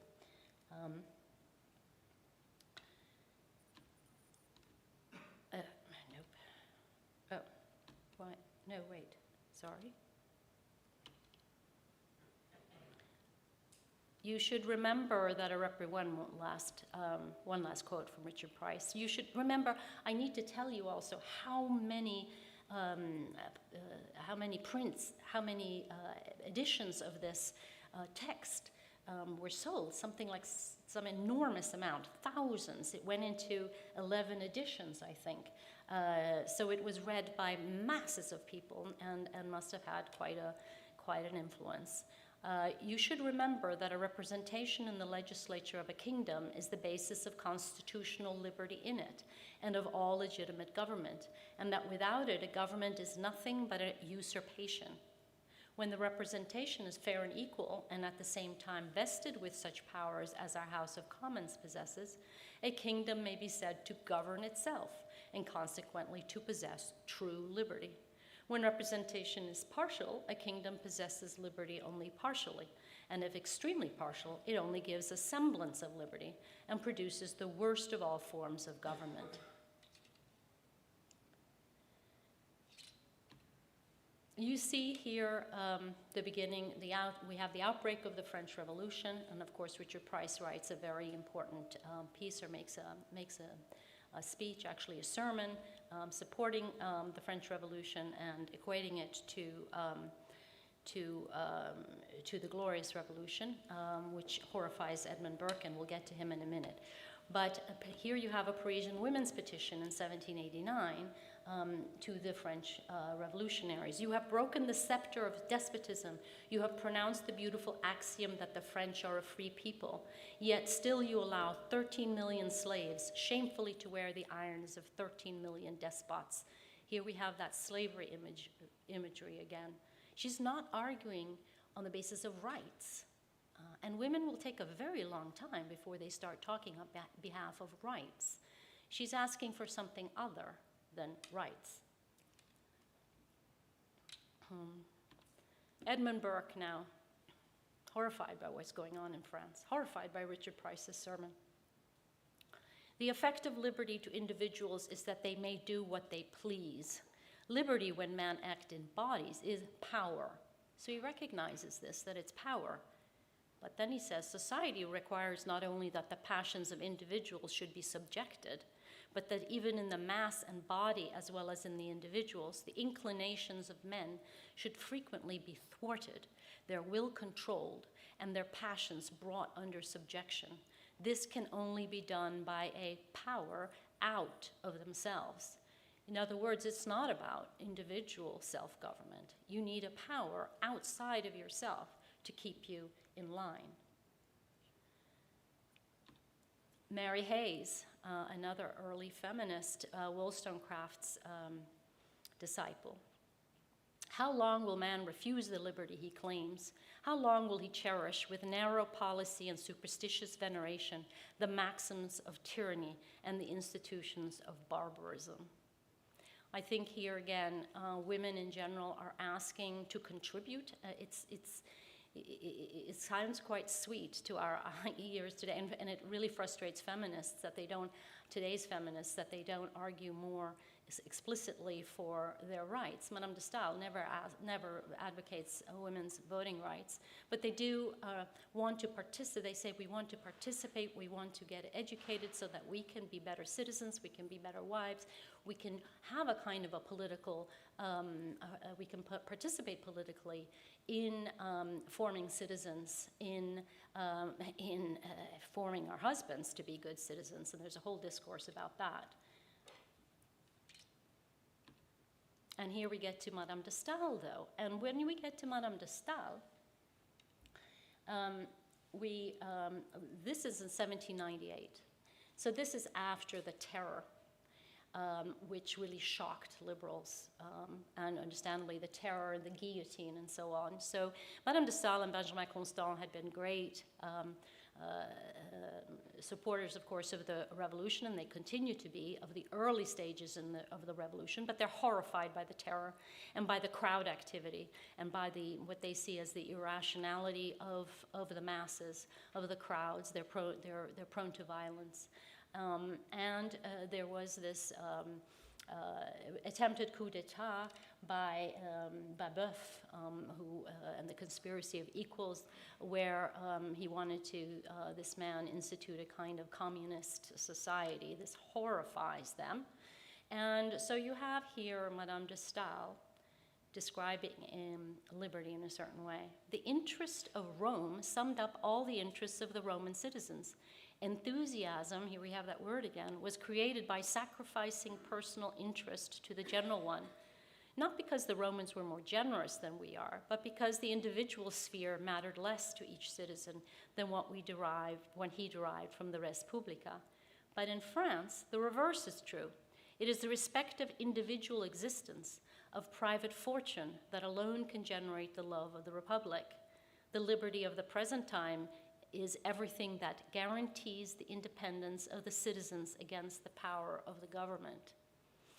I should mention that Madame de Stael is one of the richest women in Europe, and she's clearly quite horrified by what's happened and the threat to property of the Babeuf uprising and of the looting and all the stuff that was being said at the time that threatened property. I'll have you notice that this is in 1798, so quite a bit before Benjamin Constant's famous speech and essay on the liberty of the ancients compared to the moderns, which everyone quotes, but she said it first. He says it in a very pithy way, though, so I do have to quote him. It follows from what I have just indicated that we can no longer enjoy the liberty of the ancients, which consisted in active and constant participation in collective power. Our freedom must consist of peaceful enjoyment and private independence. He says we've reached the age of commerce. We no longer have the economy of Rome. We are a large country besides. And the aim of the moderns is the enjoyment of security and private pleasures, and they call liberty the guarantees accorded by institutions to these pleasures. So, again, society has changed. It's now based on commerce. There are no slaves. Civil liberty becomes the most quintessential of modern, the liberty for the moderns, they're saying. Politics, however, is still important. He says so. Those of you who read this essay know that at the very end, he then says, which was a speech, at the very end, he says, but don't forget politics. Politics is an ennobling. Political participation is an ennobling activity, and we need to guarantee these liberties. So politics is not so much anymore about political participation, per se, to Madame de Stael and Benjamin Constant.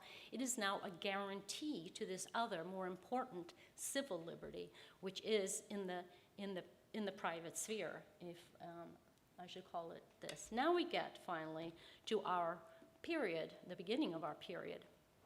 We have a terrible, I'm going to summarize what led to the revolution. There was a terrible depression. A third of Parisian workers are unemployed and rise up. You have Louis Blanc, who is a proto-socialist elected to the provisional government. Workshops are opened to give employment to the poor. They demand this. They demand a right to work. There's tremendous pressure on the government to open these workshops and keep them open and furnish bread to the people, as well as universal male suffrage. But after a while, there's a liberal resurgence. They gain power again. They close the workshops. There's terrible repression. And we start hearing again and again liberals saying property is a sacred right. It needs to be defended. They're horrified by what happened. They're horrified by the idea that there should be redistribution. And that basically frightened of these workers and what they're demanding. So this is another influence on this new view of liberty coming to the fore. We have Frédéric Bastiat, a political economist, who writes the following, and I want to say something else. I think it was mentioned by someone earlier today that we have more writings of political economy coming out. It's the era of almost the invention of political economy, the explosion of works. People are noticing the changes in the economy that are happening now more rapidly. Adam Smith writes his Wealth of Nations in 1776. After that, there are popularizers of Adam Smith. And Frédéric Bastiat is a great admirer of Adam Smith. He's a popularizer more than a creative, original thinker, but he sold masses of copies of his tracts, which were on purpose written to be very sort of pithy and propagandistic and easy to understand. Some of them are very humorous, and especially to teach workers, to teach the poor about the laws of the economy and the importance of economic liberty, the importance of the sacred right of property, and that intervention by the government is not a way to go. He called government taxation, for example, legal plunder. Individuals cannot possess any right collectively that does not pre-exist in every person as an individual. If then the use of force by an individual is justified only in self-defense, the fact that government action is always based on the use of force should lead us to conclude that the proper functions of government are necessarily limited to the preservation of order, security, and justice. And we know that justice tends to mean protection of property, protection of contracts. All actions of government beyond this limit are usurpation. He writes, the state is the great fictitious entity by which everyone seeks to live at the expense of everyone else. Nothing enters the public treasury for the benefit of a citizen or a class unless other citizens and other classes have been forced to put it there. Heavy government expenditures and liberty are incompatible. To be free on one's own responsibility, to think and to act, to speak and to write, to labor and to exchange, to teach and to learn, this alone is to be free. And once again, he says, illegal taxation and government intervention is legal plunder. But you have pushback. Charles Dupont-White, who is a friend of John and a translator of John Stuart Mill, actually, in The Individual and the State, writes in 1856, there is no liberty without regulation. What I want to say here is that you may notice is that we're more in the language of economics right away, of government intervention, of property. Political economy is really coming to the fore as the kind of arena in which liberty is being discussed. I do have John Stuart Mill here, and I'm wondering what Alexander is going to tell me about these quotes, and probably will have something to add since he's an expert. But in Considerations on Representative Government, he writes, the most important liberty of the nation is that of being governed only by laws essential assented to it by its elected representatives. Popular suffrage is essential to freedom. Now, he has a funny way of explaining what popular suffrage is, but you have here kind of that old view again that you need representation, you need politics, you need self-government in order to have liberty. But then there's also a reaction to 1848. On Liberty, he writes, "The will of the people practically means the will of the most numerous or the most active part of the people, the majority, or those who succeed in making themselves accepted as the majority. The people, consequently, may desire to oppress a part of their number, and precautions are as much needed against this as against any other abuse of power." So here he's really also talking not so much about government interfering or coercion, and restricting liberty, but I'll show other people doing it. Society is doing it. We jump to the 20th century. You'll be glad to see we're coming up to our own time here, and we have Franklin Delano Roosevelt, his famous State of the Union address on the 4 freedoms in 1941. This is a period where freedom is just spoken about all the time. It's kind of the slogan of the day. We speak during the war of free Europe, the free world, freedom-loving nations. It's everywhere. Free markets, free enterprise system, free choice. There's also this idea of economic Bill of Rights.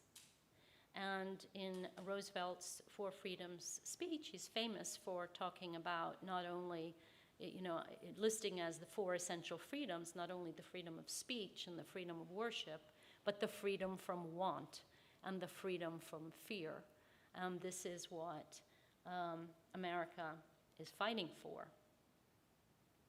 But again, I think you can see here that even he, the New Deal liberal Roosevelt, is here talking about individual rights as being essential to freedom.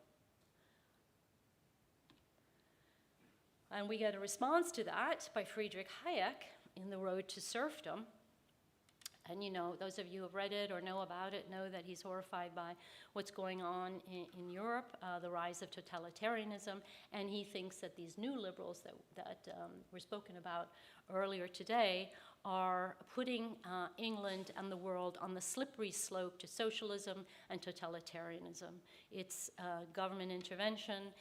It's this idea not individualism, but the community ruling is a slippery slope to communism, basically, and to totalitarianism. Here he says, democratic socialism, the great utopia of the last few generations, is not only unachievable, but to strive for it produces something utterly different, the very destruction of freedom itself. So the idea of democratic socialism is destruction of this freedom, which he sees is completely the individual freedom, individual without coercion, without interference of the government. And he says some very disturbing things about democracy, in fact, and sort of cozying up to Pinochet. Letter to the London Times, I have not been able to find a single person, even in much maligned Chile, who did not agree that personal freedom was much greater under Pinochet than it had been under Allende. Elsewhere, he warns against making a fetish of democracy. Indeed, it was, quote, at least conceivable that democratic majorities might be as oppressive as the worst dictatorships. At the same time, history also taught that there might be much more cultural and spiritual freedom under an autocratic rule than under some democracies. The condensed version of Hayek's book was distributed by the Reader's Digest in 1945 and sold over 1 million copies. So here we see this problematic relationship also with democracy and the notion of freedom and what's happening here. But not to be outdone, here you have the pushback. Sir William Beveridge, who wrote the Beveridge Report and was one of the designers of the British welfare state, in Why I Am a Liberal in 1945, writes, "Liberty means more than freedom from the arbitrary power of governments. It means freedom from economic servitude to want and squalor and other social evils. It means freedom from arbitrary power in any form. A starving man is not free." An economic view, and here we get Ludwig von Mises in Socialism, 1951, and obviously now we have the onset of the Cold War. It's even more reason to be worrying about freedom and property rights, I suppose. From this point of view, the capitalist society is, oh, this is one of my favorite quotes, it's just crazy. From this point of view, the capitalist society is a democracy in which every penny represents a ballot paper. It is a democracy with an imperative and immediately revocable mandate to its deputies. It is a consumer's democracy. And so this I can really see, what I'm trying to say is a move from citizenship and political participation to consumer society and your role as an individual in the economy, in the so-called free market.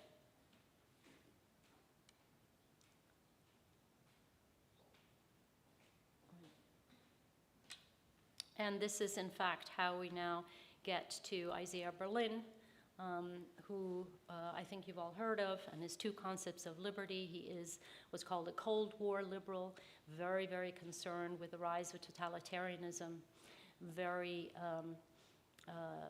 worried about these forms of liberty which he thinks oppress the individual. "I am normally said to be free to the degree to which no man or body of men interferes with my activity. It is simply the area within which a man can act unobstructed by others.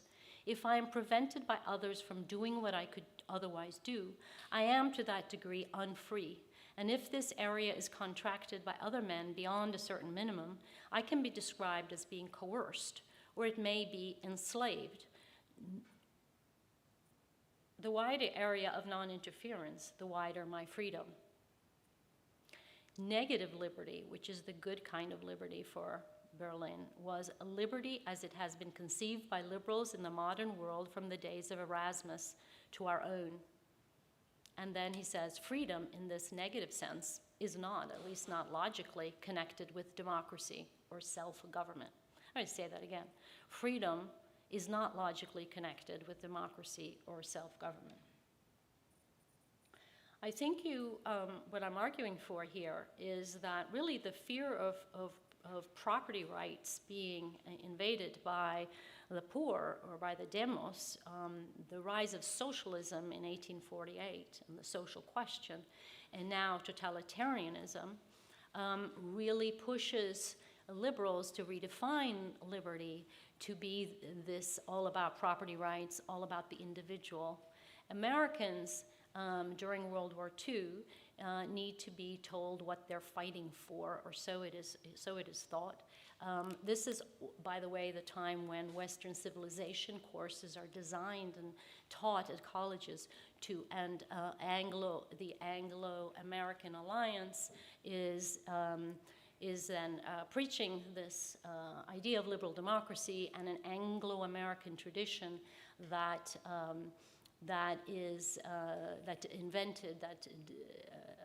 from which liberalism originates. And in my book, I explain how that is actually a myth. But we see here constantly social movements and even democracy is threatening the individual liberty of these Cold War liberals and previous liberals as well. And I would like to just mention my dear friend Dan Klein. For some reason, I'm almost finished now. For some reason, my book was is appreciated by libertarians, and so I get invited to various libertarian think tanks, and I find it extremely interesting. And Dan Klein is a friend of mine. We disagree on almost everything. We have had a couple of debates that are online. But he actually defines liberty, and he's absolutely serious. It means the government not messing with your stuff. This is the libertarian view. It has nothing to do with self-government. You don't need democracy for it. You need a private sphere where you are uncoerced, basically what you do, what you want. Taxation is coercive. It is this legal plunder. And by the way, these libertarians love Bastiat, they love Hayek, they love Mises. So to end, I just want to mention a Harvard University study, a very recent one, that says that 7% of 18 to 29-year-old Americans think that the United States is a healthy democracy, only 7%. 27% describe their country as a somewhat functioning democracy. 13% declare the United States a failed democracy. That's quite stunning and worrying, I think. There's a study from in 2016 that 1 in 6 Americans say that military rule would be a good or very good thing. In 1995, that number was 1 in 16. It's very troubling. I think we can discuss that, and I think you might agree. And as a historian, someone who teaches history in universities, I am personally worried that classroom enrollments in history courses declined by some 30% between 2011 and 2017. Western civilization courses are frankly ridiculed. It's hard to propose in a university like my own to teach the canon of great thinkers. And so on that very unhappy note, sorry, I will end my lecture.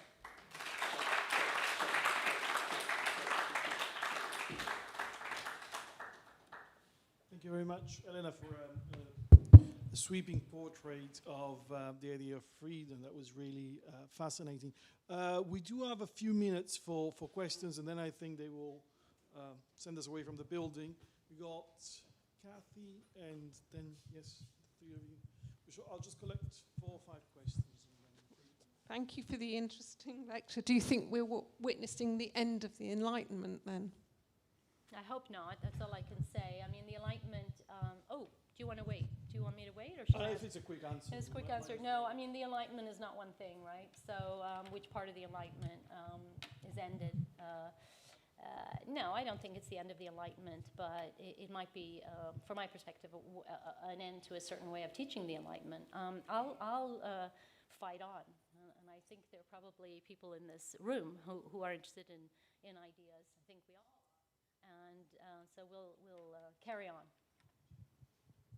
Yes, I have a question about those 13% of the Americans that declare the US as a failed democracy. Do we know where those people come from? Is this a Trump effect, or? I think it is the Trump. My understanding. I mean, my understanding is it is at least partly the Trump effect, for sure. But I think it's larger than that. It's more important than that. It's also people who feel that they're left out. They of course dovetail these people who feel that democracy is not working for them. The economy is not working for them. People are not listening to them.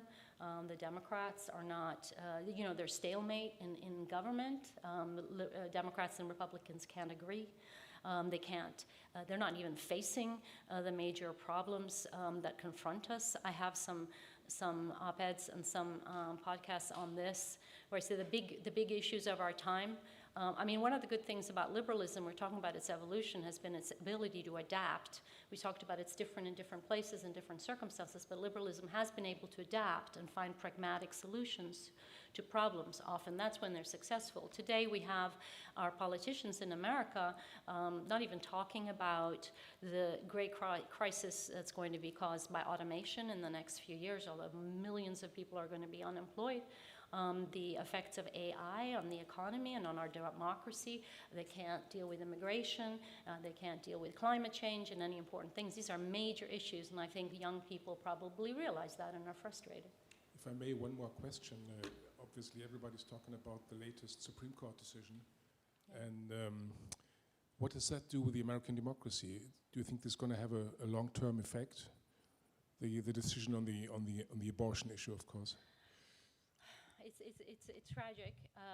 It's tragic, and it's very unpopular. It's the only thing I can, that is somehow a positive thing, that it's unpopular. It means really, it doesn't mean that abortion is unconstitutional. It just means that it's not constitutional. So there's no right to abortion, but states can pass laws that legalize it. And of course, lots of states are now illegalizing abortion, which means that these women will have to travel across state lines, go to states where it's legal, mainly poor women who can't afford to take a day off of work or have nobody to take care of their children, can't afford the ticket, maybe don't know how to do this. It's mainly, and I read recently that where, like Texas and these places where they're outlawing abortion are also the places where the least amount of public funding is available for preschool, for women's health, pregnancy health, even those, they care so much about fetuses, but apparently not about children. I don't know if I answered your question. I'm going to go into a rant if I don't stop now. Maybe that was a rant.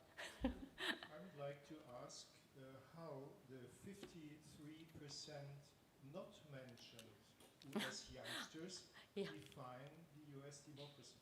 Yeah, honestly, I think I missed something here. So I'll have to, we can look at that link. And I just noticed, actually, the math. I'm just doing the math. There's something off. I'm sorry. I'll have to correct that. Send me an email, and I'll fix it, or we'll go to that website and see. The numbers are astounding, nevertheless. I think you'll agree. Hi, can you hear me? Hi, yeah, Joris from City University of London. Thanks for a great tour de force. I just have I try to be as brief as I can.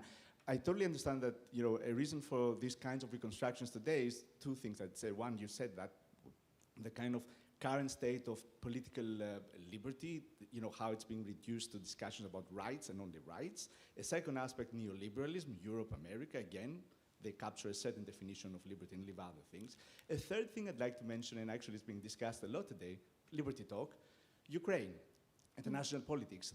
One might say the return of self-determination, national self-determination, liberty as national self-determination. And that leads me to an interesting gap in your lecture, which is from Mill to FDR. What happens in between, especially in Europe, is the apex of nationalism. It's an understanding of liberty as national self-determination, etc. So I was wondering if we were to play a bit with this, who would you add in this trajectory as we, to cover the gap between Mill maybe some of the and people FDR? we've discussed today. Madame de Stael, I'm working on a book on Madame de Stael, maybe Mazzini. I'm going to look into some of the other writers and thinkers that were mentioned today, but you're right, that is a gap and would be tremendously interesting. I would think that, the idea of liberty would, again, is defined according to time and place and politics. But you're right, self-determination, of course, is huge. It is self-government, after all, liberty as self-government. So. Thank you. Two stupid questions. I'm sure. The first is,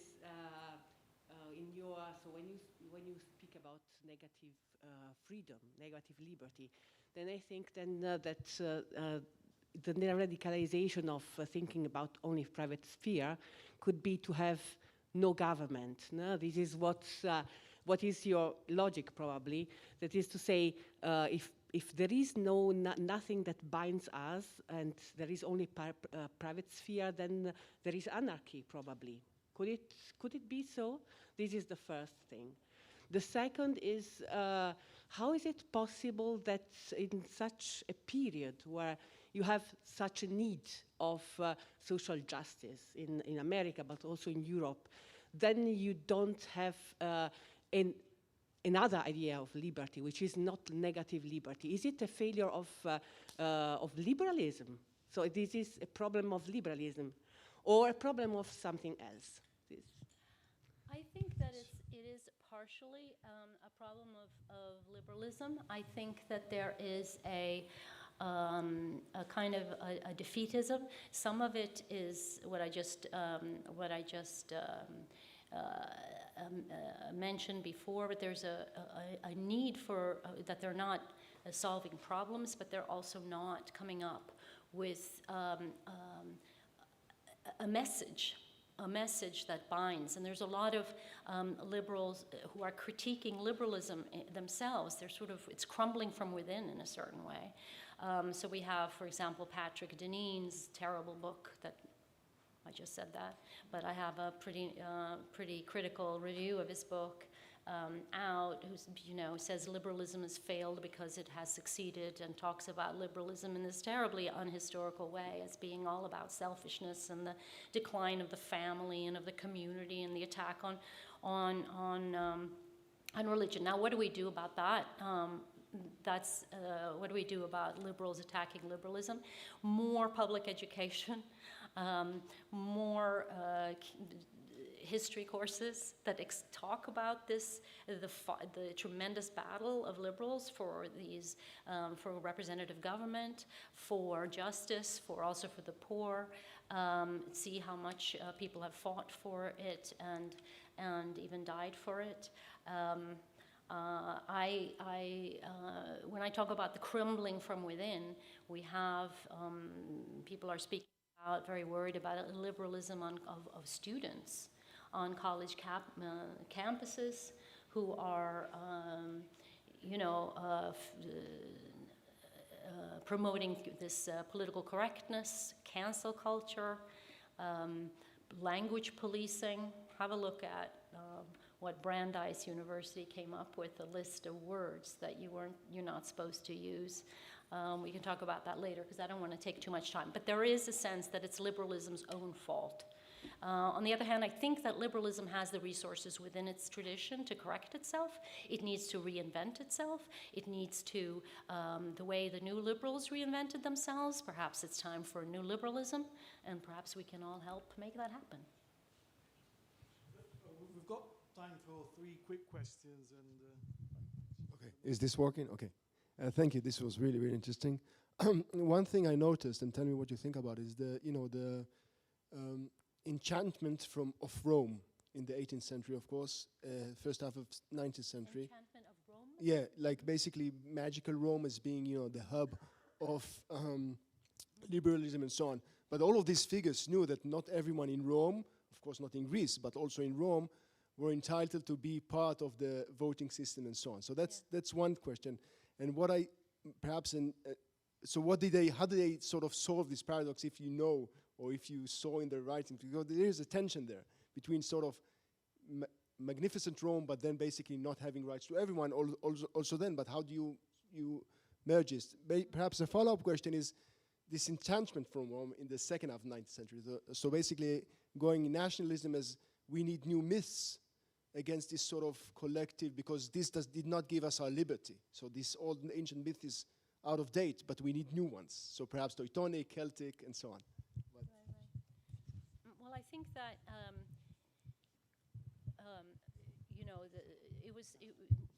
Benjamin Constant writes in that essay that I quoted that, and Madame de Staël, I think also in the paragraph that quoted that, and they suggest anyway that people did not have rights in Rome, that the government was able to, invade the private sphere and all. It's not exactly correct. I mean, this is a political, again, reading of Roman history, which I think historians have shown is actually incorrect. I think they're reacting here to this idea of virtue, of that you have Robespierre. I think that there was a lot of mythology about Rome and Athens and citizenship and political participation that they were frightened by and wanted to counter. Whether they did that accurately is another thing. It goes again, we spoke about traditions, we spoke about other speakers spoke about earlier, the construction of traditions, the construction of myths, the construction of ways of reading history, of reading previous thinkers. It's, if you're interested in political ideas the way we all are here, I think, we can see that it's really about politics in the end. Sorry, did I answer you? You needed new myths? Absolutely. Yeah. Thank you very much. We will have more time tomorrow, so maybe we could gather our thoughts and continue tomorrow a very short questions and answer session with you, if that's okay. Lovely, of course. Wonderful. Thank you very much. Thank you very much. That was great. Technicality, we are meeting at 8:20 in front of this building to go to the restaurant. Of course, you're more than welcome just to join us at 8:30 at the restaurant. If you've got any questions, just let us know. Thank you very much.